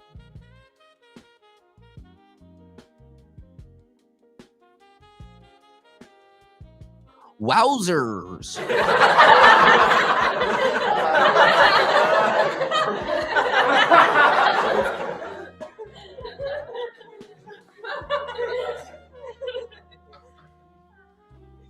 My channel done been through real war, real feminist war. Nigga, I'm on like 2 FBI lists.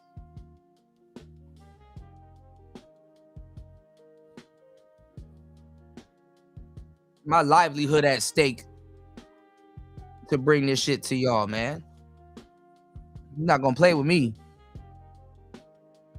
I'm sorry. I'm sorry if I showed up in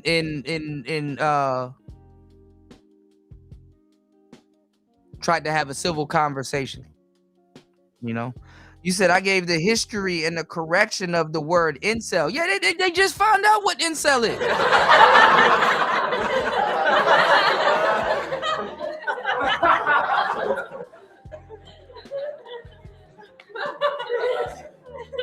And they still don't, and they misuse it, and they still don't know what incel is. I'm telling you, a lot of these new channels, I can go to 98% of these new channels,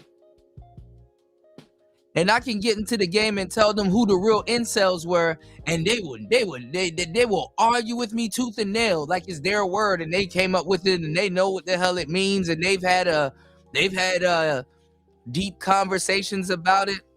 I know for a fact, if I had brought up the word incel, because somebody said it on Fatty's show today, I know for a fact if I bring up the word incel over there, I'm gonna get argued with by people who just learned it yesterday.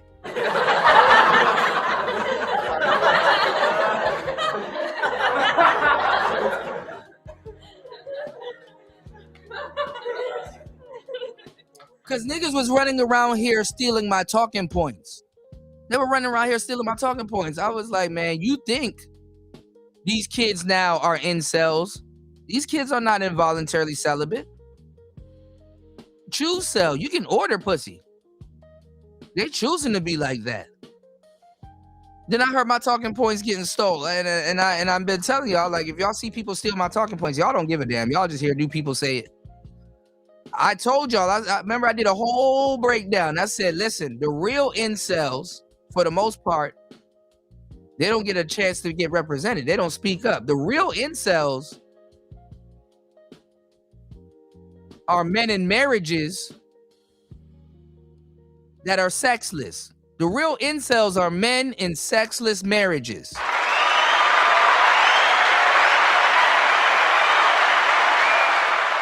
You don't think I know how to say something that'll go over somebody's head? I say it on purpose. You want to know why I say it on purpose? Because I can't wait for them to ask me what the hell it is so I can break it down.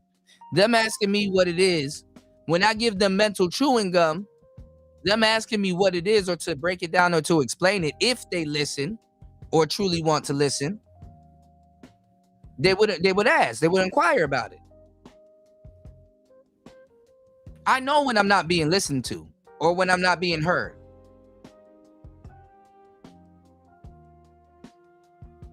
You know?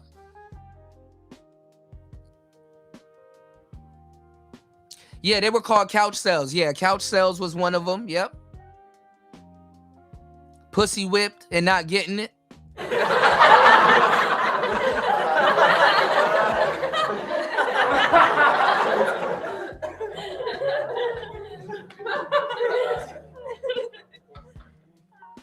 That shit crazy, man. I got homies that died because they didn't listen to me.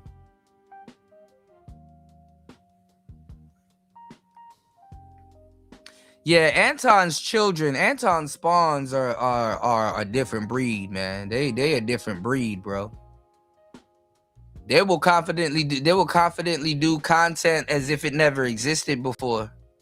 And I get it. That's like people want on for doing something and they'll be like, remember I talked about it? Yeah, you talked about it, but niggas in 2004 was talking about it also. So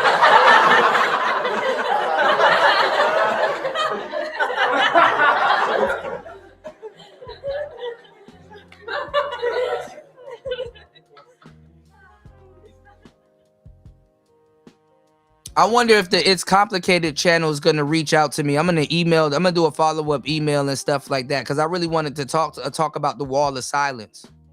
Niggas don't know about the motherfucking wall of silence, man. You know what I really want to do, I really want to do some content to get Barbarossa and Stardust to really come out the cut and I really want to get some pickup artists out the cut too because niggas don't know what they're talking about when they talk about pickup artists. There's only a handful of cats that I really ran into in this space that we could talk about real pickup artists. They don't know Neil Strauss. They don't know Mystery. They don't know Ross Jeffries. They don't know Jeffy. They don't know RSD. They don't know Love Systems. They don't know Matador. They don't know Ted Magnet. They don't know these people. And I hate that with the Manosphere, it's like you just had to be there. What's the matter, Daddy? Bust all in there. You just had to be there. I done had everything stolen from me. Sound clips. Oh, man. Oh, man. All right, y'all, man. Before I talk about this shit anymore, I'm going to get mad. But that was today's show. I got more for y'all to come. Hopefully, y'all enjoyed it. Shout outs to Fatty. Shout outs to Ilkan. Hopefully, I show up Friday. If I'm able to say something and be heard, that'll be cool. You know? They don't care about it, man. If they wasn't there, it didn't happen.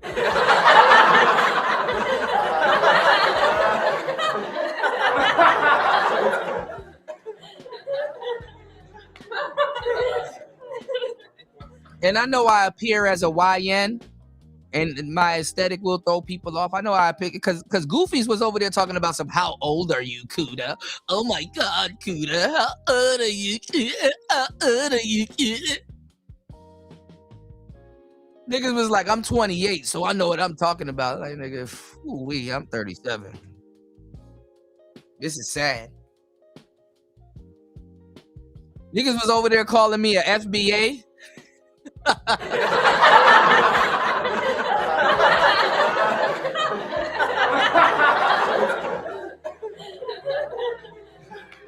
Look at the super chatted Fatty talking about get this FBA out of here. These FBA talking points. He don't know I'm a Tedda. It's funny when Fatty says Tedda.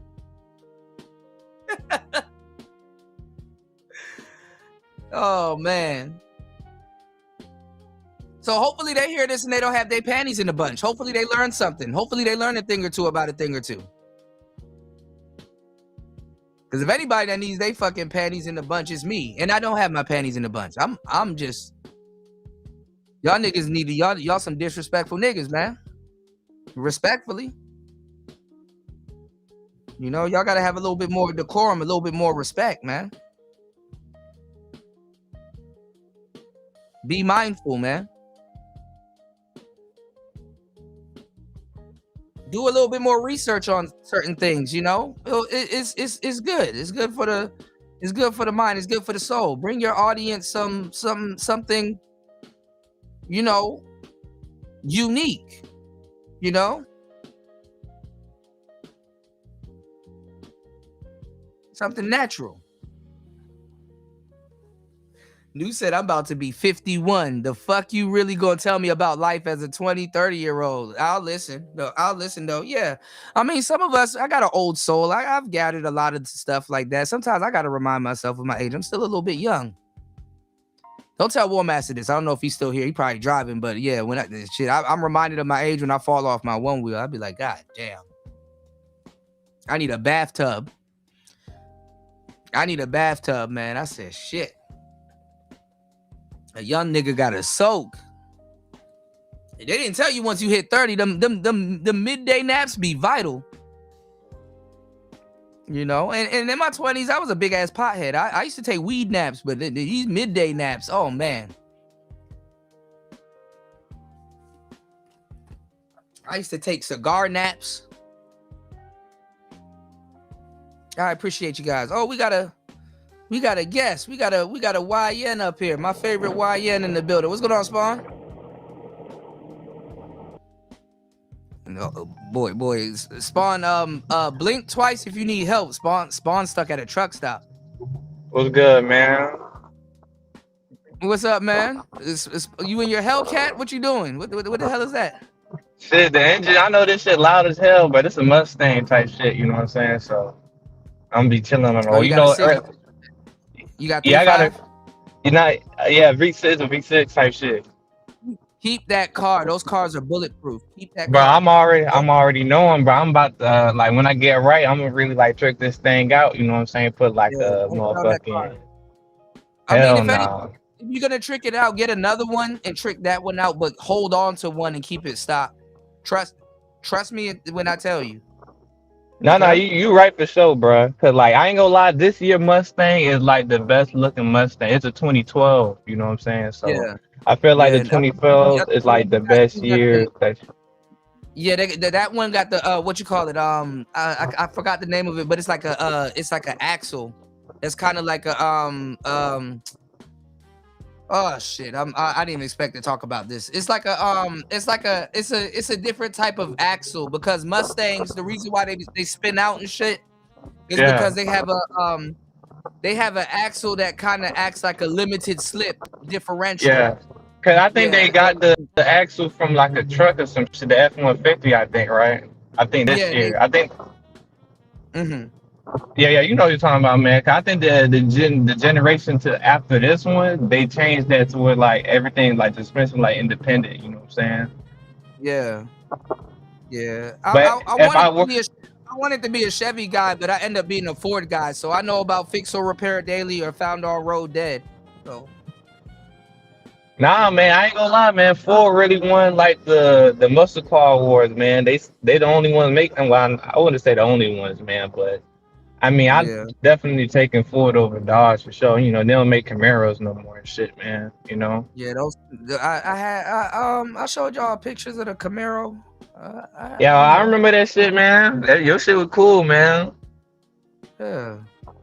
People think. But people think I'm a liar though. So if you remember, you remember. I don't where's that right now, man? You done sold that shit, man? Like, or that shit in the junkyard? Where's that? No, it's not junk. That shit gone.com. You know? Gone.com. But shit, man, what's good with you, man? Shit. I see you be hopping around and shit now, man. Get your face out there and shit, you know what I'm saying? Let them motherfuckers know. I told y'all every once in a while I'll go on tour and bring the channel back and stuff like that. It's easy. It's easy for me to bring the channel back. I just don't want to talk to a bunch of fake people, bro. I just don't want to do it. I don't, and I'm not talking about Fatty and Elcan and stuff like that. I'm talking about I'm just not trying to attract a bunch of fake people over to my channel. You know? Yeah, that is true though. You will attract the fake motherfuckers. Yeah, that's the thing. Like I'd rather more quality people. I've seen what happens when you surround yourself with a bunch of fake people and you happen to be real, man. That shit is no joke. You know? I'm a victim of it. Shit. I'm a victim. Nah, you caused some of it. You kind of caused. I can't lie. Yeah, Hindsight. I'm not gonna be ignorant and say I didn't. I probably did. Yeah. Nah, at least you, hey man. At least you holding yourself accountable, gang. Like shit, you know what I'm saying? I mean, You live and learn, man. I can't be on here telling y'all to hold yourself accountable, and I'm not doing it. Like, Spawn, you know, I will fire up a live stream and apologize, and I will hold myself accountable, and we'll sit up here and laugh about shit, and then it's business as usual. When I'm wrong, I don't hold on to it and stuff like that, unless you know I got a reason and stuff like that. I don't got to do that. I'll tell y'all I'm wrong, because it would be dumb for me to get up here and be like, yo, you know what I'm saying? You got to move on, or you know, when women reject you, that's not really a no. You know what I'm saying? I can't tell y'all that that's not a no. And then when I get rejected from something and stuff like that, I think I'm going to change up the rules. No, it's like, no, I'm going through emotion. I got to learn something. And I know I've built myself up the right way. So anything else, I just got to make changes and corrections, you know? Yeah, just fine tune and like, you know what I'm saying? Yeah, fine tune it. Yeah, like I don't really have to super rebuild myself. You know what I'm saying? And I'm glad that I know that about myself, and I've learned how I learn things and stuff like that, and I give myself grace to make mistakes and stuff like that. And then you know what I'm saying? And then I come online and talk to y'all about it. I will tell y'all about a mistake I made, and people will lie, huh? Is that like the foundation already there, man? You just need a new roof, man. You know what I'm saying? Yeah. But the house still intact. Might need a new window. Right, or an addition. Yeah, I mean, the foundation is there. The reason why a lot of the guys are having problems in this space and in general is because they don't want to rebuild themselves. And you know, and you have to a man is put on earth to build or destroy. You know what I'm saying? And sometimes that concept, it goes with him. He got to destroy his old self, or if he doesn't destroy his old self, if he's cool with what he got, he just got to refine it. You know? But you got a lot of people in this space that took things that they should have destroyed into the future with them. They held on to it for a long time, and then you know when they got to replace it, or they can't find the information when somebody's telling them to replace it, or how to replace it, or they don't think they're replacing it with the equivalent, then they start to get mad and buck up at you and stuff like that and things like that. So they holding themselves back, being stubborn, because nobody wants to spend a long time making a mistake.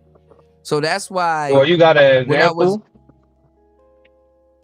Like certain beliefs that you have with women, if you in your 30s and 40s and you still believe that shit, you're cooked. You know what I'm saying? You're cooked. You know, to a certain degree, if you don't work on it or something, what's going on, Brown Slap Power God? You know, then it is what it is. You know, if you know, because you can spend a long time making a mistake. You know, and that's kind of what they were. That's kind of what they were alluding earlier on that panel. They were like, "Oh, he's an OG here." They were trying to turn it into "Oh, then why isn't he big? Doesn't he have a name? Why doesn't?" I hear that shit all the time, and it's like some of the really people ain't really got too much like. That's what I'm saying. That, like that. We really don't give a fuck about that here, first and foremost. You know. Yeah, they still believe in subscribers. You know, he brought up some dude with a tight shirt, and he was like, he got 488 subscribers. He got options. I'm like, bro, that's not options. That's subscribers. You know, that's subscribers. You know. Hold on, he's called his subscribers options. Yeah. Oh, and I'm that's like, crazy. bro, I've like, I'm a veteran. Like, what are you talking about, bro? Like, I don't give a fuck. And the dude was like smiling at me, like, yeah. And then I went over and checked out his channel off air, and he been around for a long time. And I'm like, oh, okay, I see. He got seniority. Well, he got some game on the channel. He got some game on there. What he talking about? I don't know. I think he talk about like politics and shit like that, and some other stuff. And I'm like, cool, but it's like I don't give a fuck about that. Like, you know, I don't care. Like, you know, good for him. You know, I wish him success and stuff, more success. You know, I'm not mad if people pass me up, because if I genuinely help somebody, I kind of expect that, you know. I'm not gonna get mad. I look good on you though. You know what I'm saying? Well, it's not to look better on me. I don't lose no light off my candle, lighting other people's candle, but just don't shit on me. If you make it, don't shit on me. Like, damn, like that's the least you can do. You know, practice some decorum. What's going on, New? Shout outs to Black Pill Jesus. What's going on? What's going on, man? What's happening? New was there for that whole shit. The majority of it. Right? Yeah, you came in. You came in at the right time. Hey, I'm on an AirPod. How does it sound? You sound good. All right. See, that's Apple. Yeah, you good, man. Yeah, it got some bass. It got some lower. It got some bass in it. That's what's up. Fuck you, War Master. This is Apple, baby. No, but I was there probably 30 minutes into it. But the part you was talking about old girl getting kicked off or leaving. I wasn't there because I had just got off work at 6:30 in the morning, man. I've been pretty much in and out of sleep. Yeah, you did say the night before you're gonna be working overnight. You did, because remember I did that live before I went up there and I was asking y'all what should I do. You know. Yeah, I was already at work. Yeah, you was at work then. Yeah. But I think sometimes though, dog, you gotta remember that, because I'm gonna keep saying it. Yeah, like, I know I don't believe in no Manosphere, Jason. No, like these niggas ain't red pill. Don't say you're red pill and don't use talking points. You know what I'm saying? Like straight up, because these niggas they call themselves red pill and they use the talking points. So you know, I gotta kind of address them the way they feel that they want it to be addressed. But then again, I'm actually authentic. I'm real. You know, that conversation shouldn't have went like that at any cost, if you were red pill or not. You know what I'm saying? That conversation absolutely shouldn't have went like that. Yeah, but you know, I mean, what are you doing? You kind of have to expect that though, bro. Like, look, even the niggas who've been around for a long time, like, dog, you can't tell me anything I say is fake as fuck, because I'm on camera and transparent as fuck about a lot of things, right? I have real life conversations with people that's in my life and that's been around me for the last 30 years. So if somebody don't like you or they want to do this, hey, fuck them. Well, but New, you know as well as I do, and this ain't no gang shit, even though I say, you know, who put you in the space, you know, and Spawn too, you know as well as I do, if somebody, if you go around a veteran blood, he gonna look at you a certain way if you just there wearing a bandana and repeating talking points and stuff like that. He gonna be like, yo, you know, where your beads at? You know what I'm saying? You ain't get initiated in, like you supposed to, nigga. You supposed to get jumped. How you get initiated here? Did they jump? Yeah, like did you get blessed in, or did you get blessed in, or did you get jumped in? Niggas like, oh, Kuda, they're just doing that because you're new. Like, I'm not new. And they're like, so they're gonna try to jump you in. It's like, bro, we invented that jumping in shit, and you can't jump me into something that I'm not trying to be a part of. Respectfully, you can't jump me into something I aided in creating. Right. Yeah, I mean, I agree with you on that. How you gonna jump me in my own game?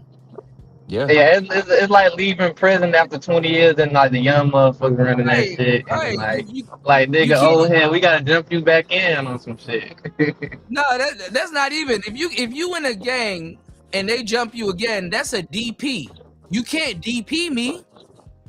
I got a bigger jacket. You're not gonna DP me, so you're not gonna tell me about hypergamy or none of this shit. That was an attempted DP. It failed. You know what I'm saying? That's why I called you DJ Punching Bag, man. Yeah, but punching bag.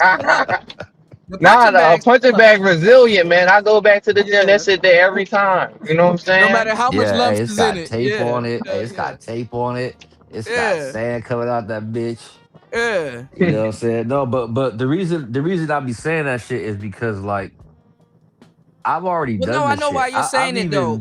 Wait, but New, I know why you're saying it, and I was gonna get to it because I was gonna say this, and you and Spawn will know what I'm talking about. When you say something that will be hyperbolic, you look for it to go over people's head.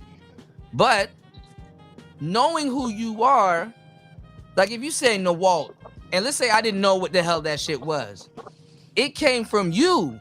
And I know you've been here for a long time, and I'm like, okay, what acronym is that? You know, you ask for clarity, Right. and like I said, like gangs, we have lingo, and when you've been doing something for a long time, what's understood don't need to be explained. I can talk to you in a certain lingo, and another person be like, what the hell is going on? You know, like, is something gonna happen? What's going on? It's like, no, relax, you good. You know, and I know what's going on. Oh shit, new dropped. Hold on, I think he back. Hold up. Okay, he back. You know, it's like we have a certain lingo, and I know what's going on. So if new say something, or Spawn say something, yeah, you back. Okay. If new say something or Spawn say something, I know they're saying something to allude to something. You know, like, hey, oh, you didn't hear about this? No, I didn't hear about that. You know, enlighten me, put me on. Yeah, I'm not gonna look, argue with you. It's just like when I say AWOL, right? Yeah. And people are like, oh, not all women are the same. I'm like, bro, on a basic level, biological function, maybe even thinking, I always say all women and men are the fucking same. Right. The only way that they make that's different for you is the time and the place that you met them at. Right. Exactly. But people think as soon as they see or meet somebody, they exist. Like their timeline started when they met them. They don't like the. You know what it is? We come from a generation, and Spawn, you're the last. Even though your generation kind of invented this shit, we come from a generation where we actually respected older people and the information that they have to give, whether we believe them or not. Because they've been my age before, and I've never been their age before. So base level show manners, and we respect them. So we respect some type of seniority. The thing is with the new generation, they think that age doesn't exist once everybody has a phone. You know what I'm saying? Like that, like now age has become the gray area once everybody has a phone, you know? A younger cat will think he can use an iPhone better than an older cat, and he probably can, but he might not factor in that that's not that older cat's first iPhone. You know, he has to factor in like these young bitches, these niggas, they ain't talking about, they ain't chopping up no fucking game. Nigga talking about some damn body count. How about you talk about these young bitches can't really manipulate a lot of these old niggas because they try to manipulate them to get the new iPhone, and the old nigga already got the new iPhone. He already know what you doing. Yo, I remember when I first started, iPhones wasn't my first phone. Macs were my first computers, right? But I was an Android motherfucker. I was already rooting them bitches, jailbreaking iPads. And when Caps was like, yo, I got this new one. I'm like, did you root it yet? They was like, what, root? I'm like, yeah, look at this. I was booting up into PlayStation, Nintendo and shit. It didn't say no Samsung and all that shit. They was like, yo, what is this? I'm like, you just got to root the phone. I'm like, how do you do that? Oh, okay, I'll show you. Then they start calling, I remember they called it rooting, but then they called it jailbreakers. Jailbreakers for Apple. Yeah. But remember we were doing them shits with cable boxes. Nobody would tell you about the scrambler. Bro, remember the scrambler? I had a game. Yeah, I remember them cable boxes, man. Yeah. Nigga, my cable box had a plug in the back. I was jailbreaking my Fire Sticks. Bro, when I was an apprentice, there was a dude, like a 5th-year apprentice, running around selling jailbroken Fire Sticks for like $50. Right. This was back in like, what, 2011, 2012? Niggas was talking to me like I wasn't around for landline phones and asking me how old I am and stuff like that. I'm like, nigga, older than you and more experienced than you. I'm glad I went outside and chased. Right, I actually want one back too. I want a landline. Oh, y'all want your house phone back now? Fuck yeah. Yeah. You know how much that'll save you? I mean, not you but got, like an emergency. Y'all got to be careful because you will have niggas that can't read an analog clock try to tell you about women and shit. Bruh, so. You know who taught motherfuckers, younger motherfuckers, how to read analog clocks? With the hands on them shits? 5%. Yeah, 5% is fuck yeah. Hell yeah. 5%ers taught them how to read that shit. They was like, yo, I don't know how to read this. Because we was teaching the numbers on the going through or coming from and the degrees. Time. Yeah, and the degrees and stuff. Yeah. Yeah, because even the hands on the clock makes, angles and stuff like that, and people they don't. Yeah. Like back in the days when we say, yo, call me back at the God hour. That was 7 o'clock. Yeah.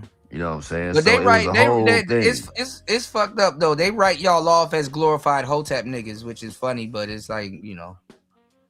Yeah, Like, come on, dog. You know. Yeah, I do want a bean pie though. Shit, man, they don't That's got no NOI mosques out shit. here. They got some bean pies out here. Well, out here in Vegas on the west side, they only had like a couple of flavors. But when I go back to LA, I can get apple, pineapple, blueberry, cheese. I'm like, yeah. Hey, I eat a whole bean pie too, man, by myself. Hell yeah. I'll be inhaling them bean pies and reading that Quran newspaper. I forgot the name of that damn newspaper that they got for the Muslims. You know. Oh, fuck, I forgot. Yeah, I forgot what it's called. Yeah. 'Cause I used to help them. I used to help them sell. It was like incense three and major ones, and then two of them went out, and beads now and it's a shit. major one. Yeah.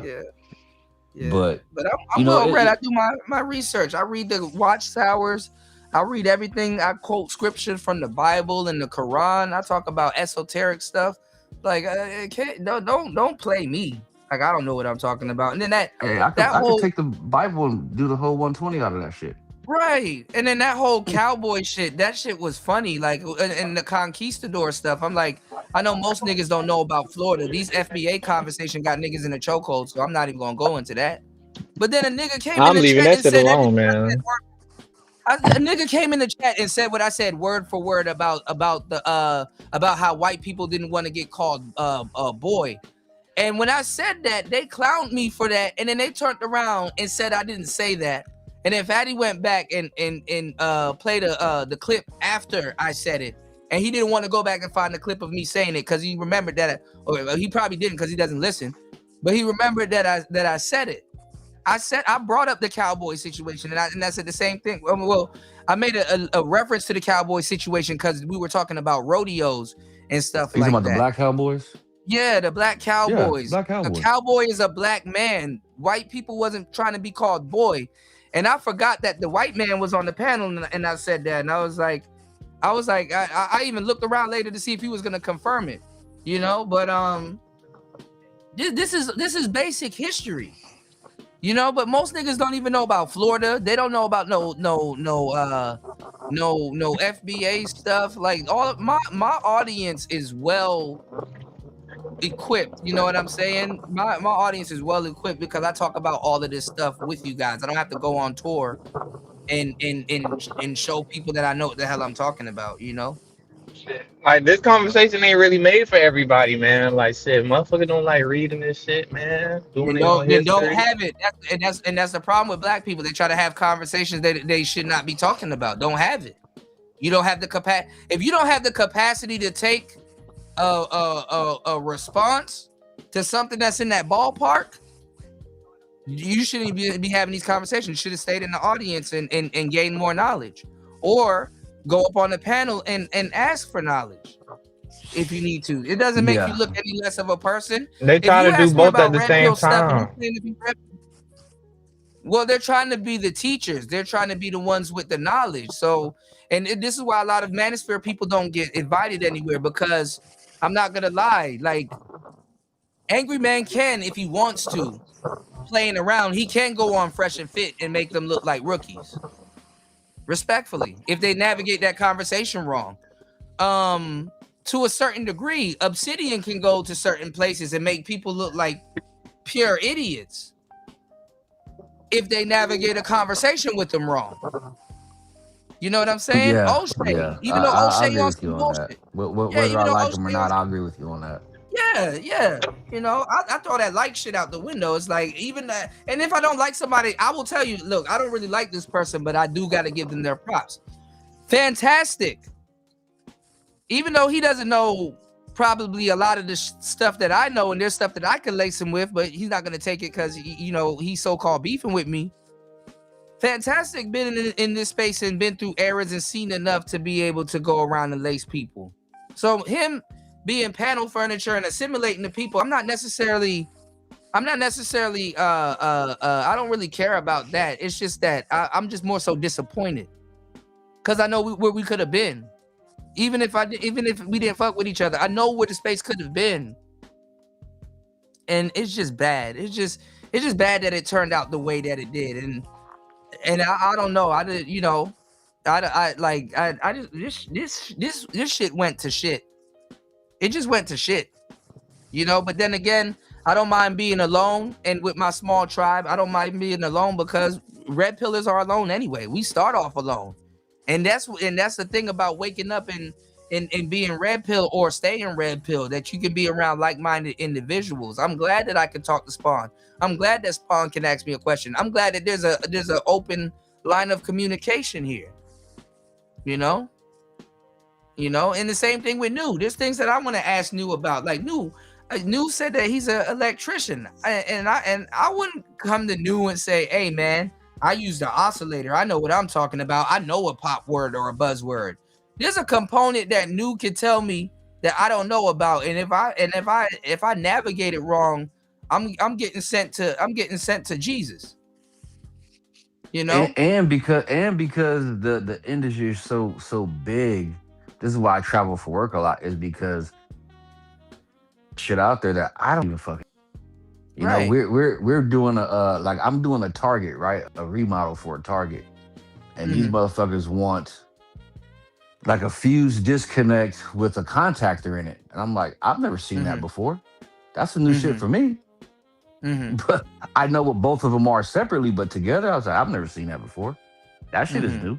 So when I put it together and wire it up, we gonna figure it out. Yeah. And then you gotta make sure I don't claim to know everything, but shit. You gotta make sure the proper some of these motherfuckers.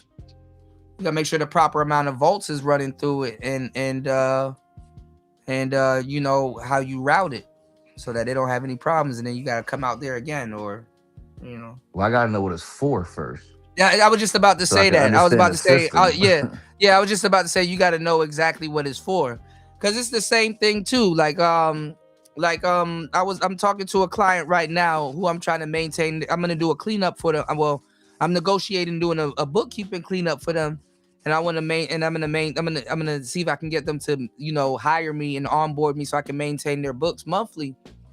And I was talking to my friend, and she was like, "Oh, you could charge more." And I said, "I ain't gonna really charge more because I do need to get more experience, with different like niches and stuff like that." But what she told me was some really good game, and I'm glad I consulted with her, because she was like, "You got to ask them what they're preparing the books for, because some people, they just want to get reconciled and up to date. Some people, they're preparing for taxes." And then you have other people that's preparing their books so that the bank can give them a loan, and you have to prepare their books a different way for the case purposes. And if you don't know, that can be more work on you. And I was like, you know what, you're right. So I said, okay, I'm gonna sit down for like a week or a month or stuff like that, and really tighten up my QuickBooks game. And pick up. Yeah, but you was skill. able to receive that information though. You know what I'm saying? Like, yeah, I wasn't being a know-it-all. I'm a student. And I respect people that are students. If you, I throw stuff out there. I throw stuff out there knowing that it's gonna go over a lot of people's head and it's hyperbolic, to get people to ask me, what do I mean by that, or I have to explain it. You know what I'm saying? That's how the real red pill operate. So I'm like, that's why when I was there, I was like, bro, I'm giving y'all straight up red pill. I'm not even doing nothing hyperbolic. Like, a lot of people that sit here and they learn and stuff like that, they were like, bro, that's basic shit. You didn't even get a chance to chop up game. After a while, it got boring. It was like, okay. I'm gonna tell you what happened. And you just gotta listen for a second. Okay, so you know how sometimes people have a habit of, when they get a yes or no question, they'll answer it, but then lead off into an example with it. Yeah. Right? Just fucking answer it, yes or no, and then let them say, yo, expound on that. I've done that. I did that. I did that on both. I did that on both panels. Keep doing it. I did that on both panels. It wasn't enough for them. So I started doing variations because they wasn't listening.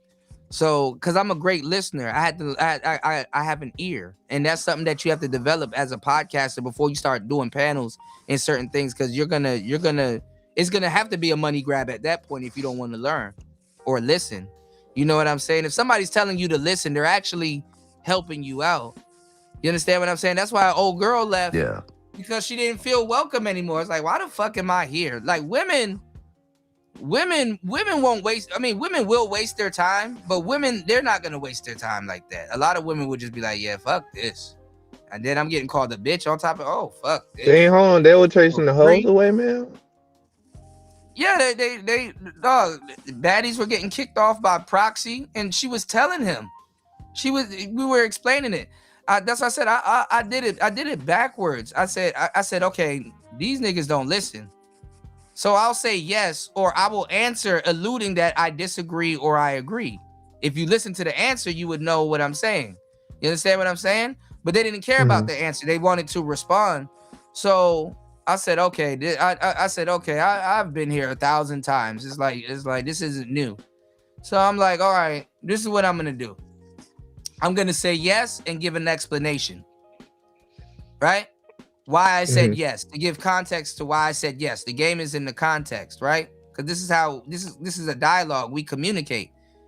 They were rushing me like they had stuff to do, like hurry up, or you know, like why are you rushing me? Do you even give a damn about the question they don't give a damn about the question or the answer. So what I did was I answered the question and then I gave context. When I started getting context, I started getting cut off and cursed out. So I said, okay, you know what? I'm not gonna crash out. Let me try again. So then they're like, you don't answer the question. And I did answer the question. If you were listening, I answered it several times. Even people in their chat was like, he answered it. Like, you know, they were getting frustrated with them. And then it's the same thing Pearly said. It was just bad faith, bro. It's like, this is some bad shit. This is not good. You know, this is really not good. You know, and I get it. It's controversy. It creates money, but it's not good. It's not good in the long run. It's not like a long run game. It's a smash and grab. But this is what I'm saying. When they asked me another question, then I gave them context, and then I was gonna allude it to a yes or no, or the context would have alluded to yes or no. I did all of that. They wasn't listening, and then people was like, okay, well, you know, because they were telling me from Ilkan's channel, and then all the way over to Fatty's channel, they were like, give them a yes or no, because they're like trying to get me in a gotcha moment. They wasn't listening. I know when I'm not being heard. You know, I do this, and I've been doing this for a long time. You know, you're not going to tell me when I'm being heard when I know I'm not being heard. That's why I was telling them to say what I said. They couldn't tell me what I said word for word, and I kept saying, I didn't say that. This is what I said, word for word. They were misinterpreting it. They didn't know what I was saying, or they were purposely twisting it. So when I say yes, then they curse me out again. When I say yes, then I get cursed out again. And they're like, explain it. And then when I go to explain it, I get cut off. And then they say you didn't answer the question. I'm like, bruh, I answered it and I explained it 4 or 5 times. I like literally just said yes. They were like, just give me a yes or no. And the yes or no wasn't even good for them. I gave them a yes. Then they asked for context. Then when I start to give them context and the audience is listening and catching on, then they say, oh, you didn't answer the question. I said I answered the question and I gave you context. Like I'm not gonna keep answering the same question. So then they wasn't listening. Then when Fantastic got on the panel, then they start copping pleas and then fucking made my conversation for me. They started saying what I said and then tell me I didn't say what I originally said once they swapped it. So now I'm like, oh nah, y'all not gonna do that. You should have seen me. I was on mute. I didn't even cut them off at that time. I was on mute and I'm like, oh no, y'all can't be serious.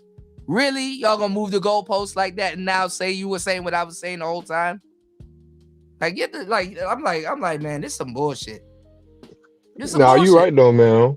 Cause like whenever I see somebody, you repeatedly telling them what something is, bro, and they like refuse to understand it, like you keep seeing them like they were committed to not understanding that question. Yeah, they were committed to not understanding me. Yeah, I wasted. I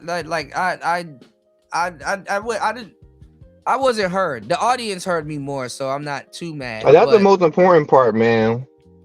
I guess. As long as the audience understand, like shit, man. But you know, certain panelists, man, like That's why there's a certain I places don't I want can't to. even I go don't. on YouTube, man. You know? I feel you. I mean, I don't want to do that. I had respect for and I still do. You know, depending on how they go about this, but I had respect for Fatty and Ali. I was giving Fatty his props. I was giving Ali his props. You know, because I reviewed some of their stuff, and I agreed with some of the stuff they were saying, and I disagreed with some of the stuff what they were saying, but I never disrespected them. Even the other guy, the dude that was on Ali's panel, up until like a couple weeks ago, I review a lot of his stuff. But then when you talk to certain people and you realize, oh, they're just reacting, they don't know what they're talking about. Cause and listen, it's not like I threw out algebra or some rocket science at them. I threw out surface level textbook kindergarten red pill shit.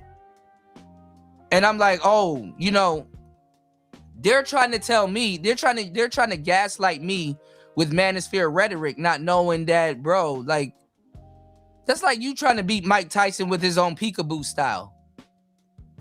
And he's like, no, you actually move like this. Why do you move like that, Mike Tyson? Because my arms are small and I can, my legs are small too, and I can crouch all the way under you. That's why I do that. Instead of copying people, why don't you ask for clarity? So I wouldn't, by proxy, make you look bad. They were like, oh, 600 people in here, you make you look bad. I'm like, actually, you underestimate the people that don't comment. You know, and then you never know who's watching you, bro. Celebrities and all kinds of stuff. I want Fatty and Ilkan to be successful, but I didn't have no problems with them. I'm trying to figure out, okay. And then when I said Aladdin, instead of picking up the game, they laughed and made themselves even look more stupid, and then made my point again. They were like, oh, Kuda, you don't know about hypergamy and all this other stuff, and the definition is wrong. And then they had goofy bitches up there agreeing with them and stuff like that and shit. And I'm like, man, y'all took our shit and bastardized it, and now you can't tell the fake from the real. Oh, but you can tell the fake from the real. You know, I shouldn't have gotten that type of response in this space. And when I used Aladdin, because this is how they're still students. They just got microphones and clout a little bit, and that's okay.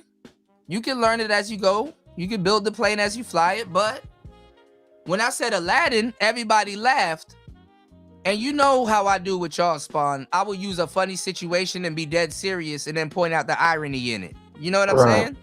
Yeah. So I said, yeah, the Disney example. Yeah, but see. Niggas don't have an original thought. So when I throw Disney on the table and then I start to cook, because even Fatty misinterpreted the Aladdin thing, because he was like, he had a genie and all this other stuff and blah blah blah, and I'm like, all of that shit did not matter. Even the Glacier Man was like, he started, you know how when people get like the thinking face, where is he going with this? So he even was thinking, because I made sense, and even the people in the chat was like, damn. I said, no, you looked at the story wrong. What's going on, EB? What's going on, D Chicago? Give me 1 second, bro. Shout outs to EB in the place to be. Hold up. Alumni in the place to be. So I knew this was gonna go over their head, because even Fatty misinterpreted. You know, I'm like, okay, keep making fun of what I'm telling you. You don't know I'm dead serious, and you don't know what I'm saying actually holds weight. So when I explained the Aladdin thing, you know, a lot of these people are like, oh, that's Disney. Then I turned around and doubled back and used Titanic. And the Glacier guy agreed with me and everything, and everybody was like, damn, that does make sense. Rose kind of did have a one-night stand with that poor nigga on the boat, and she was turning down a rich nigga. Jasmine did have Jafar. Jafar had gold. That nigga was swagged out. He shaved his mustache. Her dad appointed it to him. He's like, yo, and she still wanted Aladdin. She still wanted a thief. She didn't care about riding around in luxury. She rode around with a nigga that steals apples from the market with a carpet and a genie. Like, what the fuck? And Aladdin never prayed to the genie to get her. The genie was trying to give him some game, but Aladdin never asked for Jasmine and sabotaged his friendship with the genie. And I was giving y'all the game a couple days and weeks ago, how we were talking about spiritual stuff, and I was talking about how you can bind a jinn to a ring and all kinds of other stuff, and I was talking about jinnah and stuff like that, which are genies, you know. And I was even telling my brother Fabio, I need to reach out to him too, but I was telling him about jinn and jinnah, and I was like, you know, when you're a human and you come in contact with them, something is wrong, you know, and they get sick and they die too, you know, and they talk about them in the Quran and stuff like that. So, you know, and because me and him had a little talk about like demons and stuff like that, and I was telling him to go look up like the Lesser Key of Solomon, and you know, talking about the Goetia and stuff like that. And you know, we were talking about like, you know, just stuff going on in the world, you know, how a lot of, you know, people they pray to entities and stuff like that. And some of those religions where people call it God, like, you know, what's the one with the elephant? I totally forgot. But like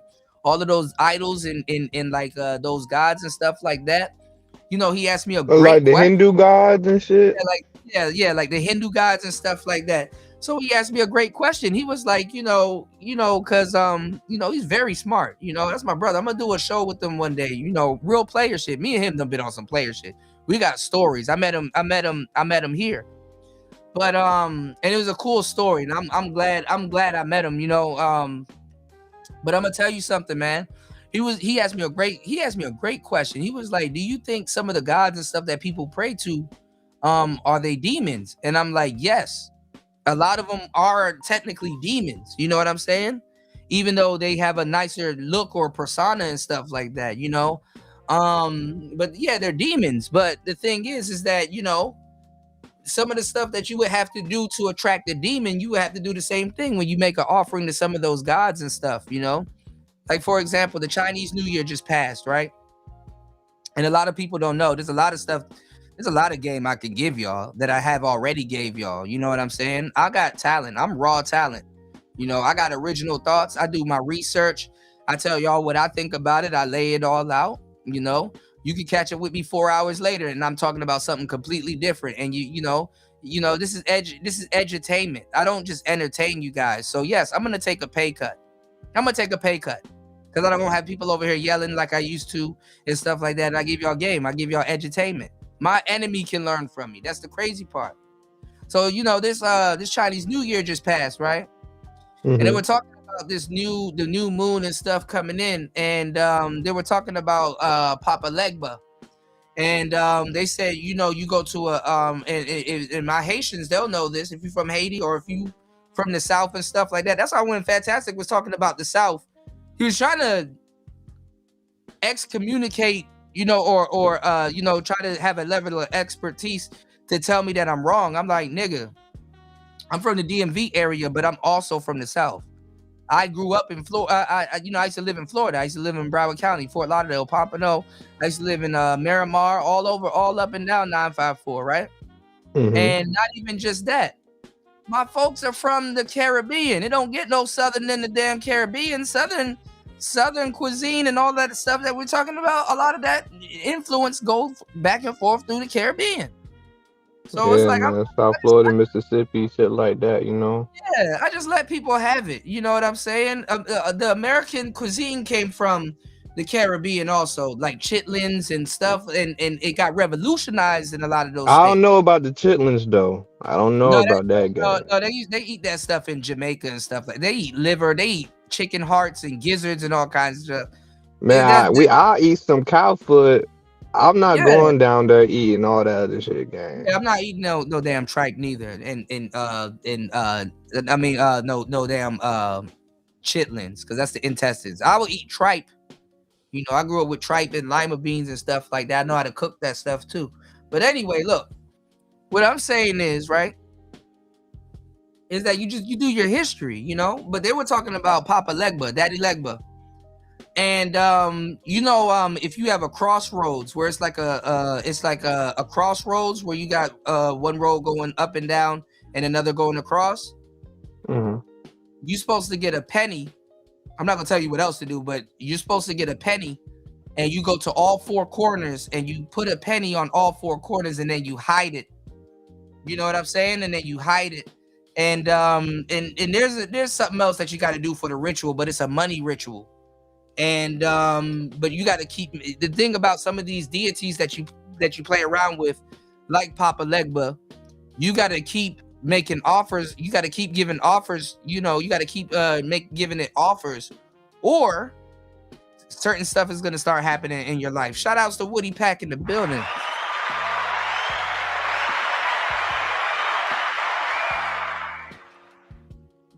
Woody said slave leftovers can't be imported though. Sup, Kuda? Yeah, a lot of that stuff happens too. I was talking to y'all too about that, how in the Philippines they got the same thing too, where they do dumpster diving and they take all of that food and they turn it into a delicacy and stuff like that, you know.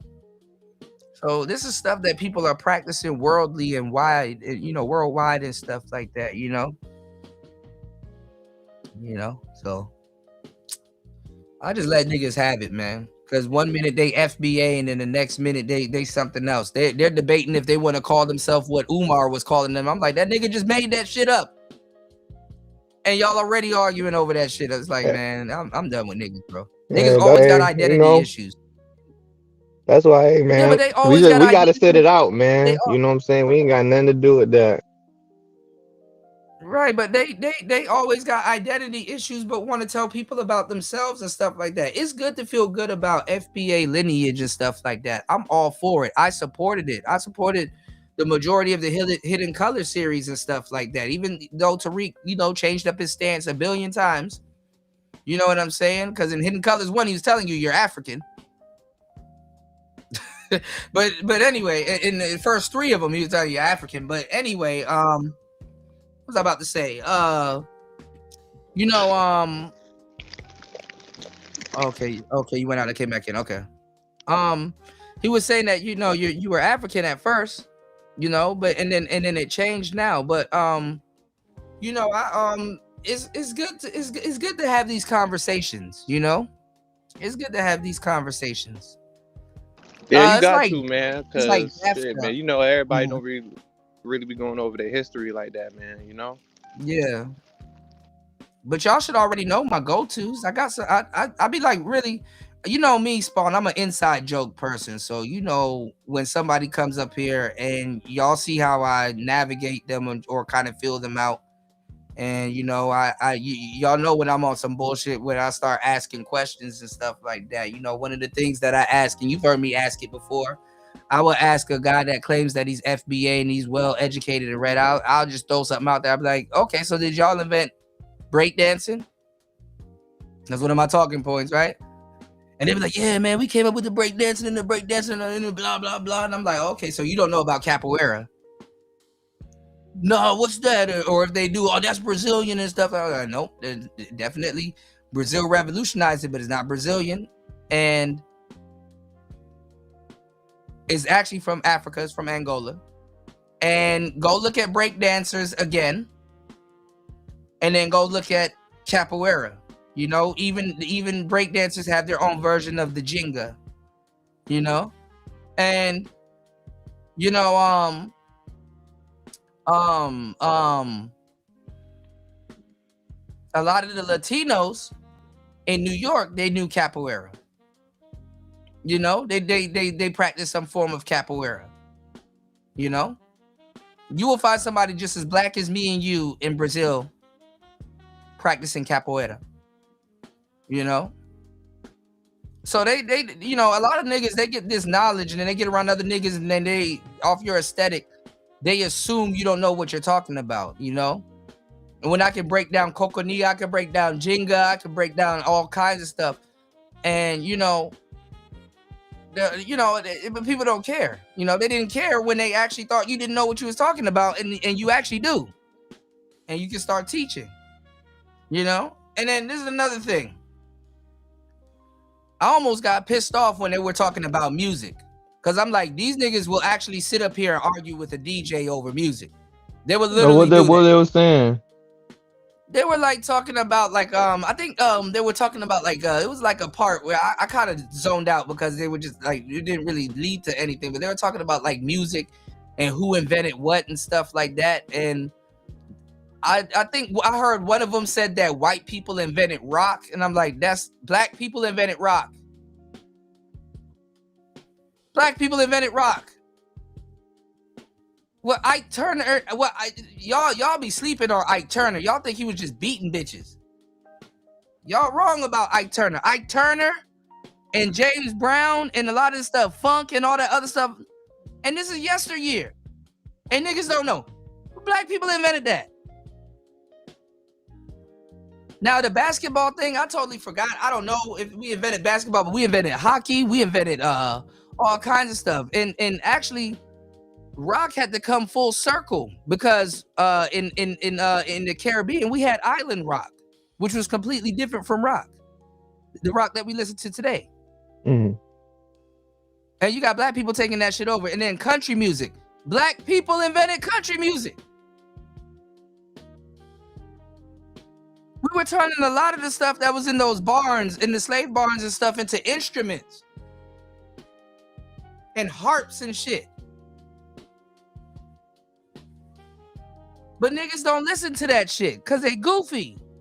And niggas want to have honest conversations about that. And I'm like, let me stay out of this. I can't even get a word off. It's illegal when I talk on the panel. Rules for thee, rules for me, but none for thee. Right. These niggas talking about Beyonce's album and shit like that. Like, nigga, get the fuck out of here. Like, nobody wanted to listen to fucking you know who did country music and he still does it? DJ Chose. But nobody wanted to listen to DJ Chose unless he make ass shaking music. That's when niggas listen to him. You know, people gotta diversify their music, man. You know? Right.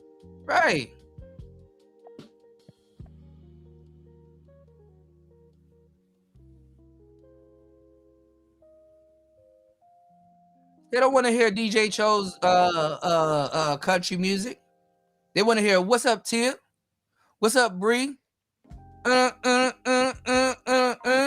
shit was fire. Hey, hold on. I got a question. So, yeah, you watched the documentary? Hold on one second, bro. You can go ahead and talk, bro. When you seen one hit piece, you done seen them all. I done seen every single thing. If y'all want, we can watch it on Netflix, but I'm gonna get pissed off.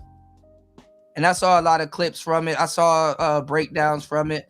I'm not ignorant. I'll say I'll go watch it, but I'm gonna get pissed off because it actually means something to me. You know, I know the newer cats, they're gonna pretend to be offended by it, but how? Like, what did you build? Like originally, respectfully. So if I hear commentary from the new cats, like the criteria that I would look for is, you know what, I've been here for a while, you know, they got a lot of things wrong, you know what I'm saying? Even when I first got here and I picked up on what was going on, I thought it was this, but in reality it's actually this. I already know what, like the newer cats here, I already know what type of, I already know what a review stream of that would sound like. You know what I'm saying? I would know what it would sound like.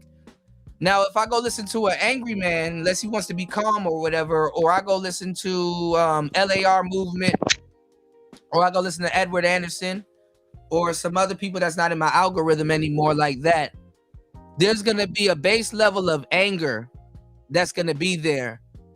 And I'm going to already know where it's coming from. The new people, I will expect them to react to it, but I don't expect them to actually be like, oh, that's a misrepresentation of me or this, that, and the third and stuff like that. You know what I'm saying? Because you're going to go, yeah, you're creating content, but you're going to go off your level of contribution. You know what I'm saying? To a certain degree. If you contributed something, you're going to go off your level of contribution.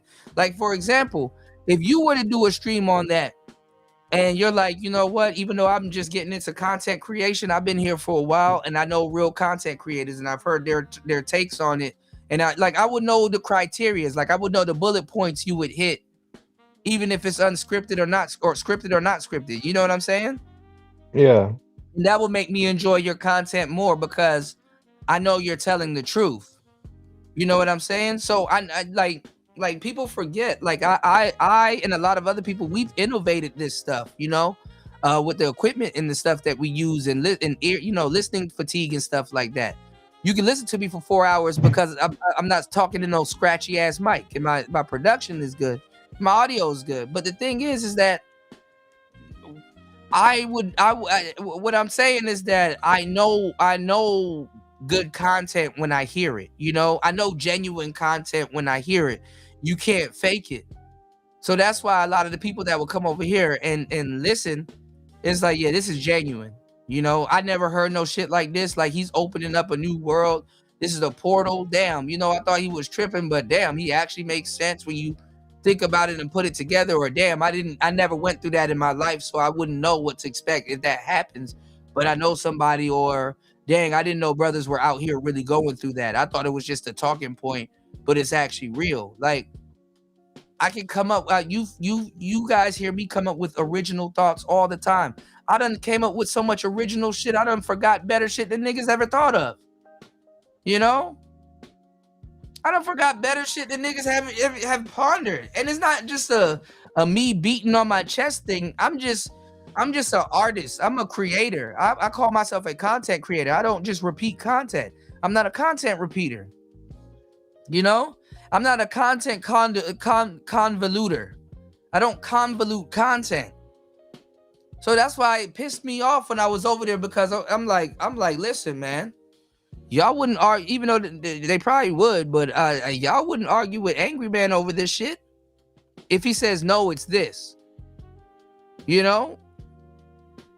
Don't do that to me. You know, don't do that to me. But see, I haven't been on these panels like that, so they don't know me for that. That's why when he was like, I know who Kuda is, like, no, you don't. No, you don't. You know, the respect would have been there if you did, or if you did your homework on me. If I'm gonna have somebody on my show, I do my homework on them, or I have already did my homework on them. You know?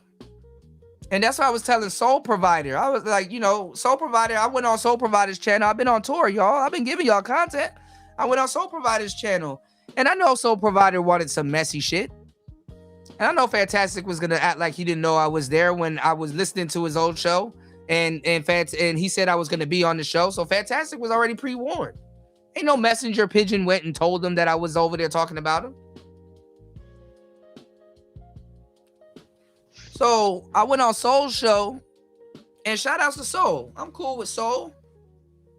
And I know Soul wanted me to be over there to be messy. I was like, okay, I'll give you the content. Niggas gonna come up and try to jump me some more because they don't got shit to do. Niggas need something to chew on, pause. But I asked Soul, I was like, bro, did you know I'm an author? Not that you care, but I mean, you know, like, you hey, I'm gonna have to cop that book that like, you got, man. I ain't gonna lie. Just cause, bro. Yeah, I'm supposed to been grab that shit. Yeah, I got you. I got you on the free audio version too. I got you. I just got. Yeah, I know some of my game in that shit, man. So you know, I just want to read up on it, man. You know. I got hella game in there that I don't really talk about on here. Where you'll be like, damn, this some deep shit. I'm gonna have to really sit down with. I'm gonna read it, man, and one of these days we gonna chop it up about that shit, man. I've been saying that for a little minute, man. You know. Yeah, do a critique. You can do a review on your channel and stuff. I got you, man.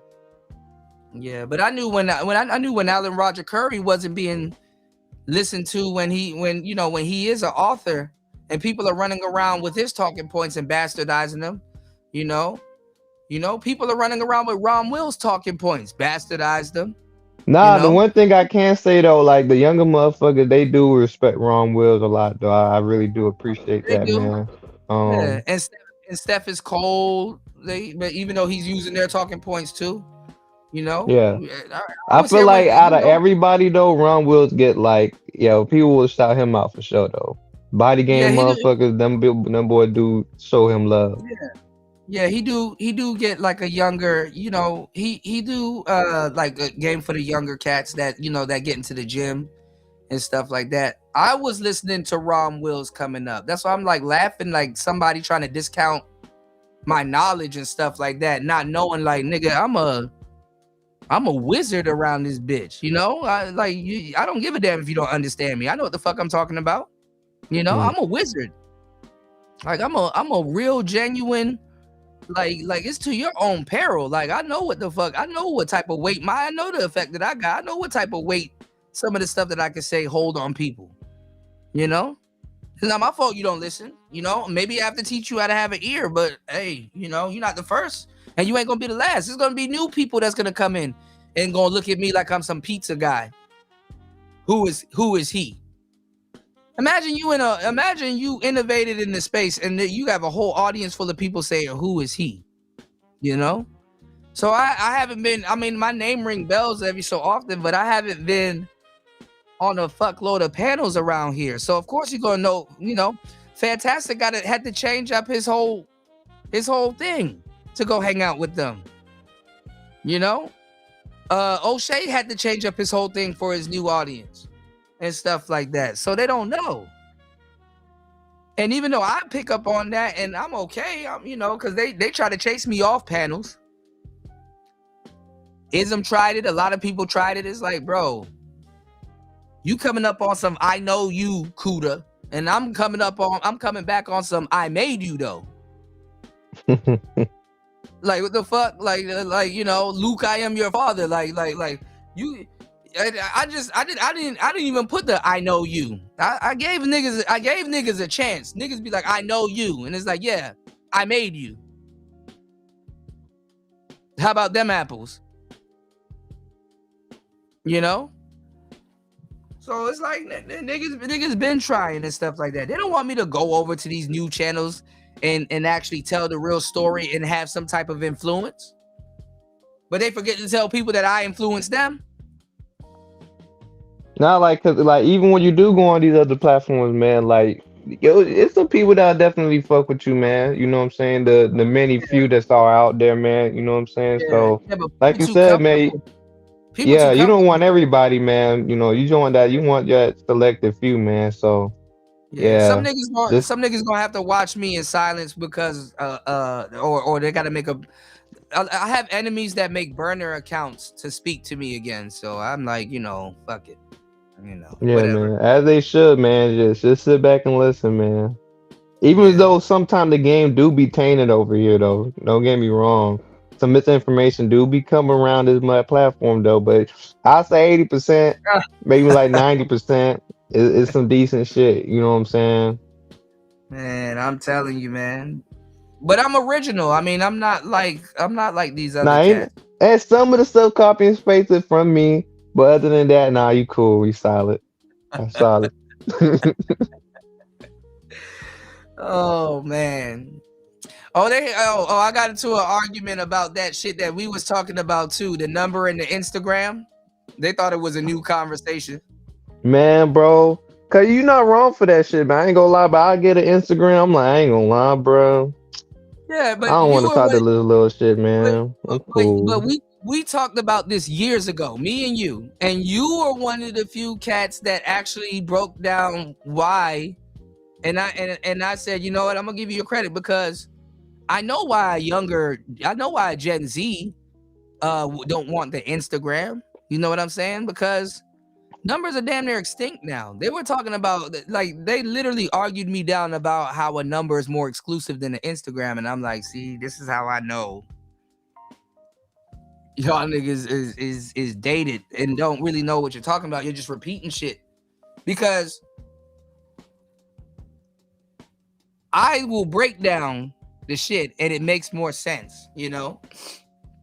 A lot of the younger generation, like your generation, Spawn, because me and you talked about this, so this ain't foreign territory. And remember, I broke this down to you and you like, yeah, that is kind of what goes on. You don't want you sometimes, and guys do this all the time, but I'm talking to an older group of men, right? Mm-hmm.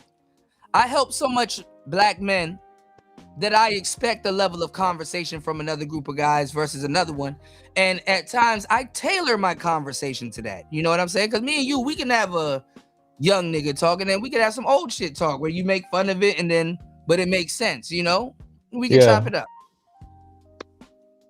I can understand your generation saying I don't want the Instagram because the girl that you met at the mall or whatever, you kind of want to feel like you met a good girl. And you already know if you get that Instagram, you're going to see her twerking, you're going to see all kinds of stuff. And this was another conversation I was having over there, but they weren't ready for this conversation if they weren't ready for the Instagram shit. Was a lot of the younger generation, your generation is desensitized to sex. They don't know these conversations in deeper context have already been had, because remember me and you, we were talking and we were like, yo, why? And then we were laughing about it because you wondered why too. I was like, why are these young boys using royal honey? Why are they using the honey pack, man? Honey pack. And a lot of people getting sick off it now. There was a recall. I'm like, why are they, like the young boys in particular are using honey packs? And I'm like, you can't have ED at this rare age. The thing is, bro, like nowadays it's like so much ED commercials out. Like it's crazy now, man. Because of corn and OnlyFans and stuff like that. And then you know what the incels did to call, you know what because they don't know about this shit. I gotta tell them about this shit, but they ain't gonna believe me because they're the teachers. They don't want to learn. But you know what the young boys did to adapt to it? They call it gooners. They call them gooners. They call it gooning. You know, they be like, yo, I gooned to Brittany Renner a couple of times. You know, when they beat off and destroy their own meat. You know what I'm saying? When they bait the master, y'all. They call it gooning. And then you got these dudes. I actually find them funny because it's hilarious. And I was gonna put Raven onto them, but Spawn, you probably seen them. You there? You got a little bit of background noise. Okay. Spawn, you probably seen them. There's this dude. He's actually good. There's a couple of them. They talk about corn stars, but they talk about the dated ones and the new ones. But the dude that talks about it, he breaks it down like they're basketball players. That shit is funny. He was like, Pinky was an overall 99 in like 96. Like he talks about it like it's a trading card. And it's funny. And he was like, if she get back on the court, he'll talking about doing videos and stuff. Like I just got to show you the video, and y'all will see what I'm talking about. And it's actually funny at the same time because dudes don't talk about that like that. You said I'm an old nigga and nah, I don't want to fucking IG. Yeah, but see, this is the thing. A lot of people don't want the truth. They don't want to know. Me, I came up in the era of IG. Before it turned into what it is now. I know a lot of shit about IG and game that I gave y'all about IG and stuff like that, And me, I'll take the IG because I have options. Like I turn bitches away. So a nigga coming to me talking about some Michael B. Jordan would take your bitch. I'm like, nigga, if he could take my bitch, he can have her. I tell nigga, hey man, you can have her, man. I be seeing the red flags and shit, and you ain't gonna know what to do with it. Yeah. You know what I'm saying? I ain't tripping. No, but they were trying to tell me if she went with Michael B. Jordan, that's hypergamy. I'm like, nice try. Y'all grasping for straws, but no, that's not hypergamy. If I was gonna stay with this woman even for 2 more years, being with me would be more hypergamous than running off with Michael B. Jordan and being a side chick and a jump off. The game is intangible, man. That shit valuable right there. He got money, but he ain't got the game though. You know what I'm saying? That's what I'm saying. I'm like, what you goofies didn't factor in is that he's not gonna keep her. And who would know more than that than the nigga that she just left? Who would know that? Who would have that information other than her ex or the nigga that she just left? I know you niggas ain't chopping up no game. I know you niggas don't chop up no damn game. Respectfully. I'm offended that you were trying my intelligence to even bring that type of shit to me as if I didn't hear that before. We gave y'all that information. How are you gonna try to take information that we gave y'all and try to twist it and bastardize it and think that I don't recognize where it came from? You gonna really ask me about Michael B. Jordan and Future. And they were dead serious. And then you know what? You know how I argue with people, Spawn? I will throw some stuff out there, right? And people would think I'm being hyperbolic when I'm not, and I'm being dead serious. I will throw something out there to allude that there's more to it. Because when Fatty was talking, I was like, bro, can you? I was like, look, because he cut me off, and then went into this long diatribe, and I'm like, bro, can I please finish what I was saying? Because what you're saying right now, I'm already asking you a question. Like you're flaring out, and I hate when people do that. And that's what that young lady was getting mad at, because it's not a conversation. Now they're just hearing themselves talk. They just want to talk. Like both hosts shouldn't be talking as much as they did. Even if it was a debate, they should have let the other people on the panel kind of talk. And they're gonna get mad at me for telling them how panels work when I'm one of the godfathers of panels in the space. And the funny part about this shit is, like, you know, especially with StreamYards of all things, you know, and I'm not trying to, like, you know, flex anything on them, but it's like, bro, like, so y'all just invite people on your show. Do you do your research? You know? And like I said, I never had a problem with Fatty or anything, but like when he kept going, and I'm like, bro, I've heard this a billion times, bro. It's the same old song. It's the same record. I know how the story ends. The Titanic's at the bottom of the water. We've heard this before. You know, I gave you grace to let you say that, but can you give somewhat of my seniority grace? Can you give that grace? Like, can you give me grace to say, yo, he's been here for a long time. Let me actually cut this short, because I could be preaching to the choir and he might have something to say to me. I don't talk at my audience, I teach. There's a difference. See, if I was repeating talking points, I would be talking at you guys, because I would have to have an original thought to teach at some point. I would have to have breakdowns and stuff like that. And that's another thing. That's how the number crunchers get off in the space. They don't really have anything to teach, so they just throw out stats and numbers, which also needs to be broken down. So this is why we jab at the number crunchers like Medium Man and all these other cats and stuff like that. So being that I'm a commodity to the space and I teach, you know, there should have been a little bit of grace there. Like, bro, this guy already got to a certain level. Like, let me kind of hear what he's saying, or at least cut this short, or taking that into account. Let me not badger him, even if it sounds hyperbolic. Let me at least show some decent basic level respect. Niggas woke me up out of my sleep to do this shit. So I'm telling him, while he's explaining a goofy talking point, a moot talking point that I've heard so many times with celebrities, I'm trying to tell him, you haven't factored in, and even the Glacier Man agreed with it. I'm telling him, you haven't factored in that the women that you claim that practice hypergamy, they cheat on their people with the pool yard. You know what I'm saying? They cheat on their they cheat on they cheat on their husbands with the Amazon worker. They cheat on their husbands with all this other stuff. See, I've been giving y'all game for so long. I can actually make I've made shows alluding back to hypergamy. I made full-on shows alluding back to hypergamy. And guess what's another word that I got? Which is why I knew they wasn't ready for that conversation. They don't even know about hopergamy. I'm like, if you knew anything, you know hopergamy and hold one behavior. These are all inside jokes.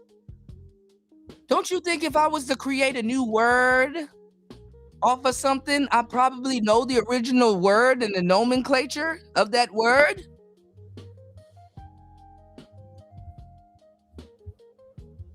Oh no, Kuda, you don't know what hypergamy is. Actually, I do. And actually, I came up with another term other than homie hopping to describe it. I call it hopergamy. And I use homie hopping as I know they wouldn't even understand what homie hopping was. Because I even brought homie hopping in out of context because I was gonna actually use another example, but they kept cutting me off. I didn't even get a chance to explain it. So I'm like, oh, this is grand. This is grand. They're gonna tell me what hypergamy is.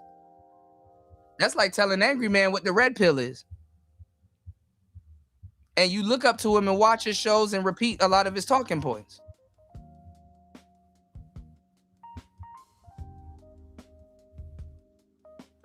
As much as I know about the red pill and blue pill and just the pills in general, there's things that I can tell Angry Man about and he'd be learning, and at the same time he would add on to it and we could have a fruitful conversation because I've done that before. And there's things that Angry Man can probably tell me also, and we can have a fruitful conversation because I've done that before. These guys were in the manosphere when we were sharpening our swords. Like, we sharpened our swords by talking to other guys. We didn't sharpen our swords by talking to bitches. Nu will tell you that. We sharpened our swords by talking to other guys. We didn't grab talking points and say, let me find the nearest woman we can find and test it out on her.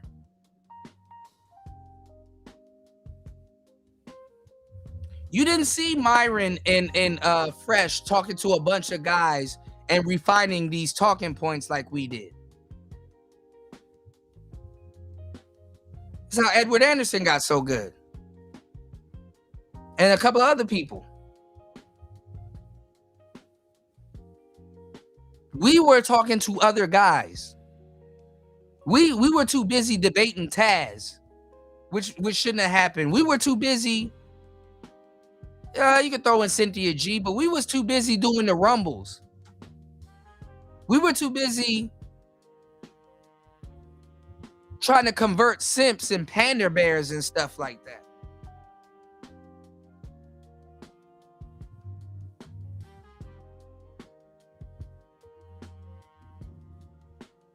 Even the simps and the panda bears are stealing talking points.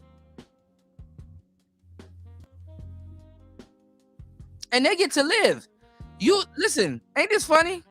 You got a bunch of simps and panda bears that come from the Anton camp. Then you got a bunch of fake red pill people from the Anton camp. Then you have a bunch of people that know a thing or two or a person or somebody here so they can claim it and they good. And then you have a lot of people that don't know what the fuck they're talking about from the Anton camp. It's a diverse group of people from the Anton camp and the Lapeef camp. And then you got the Hamp camp. So panel culture, it divides people. It divides people. It brings people together and then it divides them. Then it brings other people together. Then it divides it. Then it brings them together. Then it divides it. But anyway, I know niggas ain't gonna listen. They're gonna do a couple of live streams or throw some slick shots. Because they were doing it when I didn't disrespect anybody. Oh, I was about to get up out of here. Hold on. Spawn back. All right, you back? It was good. Yeah, man. Hey, man, that restream, nigga, that shit cook your phone and shit, bro. Yeah, I gotta figure out how to fix it. Nah, there's nothing you can do, bro, nigga. That just restream. If you stream that shit from your phone, nigga, that shit chop. But now when it comes to the Instagram though, like honestly, I see where you were coming from with that shit, bro. Like me personally, like I'm for sure gonna go for the number, bro. Cause I'm not really on Instagram, but like Instagram do give you like what's she on type shit. Yeah, like if you want to waste your time, is she a gold digger? Oh, she begging everybody to take her to Ruth Chris. Oh hell no, I'm not about to do that. Have you seen her in real life? She portrayed image, and you go on Instagram and that shit glamorous. Yeah, bro. You know what you getting, G. You know what I'm saying? Yeah. And like the lower the followers, the better, nigga. On me, as long as she ain't using that bitch, hey. He was talking about something. You need 2,000. He asked a woman, and she told him you need 2,000 followers on Instagram. And he was talking Y'all about heard that, man. I'm like, that's not true, man. That's not true, right? And that's like, bro, you fell for that. Let me guess, a woman told you. And it was like, yeah. He later on admit that a woman told him. And then I'm like, see. I wonder what woman it was, bro. Like that. It don't matter. It don't matter. Shit, Bitches bro. always say some goofy shit to get some weirdo off their trail. They'll tell a weirdo that shit and be dead serious. And it's like, she ain't checking for that. Then he was telling me that, oh, well, the girls are gonna comb through your followers to see if it's only guys or if girls follow you. I'm like, females not doing that, bro. they're not doing that. Like, that's some creepy shit. And it's like, bro, y'all can't tell me about. They might not even follow you back on some shit. They just might be like, Well, all right, fuck this nigga. Keep that shit moving. They argued with me tooth and nail, and it's funny because they take so much content, they don't even know that their reaction videos are all the evidence I need to even put the nail in the coffin, because they don't know what they're talking about. You know, and I get it because the space is a money grab. It's lucrative to be here. You know, so blend in, sound like the other people. You have bitches do that. Chameleons Bitches do that. everywhere, bro. Yeah, the trad cons, they do that. You don't think I can't tell a nigga doing that? Anyway, and I get it. It's lucrative. You know, they were telling me when I said something as simple, I said something simple again. You know, I'm like, bro, I'm throwing y'all some jabs. Are you red pill or not? So I went up there and I'm like, bro, everybody knows when the internet came out and people had access to the internet on their phones, everybody's dating pool went up. Everybody's dating pool greatly rose, whether you understood it or not. As I come to find out, there's people that claim to be red pill and they didn't understand it. You know, I get it, you know. But I'm like, you know, and I understand they didn't get this type of education when they got into this. The thing is that, like, can you access that though? Do you know how to like use it? That's what I was telling them. I'm like, you don't know how to use it. Even Fantastic Goofy ass was talking about it gave you more chances to be rejected. And I'm like, bro, do you even listen to yourself? Like, rejection is not even bad. And honestly, if you're getting rejected, it can't give you more chances to be rejected, and it can't. It as above, so below. If it gave you more chances to be rejected, it gave you more chances to be selected. You know what I'm saying? And I talked about how dating is on steroids. It did give you guys an extra boost in steroids. If I find one of you niggas on OkCupid, Facebook, or YouTube, the fact that you're on YouTube and you can talk to bitches that you normally wouldn't talk to and find out that they live close to you or in your vicinity, your chances go up. YouTube used to have an inbox. YouTube used to be a dating site. Did y'all know that? Nigga, you was on here dating, man? I wasn't on here dating. Bro. No, we had Facebook. And Instagram wasn't even a dating site yet. We had Facebook, and you could barely get on Facebook if you didn't go to a college. Like, you literally had to type in your college credentials to get a Facebook. Mm-hmm.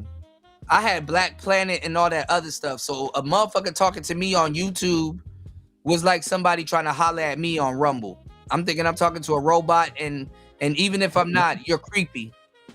Ew. But yeah, like you were saying with rejection, though, it's just kind of like, I look back in the past of like even a recent few that said no to me. I'm like, man, so they did me a favor, bro. Yeah, they would have wasted I'm their like, fucking this bitch was time. bad anyway. That same bitch go to my nigga, man. I'm like, man, that bitch terrible, nigga. She was all type of shit. I'm like, if she said yes to me, nigga, I'm like, I would have been through that dumb ass shit, you know? If you truly were dating dimes and baddies, or had motion, or had options, you would have understood exactly what I was talking about. A nigga that don't know how to use the internet, well, you picked your spot. I gave him a choice. I said, if you understood it or not. So, okay, I got my answer to my question. Clearly, y'all don't know how to use the internet to leverage your dating options. And it was old niggas. It wasn't even young niggas. I don't even have this type of conversation with young niggas. And if I do, a young nigga will be like, yeah, that is kind of true. We grew up with it, but no, you're right. You know, because the young niggas are looking for love. We had love before that. You know, we had my generation, it died. I feel so bad.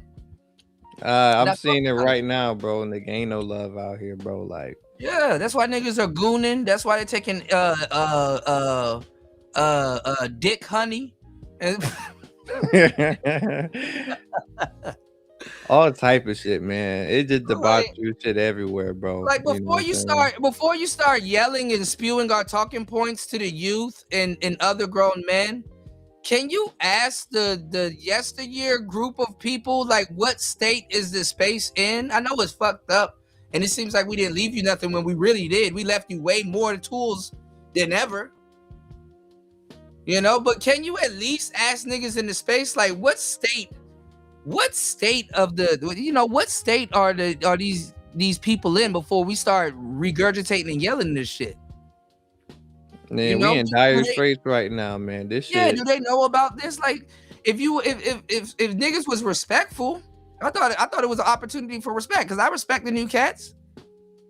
You know, but I'm like, yo, if they was respectful, I would have told, and this probably would have been a fucking argument. And I'm like, why the fuck am I arguing with y'all about this when I should be arguing with the bitches about this? Why am I arguing with y'all about this? The women are more red pilled than the men. And we've did streams on this and we've seen this coming. They've infiltrated the space, low key. When I can agree with a feminist, I agreed with 2 to 3 feminists in the past several hours. And I'm like, fuck me. This is the thing though, Spawn, right? Mm-hmm. I would have to argue with these niggas about the 5 things I told y'all that's missing. I would have to argue with them over why romance is gone. Hopefully they're grateful if I did that. Then I would have to argue with them about how chivalry is gone. And then I would have to argue with them about how PDA is gone. Bitches are butt naked on the internet. PDA for what? I wouldn't. Some of these bitches, I wouldn't dead. Niggas don't kiss no more. Niggas don't kiss no more. I don't know where this bitch mouth been. Hell no. Bro, literally, bro. You'll get your booty hole ate before a kiss. Pause. And that's probably why they're not kissing. I know that's why I'm not kissing. I don't know what these bitches are doing. Y'all generation of bitches are bad, bro. That's why I'm like, niggas that be trying to crack on the first night. Hey, I'm cool, man. I'm cool, man.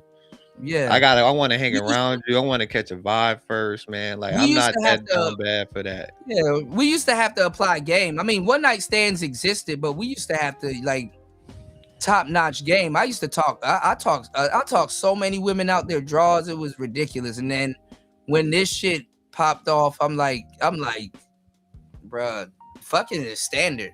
You gotta. That's what I said. Standard now, man. I'm like, you gotta sexually get this woman's attention, like that non-sexual attention. Yeah, okay, followed up by some good dick. We worry about that. They worry about that after type shit, man. Yeah, we worry about that shit after. Yeah, because women don't put you in the boyfriend category until after y'all have sex. You know, women are players. So a lot of times they try to get as much as they can out of you before that. You know, that's why when niggas was talking about me, talking about hypergamy, I'm like, bro, you have no earthly idea what y'all are talking about. Talking about people that don't even know how to use it, man. I'm on chapter 12, bro. It's gonna take you a lot of live streams and talks, and one random day you're gonna be like, you know, Kuda was actually right. They don't even know about that hashtag. Because Fantastic got over there first, because that was something that we were using on third shift. Fantastic got over there first, so they're gonna think he came up with it. But hey, it is what it is. Fuck it. Like, a lot of women aren't like inquisitive, if I'm saying that word right. Like, no, but women actually sit down and soak up the game, and the majority of their supporters on the new channels are women. These are facts. These are facts. I mean, I'm talking about as far as in like using like hypergamy to like level up on some shit. Women practice hypergamy when they want to. That's why it's a practice, you know. And that's why, like I was telling y'all when Beachy was here, I was like, Beachy was giving y'all some gems. She said, "You play how you practice." I said, "Come on now, talk black to me." Beachy be dropping game, dog. I'm like, you know. Beachy be dropping gems. I mean, it's like, but do you see? Listen, I will clown you and say, oh, y'all niggas listen to women. And that's a double entendre in this space because you can listen to women, you know, but you have to understand what they're saying. When men and women speak, they're two different languages. That's why if these guys was listening to me, they would have known that I'm playing translator. And that's why when I talk a certain way because I know I'm not just talking to men, I'm talking to women also too. Yeah, you got to have an ear for it, you know. Yeah, that's why the women, I want y'all to watch that. I want y'all to study that. We're going to go over it again. But, you know, that's why the women were like, actually took a liking to me. I mean, aside from I'm handsome and you know, they finna pay that ransom. But, you know, they took a liking to me, you know? And I'm like, how do the guys get it, but the women don't? And I explained it so much that the woman took the clarity and they were listening to the clarity. And the dudes on the panel was pretending to be, you know, 2K is cool. I like 2K. A lot of the times I've seen 2K on some of these panels, and he damn near be the only one that speak like he got some sense and some game. I'm like, yo, 2K is actually, you know, but, you know, I met a different 2K tonight. He was a little bit dark, but it was cool. I was rocking with him. But then again, I had to, you know, he was, you know, talking about hypergamy also, and I had to stop him. Same way I had to stop, you know, and because they kept going and they don't hear themselves. That's the thing, they don't hear themselves.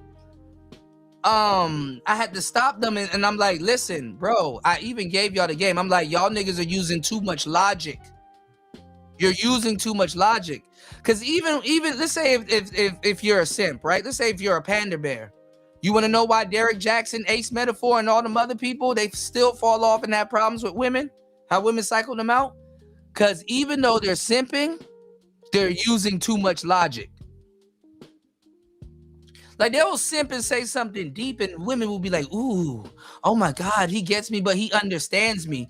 But a lot of times the stuff that they're saying is like, bro, you're using too much logic, you know? And women don't even apply that much logic. Women live in a delusional world, as you guys know. How much times have we told y'all and taught y'all and explained this to y'all? And you have to understand what comes with delusion. Emotions. They're aloof. These bitches are mad because they gotta pay to get in the clubs now. In certain places. Logically, men know that. We expect that, so we factor that in. We factor in we might meet some idiot at the club and have to pay for a drink in some whack-ass conversation. We factor all of this in. It's bliss to be ignorant. It's bliss to be in a delusional world. And you niggas are sitting up here SBE and then explaining this to bitches like they're gonna give up their good ass life for that stupid shit that you talking about. And you're dead serious. You don't understand women. You're still raging. And you shouldn't be speaking for us because you make us look bad respectfully. And we had places for y'all to train and get that shit out, but that was before y'all could pick up mics and pretend to be us. I gotta call it how I see it. We're in the red pill. Don't get mad at me. I'm gonna hit the Corey Holcomb. Don't get mad at me. Nah, real shit. Don't get mad at me. Trying to use logic, bro. None of this shit they usually do make any sense, to be honest. Yeah, you gotta put your I had to listen. I seduce women. I know I don't look like much. I do. I look like too much. I'm too much on a bitch. Let me stop. You know what? A player's place is in a bitch's face. I seduce bitches. You're lucky if I tell y'all anything. Niggas are whole repellent. I seduce bitches. I gotta know when a woman is talking to me exactly what she's saying. So she like, oh my God, you get me. Yes, I do. I speak womanese, you feel me? Yeah. She gotta be comfortable with me to be butt naked in front of me, even though they naked on the damn Instagram. But she gotta be comfortable with me to get butt naked with me. She gotta be comfortable with me before she get butt naked for me. Well, y'all think I just fire up shows and talk about nothing all day? Okay, cool. That's why you don't learn. We know who ate paint chips coming up. We seen the short bus people coming up. Like, God damn, nigga. We Good know them, God. man. Yeah, good God. You dig? I was an adult before I came here. So what I was telling you earlier, Spawn, is like, when we were talking about rebuilding and stuff like that, I already knew the answer to certain things. I already rooted, certain things have been refined and tried and tested. You know what I'm saying? Like, they say a knight in shining armor hasn't truly been tested. You need that armor that got that big sword gash in it and some blood on the back of it and some other shit. You know what I'm saying? Like, that's how this shit been tested. I shouldn't have to argue with you in the manosphere. All of these hit pieces and people that y'all talk shit about and celebrities and celebrity gossip and all that other stuff and videos that y'all watch and go over. I shouldn't have to explain to you how romance is gone, PDA is gone, foreplay is gone, courtship is gone, and chivalry is gone. And I shouldn't have to explain to you how all of those tie into each other. If you're not romantic with your lady, you're probably not kissing her out in public. If you're not romantic with your lady, you're probably not foreplaying and exploring her body. If you're not romantic with your lady, you probably don't know her, chivalry. If you're not romantic with your lady, well, that's courtship, to know her. If you're not romantic with your lady, you're probably not, because even PDA is a piece of chivalry. Hey, walk on the inside of the road. I'll walk more on the outside of the road. So if a car comes up, you know what I'm saying? I can shield you.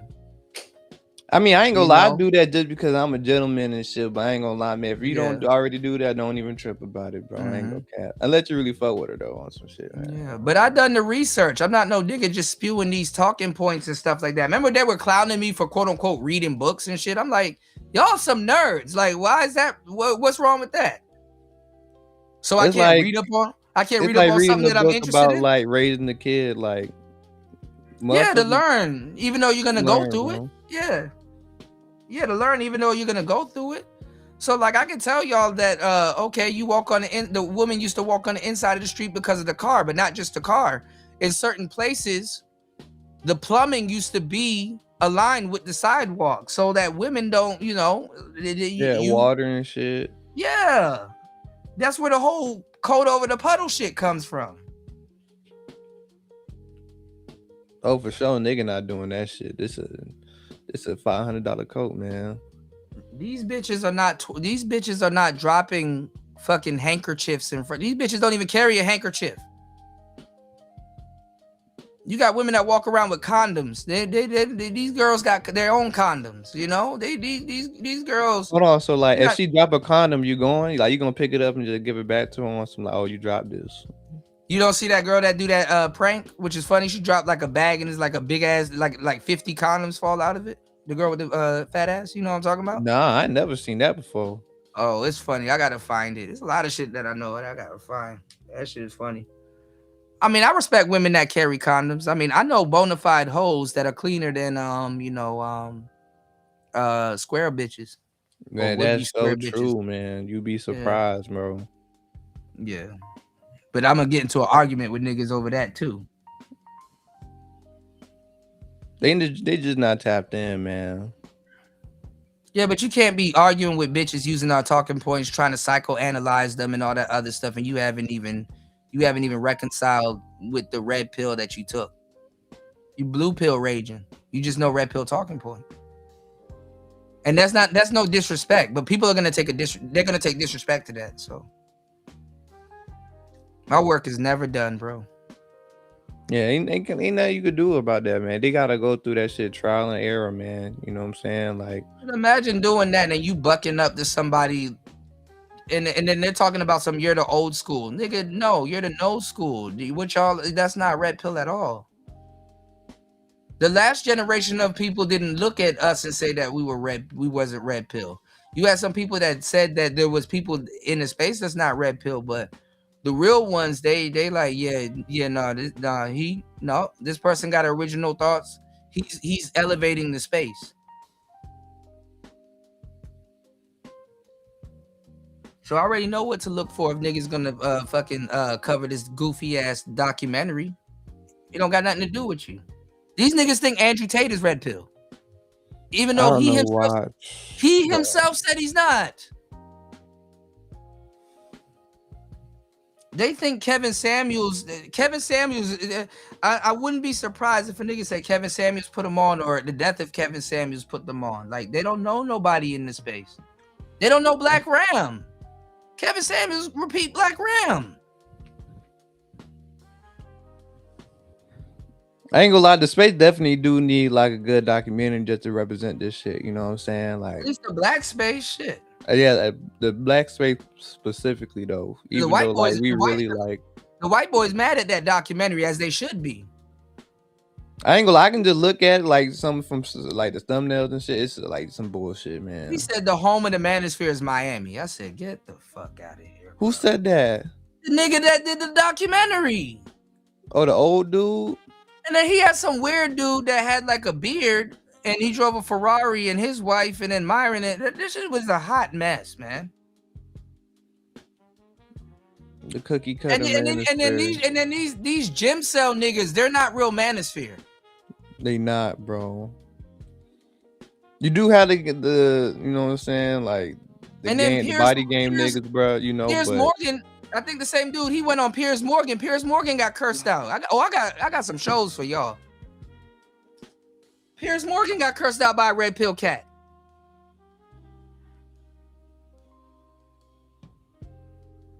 Man, they got a whole box set put out on Anton, and they barely did their research on that. Now we got to believe that Anton got a long lost son. I'm like, get the fuck out of here, bro. He got a son he not claiming, but he in the manosphere. He in the manosphere. Their channels are gonna die right along with that Anton shit because they haven't been around long enough to know not to do that. You don't slut your channel out for not even your greatest enemy. You gotta stay true to your content, man. You know what I'm saying? But they didn't have content, and a lot of them were gossip. They didn't have content. They ain't steal enough. You gotta watch us for years and really like be slick to really have longevity here. Like about a year and a half into their little career, that shit gonna run out. They're gonna have to do panels. We've already talked about this before. A lot of people came into space, so this isn't directed at anybody in particular, you know, because anybody can learn anything on the fly, or they can steal it. You know, that wouldn't be, you know.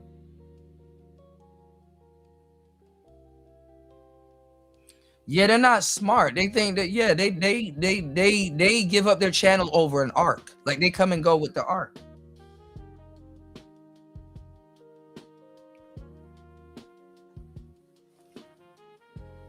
You know, and it's fucked up because this is the most views that a lot of them are getting, and they don't even realize that they're training their audience to listen to them a certain way.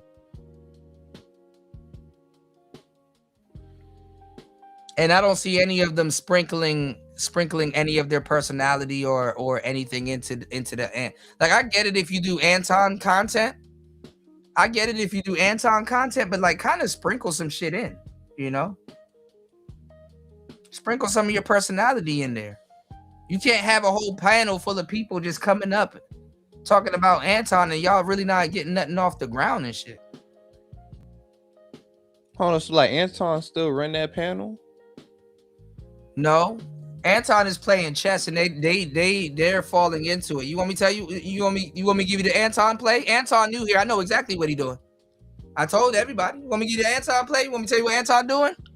Go ahead. Anton is not responding to them, even though he's heated behind the scenes. He'll go on a show or two and say something to them to get them to do more content. And I would go and tell Freezy this, but he's gonna curse me out too or think I'm hating. So I just watch. Cause then niggas gonna be like, well, I know Anton longer than you and more than you, and I'm like, I know, but a play is a play. What the fuck? It's a playbook and to execute it. I'm not gonna argue with these niggas. I'm not, you know. Bro, you just gotta let them rock out, man. And that's what I am. And that's why if you're an audience member here, I give y'all exclusive. I'm a day ahead of y'all. That don't mean nothing, but I've always been ahead of y'all. Respectfully. And I'm telling you, this is what Anton is doing. He's gonna let them do all this content, all these lies. He's gonna let everything come out. He's gonna build a case on some of them, right? He might execute it or not. You know, he might not even be suing these people, but the fact that he can get on here and say he might, they're gonna go crazy and show their hand. Taz already did it. Taz is a dumbass. I wouldn't have done that. I wouldn't have gone on tour, and I wouldn't have gone back over to Freezy. But Taz already knows, because Taz been around the block a couple of times. I wouldn't have gone back on Freezy and had did that. You understand what I'm saying? But Taz already knew that he and it's sad that Taz got to assimilate to the new people too. How much these people don't wreck their channels. And Taz gotta he gotta attach to Freezy or whoever, even though he don't agree with them. You know what I'm saying? They really don't agree with them neither. And if Freezy knew about Taz, he wouldn't be around him as a Bible thumper or a church guy. You know, so there's a lot of shit that I could have said, but you know. And then Jazz Noel, she made the wrong, you know, I was just talking to Beachy about this. Jazz Noel, she made the wrong decision to run with Taz. You know what I'm saying? And even Taz had to admit that those bitches fucked him over, you know? But there's a new group of niggas here that's about to get fucked over by the women. You know, once they serve no purpose anymore. A simp really don't serve no purpose anymore, other than being disposable. But what am I about to say? Taz is attaching himself to the new people, so that's typical behavior. And attaching himself to another side of the fake manosphere. So that's like another fake side of the manosphere, because they're arguing with people that's not even manosphere, and they look like they look like they're dominating them because they don't know the talking points. Whereas Taz and Nyla, they've already practiced on a stronger group of people that know what they're talking about. You know what I'm saying? So what I'm saying is that Anton is letting everybody do all of this content on him. And then when it dies down, then he starts talking about them again. But he's going to have something else going on, or he's going to be promoting something if he already hasn't, which is he's promoting his Patreon. So when there's no new information and it dies down, then he does something or says he's going to do something and go after somebody again, and then he ramps it back up. You know what I'm saying? So these people showed their hand. This is why it's actually impressive that it lasts the longest way they did, because it's like now they're repeating themselves. Like if you watch one O'Shea Anton video, you've seen them all. Like it's to the point right now O'Shea is talking to himself about some shit he started. Like he's literally talking to himself. O'Shea looks the dumbest out of all of them, even though I do watch those videos. I'm gonna say this, and they do have high they don't have replay value. They don't have replay value. People watch those videos one time and that's about it. They don't have high replay value unless somebody's reacting to it. And this is another thing. O'Shea looks the dumbest out of all of them because Anton never said anything bad about O'Shea. And he never responded back to O'Shea after he said he wasn't. And he lumps O'Shea in with all the other people. And guess what? O'Shea is just still talking to himself at this point. Man, I ain't gonna lie, man. O'Shea pretty much cooked, man. Yeah, he's cooked. And then he had to push it on Flacco. And then even look at it now. Even Corey Holcomb, after a while, half a month, barely stopped talking about him and barely did it. And now he's ramping it back up. So Anton knows what he's doing. And this is just basic textbook content creator shit. He's not even doing. Listen, you're going to look like an expert when you're around a bunch of people that don't know what they're doing and they're not original. It's not hard. So that's why the second coming of this bullshit, I'm like, oh, gatekeeping back in style now. You want to know something? Book a consultation. That's what I was telling Beachy. I'm like, Beachy, we sleepers around here. And she was like, no, you're right. I asked her about the other women in the space and stuff like that. Man, look, man, y'all go check out that episode with Beachy. Yeah, bro. We've been around, man. Like looking at it, man. Like I know you've been here forever, bro. You know what I'm saying? Like, yeah. And not in a bad way. People make it seem like it's a bad thing. It's like, no, I actually grew up red pill. Like I'm glad I found the red pill. Tell you the truth.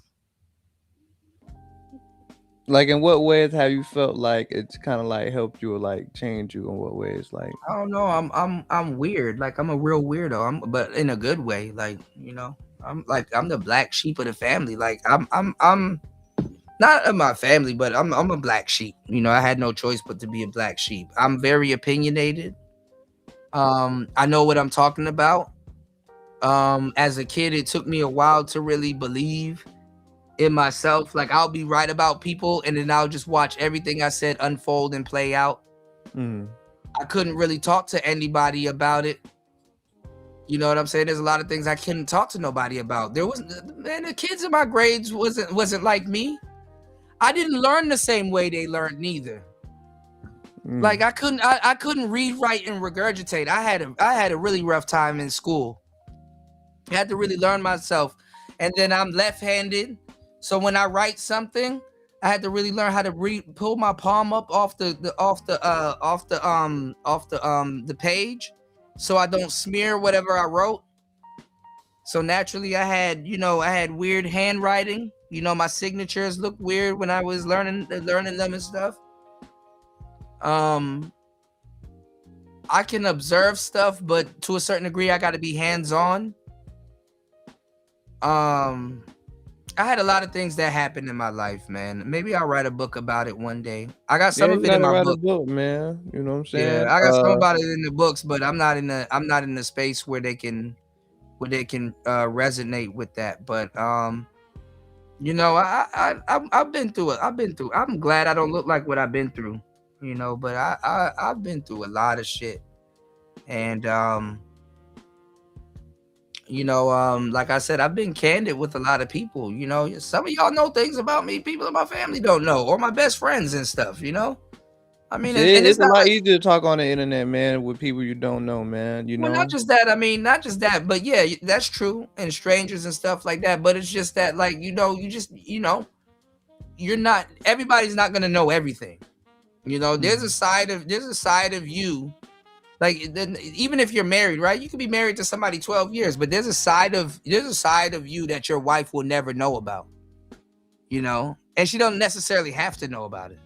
You know, it's not a bad thing. It's just that, you know, oh, she don't know about this, you know? Yeah.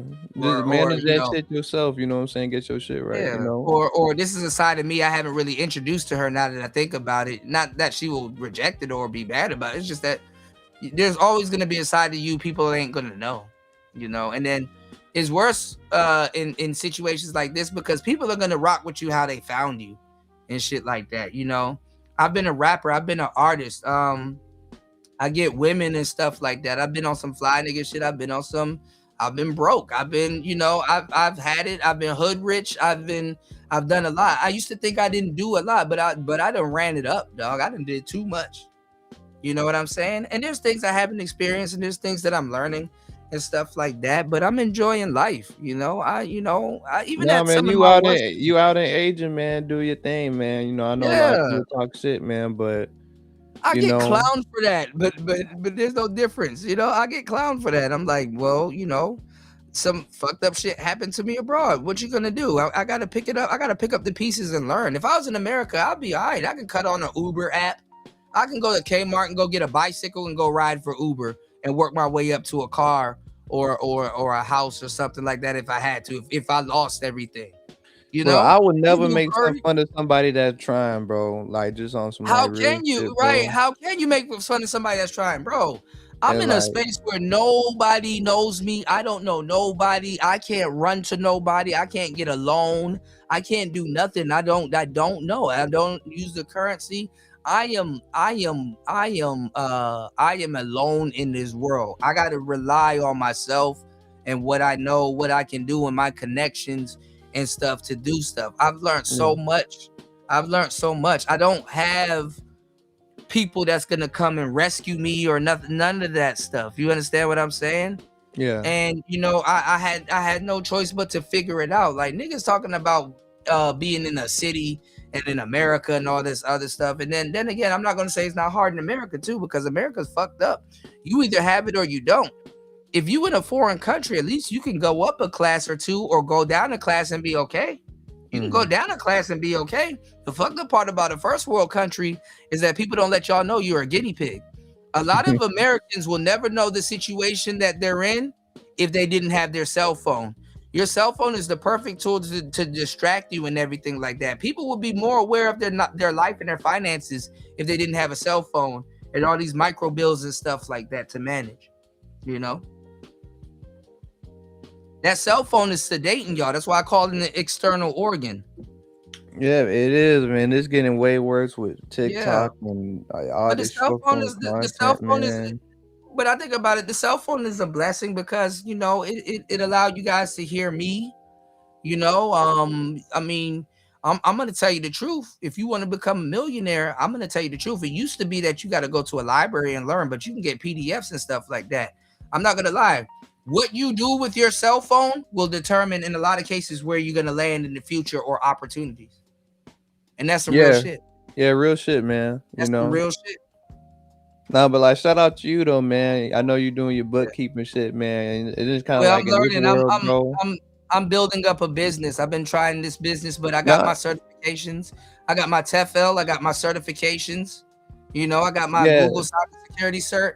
I need to go take that Security Plus thing before my voucher runs out and stuff. Yeah, so, man. You know, like when people call me a failure and stuff like that, I'm like, bro, if you only knew, if you knew what it took, man.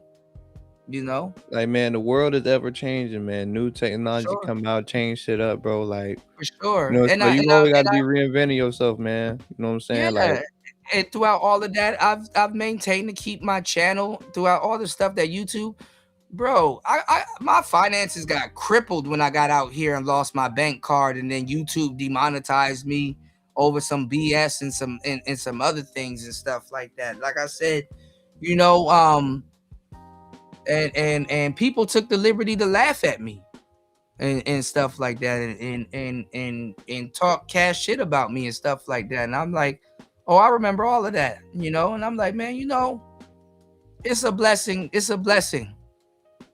It's a blessing because when I get to where I'm going, I'm gonna be stable and stuff like that. You know, it's a scary thing, you know, saying that, okay, let me, you know, pick up some classes today and teach, or you know, let me sit down today and I don't, you know, I just need to get my mind right. Let me go grab a cigar and go sit down and read this cybersecurity book and just create a relaxing atmosphere. You know what I'm saying? Let me, you know, go grab this degree, or let me go learn how to, you know, let me learn how to, you know, let me go learn accounts payable, accounts receivable today, you know, or, you know, let me study how to import transactions from the bank feed. And then, you know, if I mess up, how to go back and, you know, go to the register and then, you know, reconcile and then move on. Let me learn how to do a cleanup. Okay, let me learn payroll. Let me learn how to do tax preparation. Okay, let me learn how to create an invoice and make sure the invoice matches the transaction once somebody paid for it and that it's not a duplicate, you know? Like, you know how much shit that I learned that I can't, you know? Oh, let me go fiddle around with this damn MPC and learn how to do pitch bends. Let me learn how to master a track, you know, at least good enough so I can produce it. Oh, let me learn how to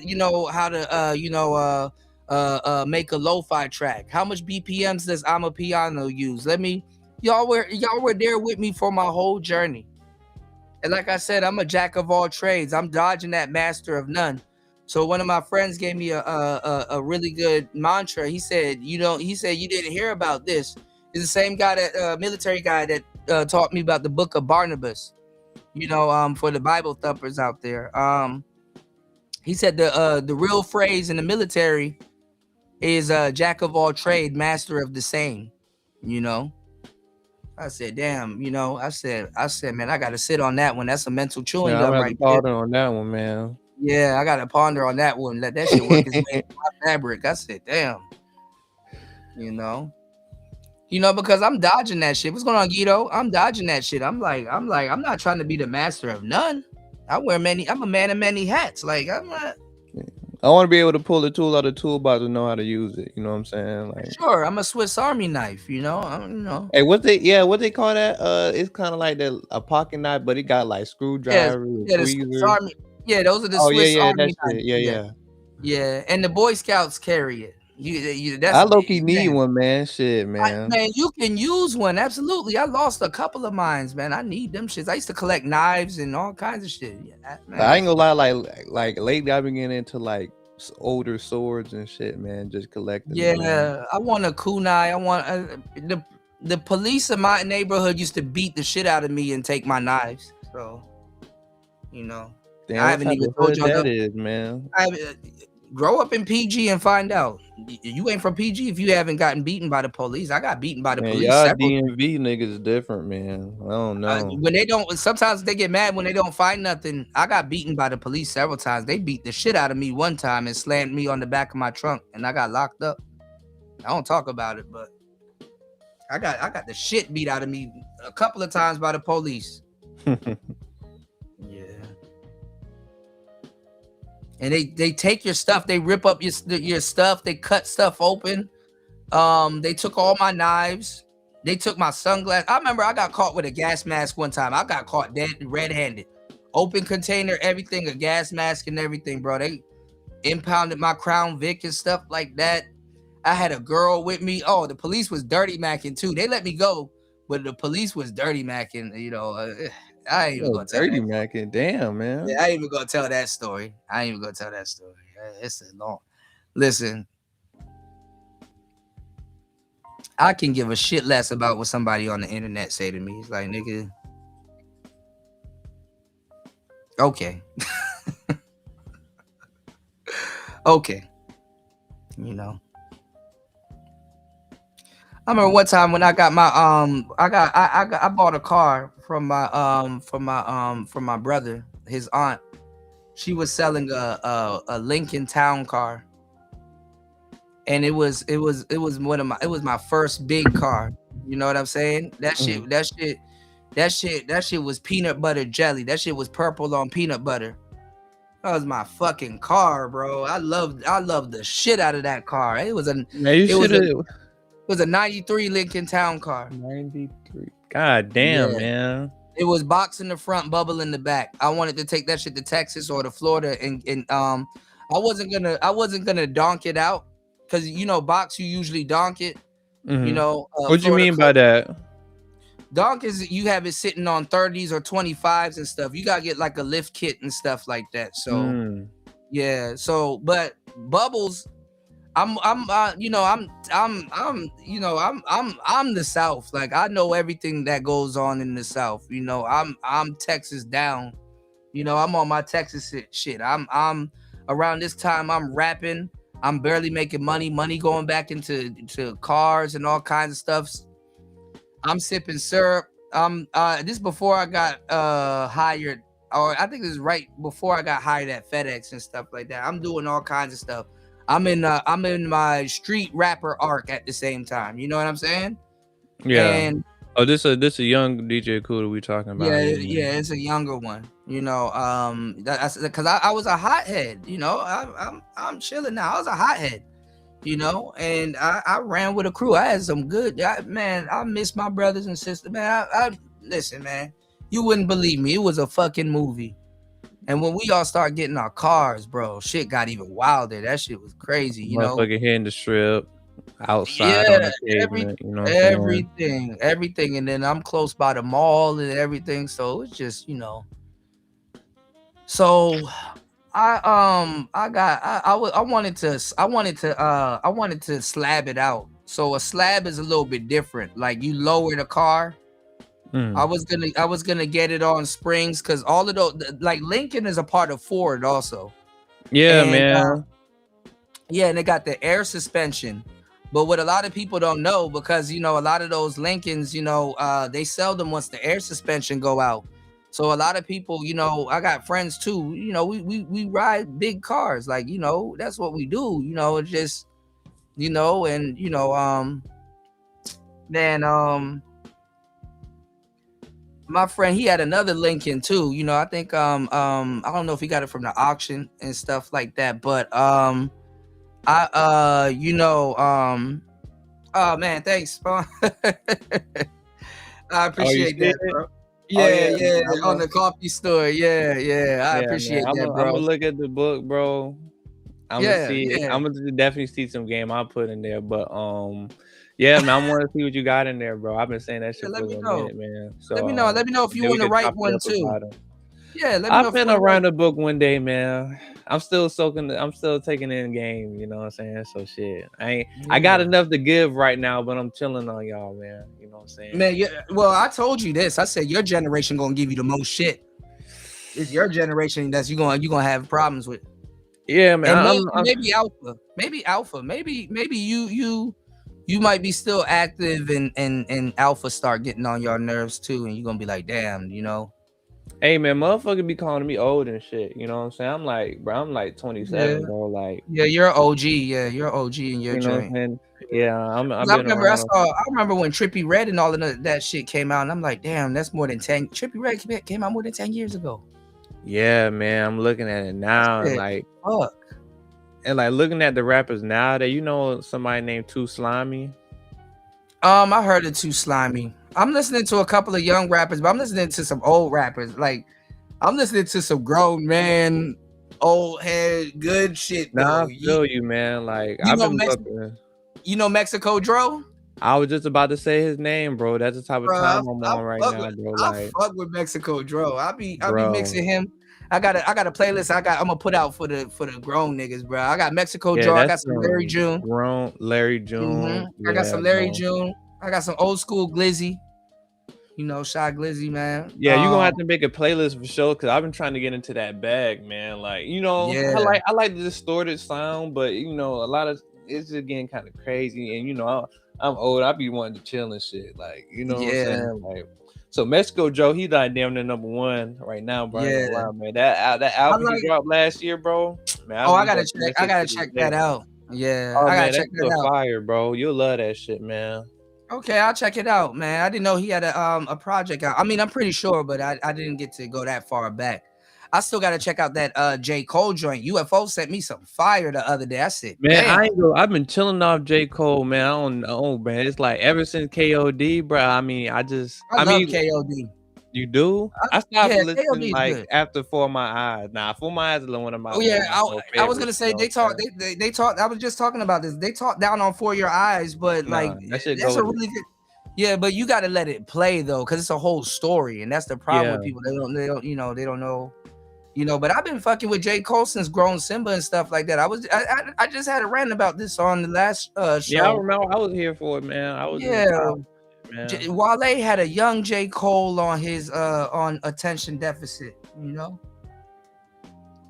You know, somebody recommended me to bump some Wale, man. Like, I had bumped it, man. I ain't gonna lie, Wale's still doing his thing for real though. You know what I'm saying? Yeah. I think he got a project coming out too. There's a it came out. That's just out. Okay, yeah, I'm gonna go check it out. But y'all check out Roscoe Dash, man. Roscoe Dash had a crazy interview with Cam Newton. I know people like, who's Roscoe Dash? I'm like, man, y'all. Come on. Yeah, I had to just type his name in real quick on some shit. No, you know Roscoe Dash, that no hands and oh yeah, all the way turned. Yeah. Nah, you know my favorite Roscoe. Years ago. Oh, we had another, rest in peace. I was working with him. There was another nigga in my hood named Swipey that died, and he looked like Roscoe Dash, but he was, you know, he got killed, man. They did him dirty.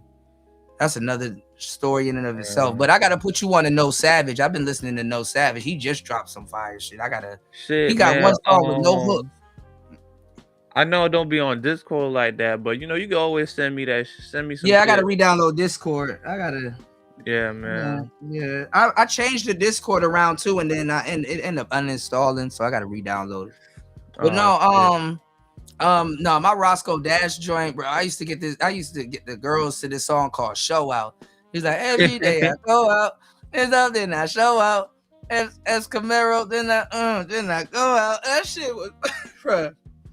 Cause I had subwoofers in my car too, man. Man, I'm so ready to put my shit back in, man. But you know, like I don't want to. I got the box, right? But I want a box that's like conformed to the car, like a custom made box for the Mustang. You know what I'm saying? So like, so you don't want your subwoofer just bouncing around in the back. Yeah. You want the sound to be somewhat balanced. Yeah. Yeah, and like if the box is moving around, that's how shit get fire and shit like For that. sure. So you want that shit locked in, bro. You know what I'm saying? But man, I always been a bass head, man. Yeah. Hey, bro, you should get some Skull Candy Evos, man. I love the Skull Candy, bro. I grew up on Skull Candy. I love Skull Candies. I had the Titans. I had all of them, like the real ones. Like I'm surprised I can still hear as good as I do.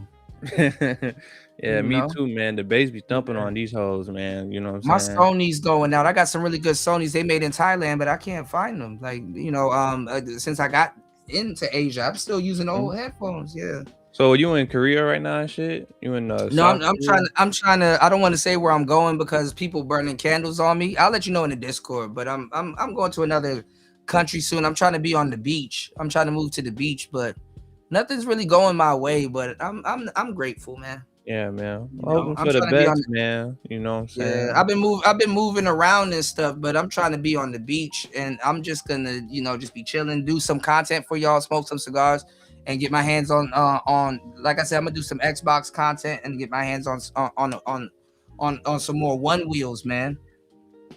I love. Oh that yeah, one what wheel. happened to your one wheel, man? That shit. I still got it. Oh, you still got it? Okay. Yeah, I'm putting miles on that motherfucker like shit. I'm like, man, do I want to drive? Yeah, do you a wild motorbike? motherfucker for that one wheel shit, man. You know, 'cause I be on my scooter and shit, man, zooming. Yeah. You know what I mean? You gotta watch the street though. I see people before they see me, so I know. How Yeah, I'm very defensive, bro.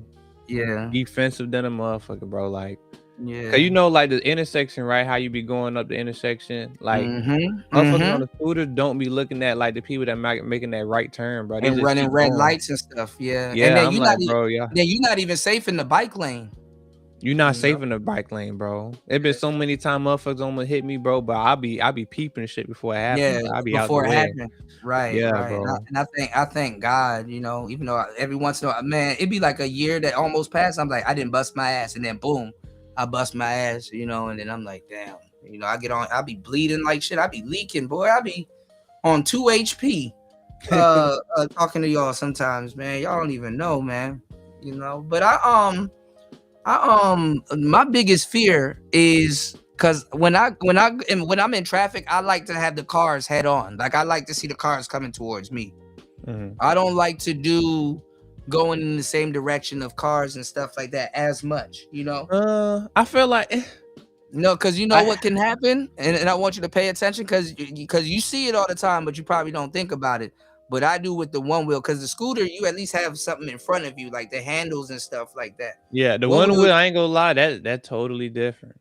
Totally different. You don't have that, and then to brake, it's a little bit different, even though the brakes are really good on one wheel, because they're electric brakes, so you don't have to change them or anything. But they use counter electric force. But no, it's when people open their door. Okay, when people open their door, like let's say the car is facing forward to you, and let's say you're in a bike lane or something, somebody parked and they open their door, they don't look, they don't check their mirrors or anything, they don't look, they just open their door, and if you run into that corner of the door, you know what I'm saying? That's shit. Depending on how fast you going, that's a fucking. Then why did Kofi shit gave out my government name, man? That's not your government. That is my government, man. Wink, nudge. Shut the fuck up. Man, I don't give a fuck. It's out there, man. I don't give a fuck. No, but thank you for purchasing the book. When you purchase the book and you buy anything from the coffee store, and I'm gonna give you the I got another version of the book coming out, so I'm gonna send that to you for free. But when you buy anything from the coffee store, it donates to the less fortunate also. So they take a cut out of it and donate to the less fortunate. Is it really going to the less fortunate? I got to do my research, but it is. But because I do still want to give, even when I don't have, So it's like Yeah, we give them with good intentions, man. Hopefully, it get to the people it need to get to on some shit. Yeah, I mean, you guys support the show and stuff like that, and I'm like, damn, hey, take it. I mean, I could have put it in savings, but there's people out there that need it, including myself. But like, there's people out there that need it. I think God has blessed me enough, if I go today, I'm like, man, I lived a full, I lived in hopefully I make my mark, I just. No, you already did, man. You just living through it, man. You just don't. People was like, why you go to Thailand? I'm like, cause I wanted to. I wanted to go to Thailand before anything else, before I die and stuff like that. I still want to go to Japan and stuff, and I will do it, in time. But like, I saw Kevin die, and I'm like, man, y'all talked about that nigga like a dog. I saw Alan die. Alan died later after Kevin. He died while I was asking him to write the foreword, not to the book that you just got, but to my audio book. I wanted him to record a foreword for me, and it was I was going through hell that 1 week and stuff like that, and I was headed back to my condo, and that shit fucked me up bad. It fucked me up bad, Yeah. Yeah, and I'm like, I just had that sit down moment, like. Yeah, I had to sit down. Yeah, my legs got weak. I had to sit down and I couldn't believe it. Yeah, that's the crazy thing, man. I get old. I'm like, damn, bro. I'm looking at certain faces. I'm like, yeah, I'm up here. Shit, I saw Super Slide laughing, and he was happy. I'm like, and other people were happy. Happy too. about Like, what? About Alan Roger Curry. Right, man of tomorrow be wishing death on niggas and shit. I'm like, man, I don't fuck with that. He wished death on me, but this is the thing. I'm like, a lot of people were happy, and then all you heard was, well, he can't be mode 1 now, and the game guys are gonna be sad, and what about his game and all this other stuff, and they were spelling it, like GAYME and all this other stuff, and they were calling him a cuck and all this other shit because of the relationship that he had with his wife, and they were doing all kinds of shit, and I'm like, there's a special place in hell for y'all niggas, man, if y'all already ain't living in it, bro, because I'm like, bro, nigga done died and niggas talking about some fucking game. Like where he's going, the game can't help him and all this other shit. And I'm like, when did black people get this evil, bro? I don't know, man. We was never like this.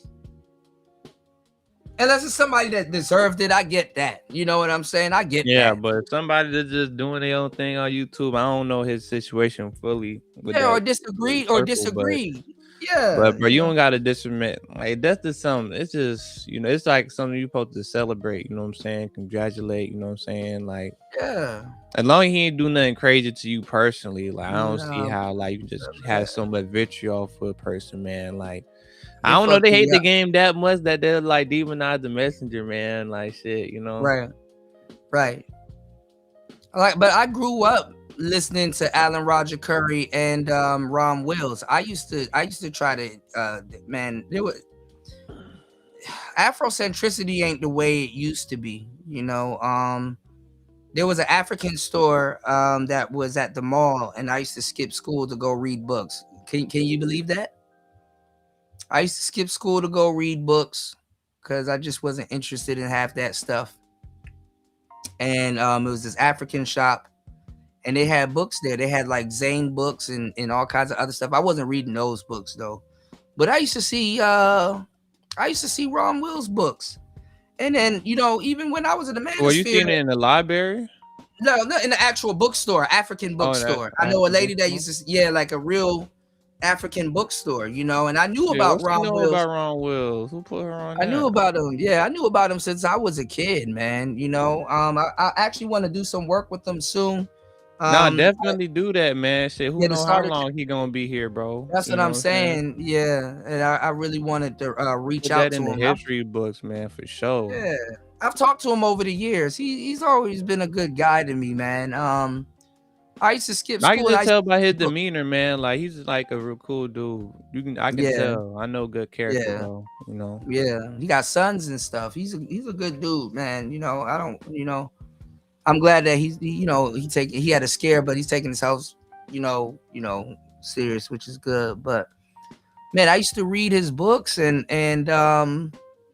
or like I used to see a lot of his books. I didn't read a lot of them, but I knew what he was about. And then, mind you, I've been in the manosphere, so I remember hearing his name in the space also, and putting 2 to 2 together. Like I was already into Tariq Nasheed. I'm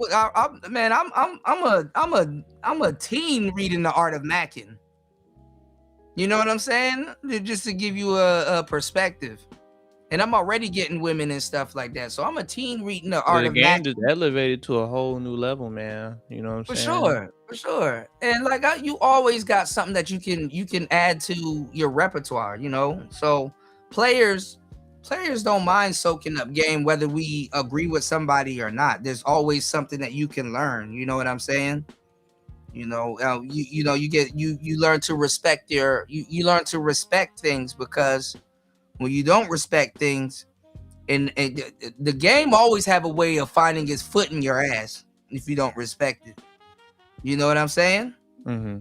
You know, and it's like, and it's stuff that's avoidable and stuff like that. You know, there's a lot of stuff in life that's unavoidable, but like there's things in life where it's like, in hindsight, it's like, yeah, I had full control of that. You know, I did have full control of that. That could have been prevented. You know.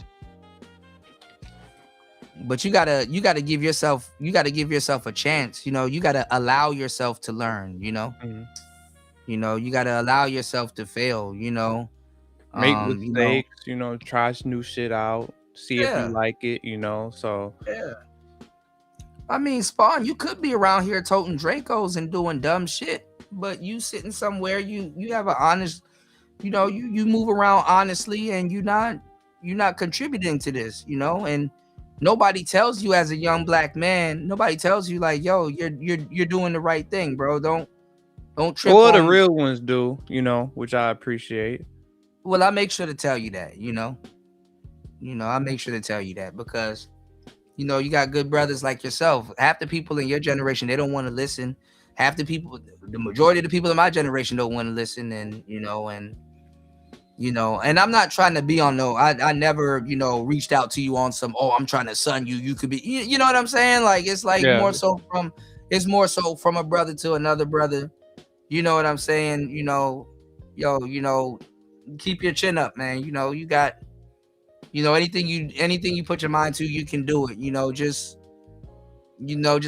apply yourself. That's all. Yeah, man. And I wish the space was better for younger motherfuckers coming up in this shit, man. Cause I really try to. I don't even know what to say for them, man. I don't have to, man. Yeah, I don't know. I just don't know. Hey, man, I'll tell you this from sheer experience. If you want to live a functional life, you know what I'm saying. I realize why old people just shake their head. I was on that panel. I just shook my head and shit, And you know what was crazy? One thing I had went to the concert and shit. I went to Thousand Band Fonny concert. You like my favorite artist type shit, man. And just hanging around the other people and shit. I'm like seeing people. This one dude, he was streaming. It's like a group of them. It was just weird seeing that shit, bro. I'm like, in real life, IRL. Yeah, streams, IRL. So I'm like, what the fuck is going on here, bro?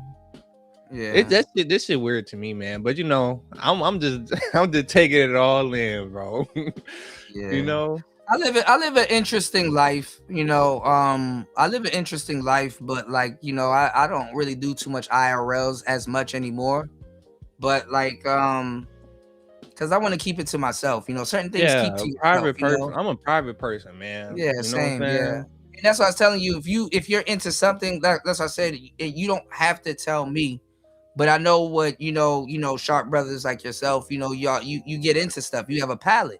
You understand what I'm saying? Yeah, And you don't I'll tell you necessarily- something that a few people me working on in the space, man, when we get this shit off the ground. But you know, Yeah, I'ma you don't keep want that to shit- jinx it though. Yeah, you don't want to we jinx didn't want to it. jinx it, bro. You know what I'm saying? So once Yeah. this shit done and it's official, you know what I'm saying, I'll let motherfuckers know, man. But I'ma head out, man. You know, I got this pre-workout. Yes, so, sir. Man, nigga, thank my you so face much got for the jitters and shit. You know what I'm saying? I feel you, bro. Thank you so much for supporting the show and buying the book and stuff like that. That means a lot to me, man. Oh yeah, it's always love, bro. You know what I'm saying? Man, as always, man. Thank you, man. Shout outs to Spawn in the building. Hey man, everybody in the Thanks to chat, you. man, y'all have a good one, man. This Saturday, man. It's spring break, and they gonna be outside today on some shit, man. So Hell yeah. know When what you I'm saying? find the chapter with your game in it, let me know.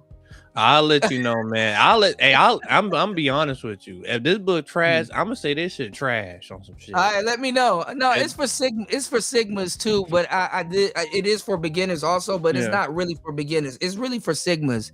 It's really, I'm gonna tell you the truth. The game that I put in it is really for you to pose with your pose with the right clothes and get chose with your mouth closed. So No, you I'm know, gonna it's read really- it. It's not. It don't look like it. Look like it's like 50 pages or some shit. So it ain't like too long to read. I didn't want to give y'all a brick, because I'm pretty sure the Book of Obsidian and all the other books are good, even though I got it somewhere. I got a PDF.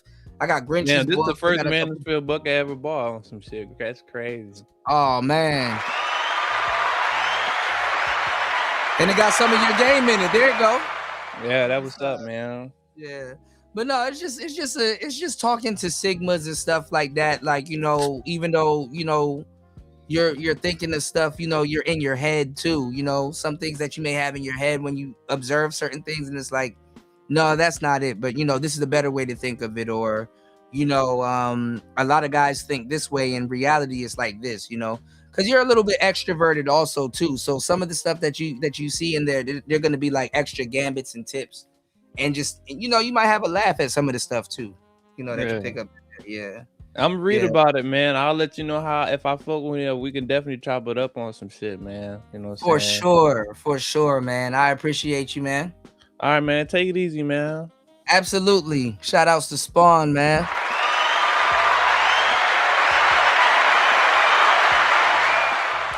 Yes, man. One of the younger, wise, well put together brother in the space, I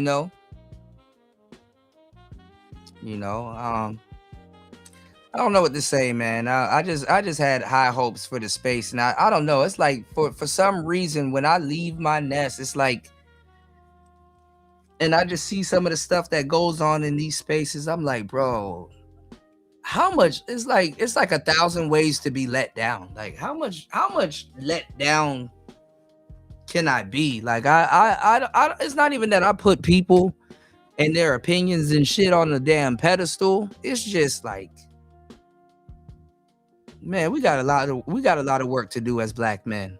If you guys want to cop the book, also definitely head over to the coffee store. I got my stream assistant always putting the links in the chat, so I appreciate that, but hey, man, it's another one for the books, man. I did a long ass live stream and turned around and kicked it with y'all for 6.5 hours. Damn. If this ain't dedication, I don't know what it is. But much love, peace, and respect. And I ain't need a full panel, but I appreciate everybody that joined the show. Shout outs to New. As always, bro. I appreciate you guys for rocking with me. It's Player Talk Radio before, Player Talk Radio then, and Player Talk Radio until. I see you guys on the next one. It's Kuda. Peace.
What's the matter, Daddy?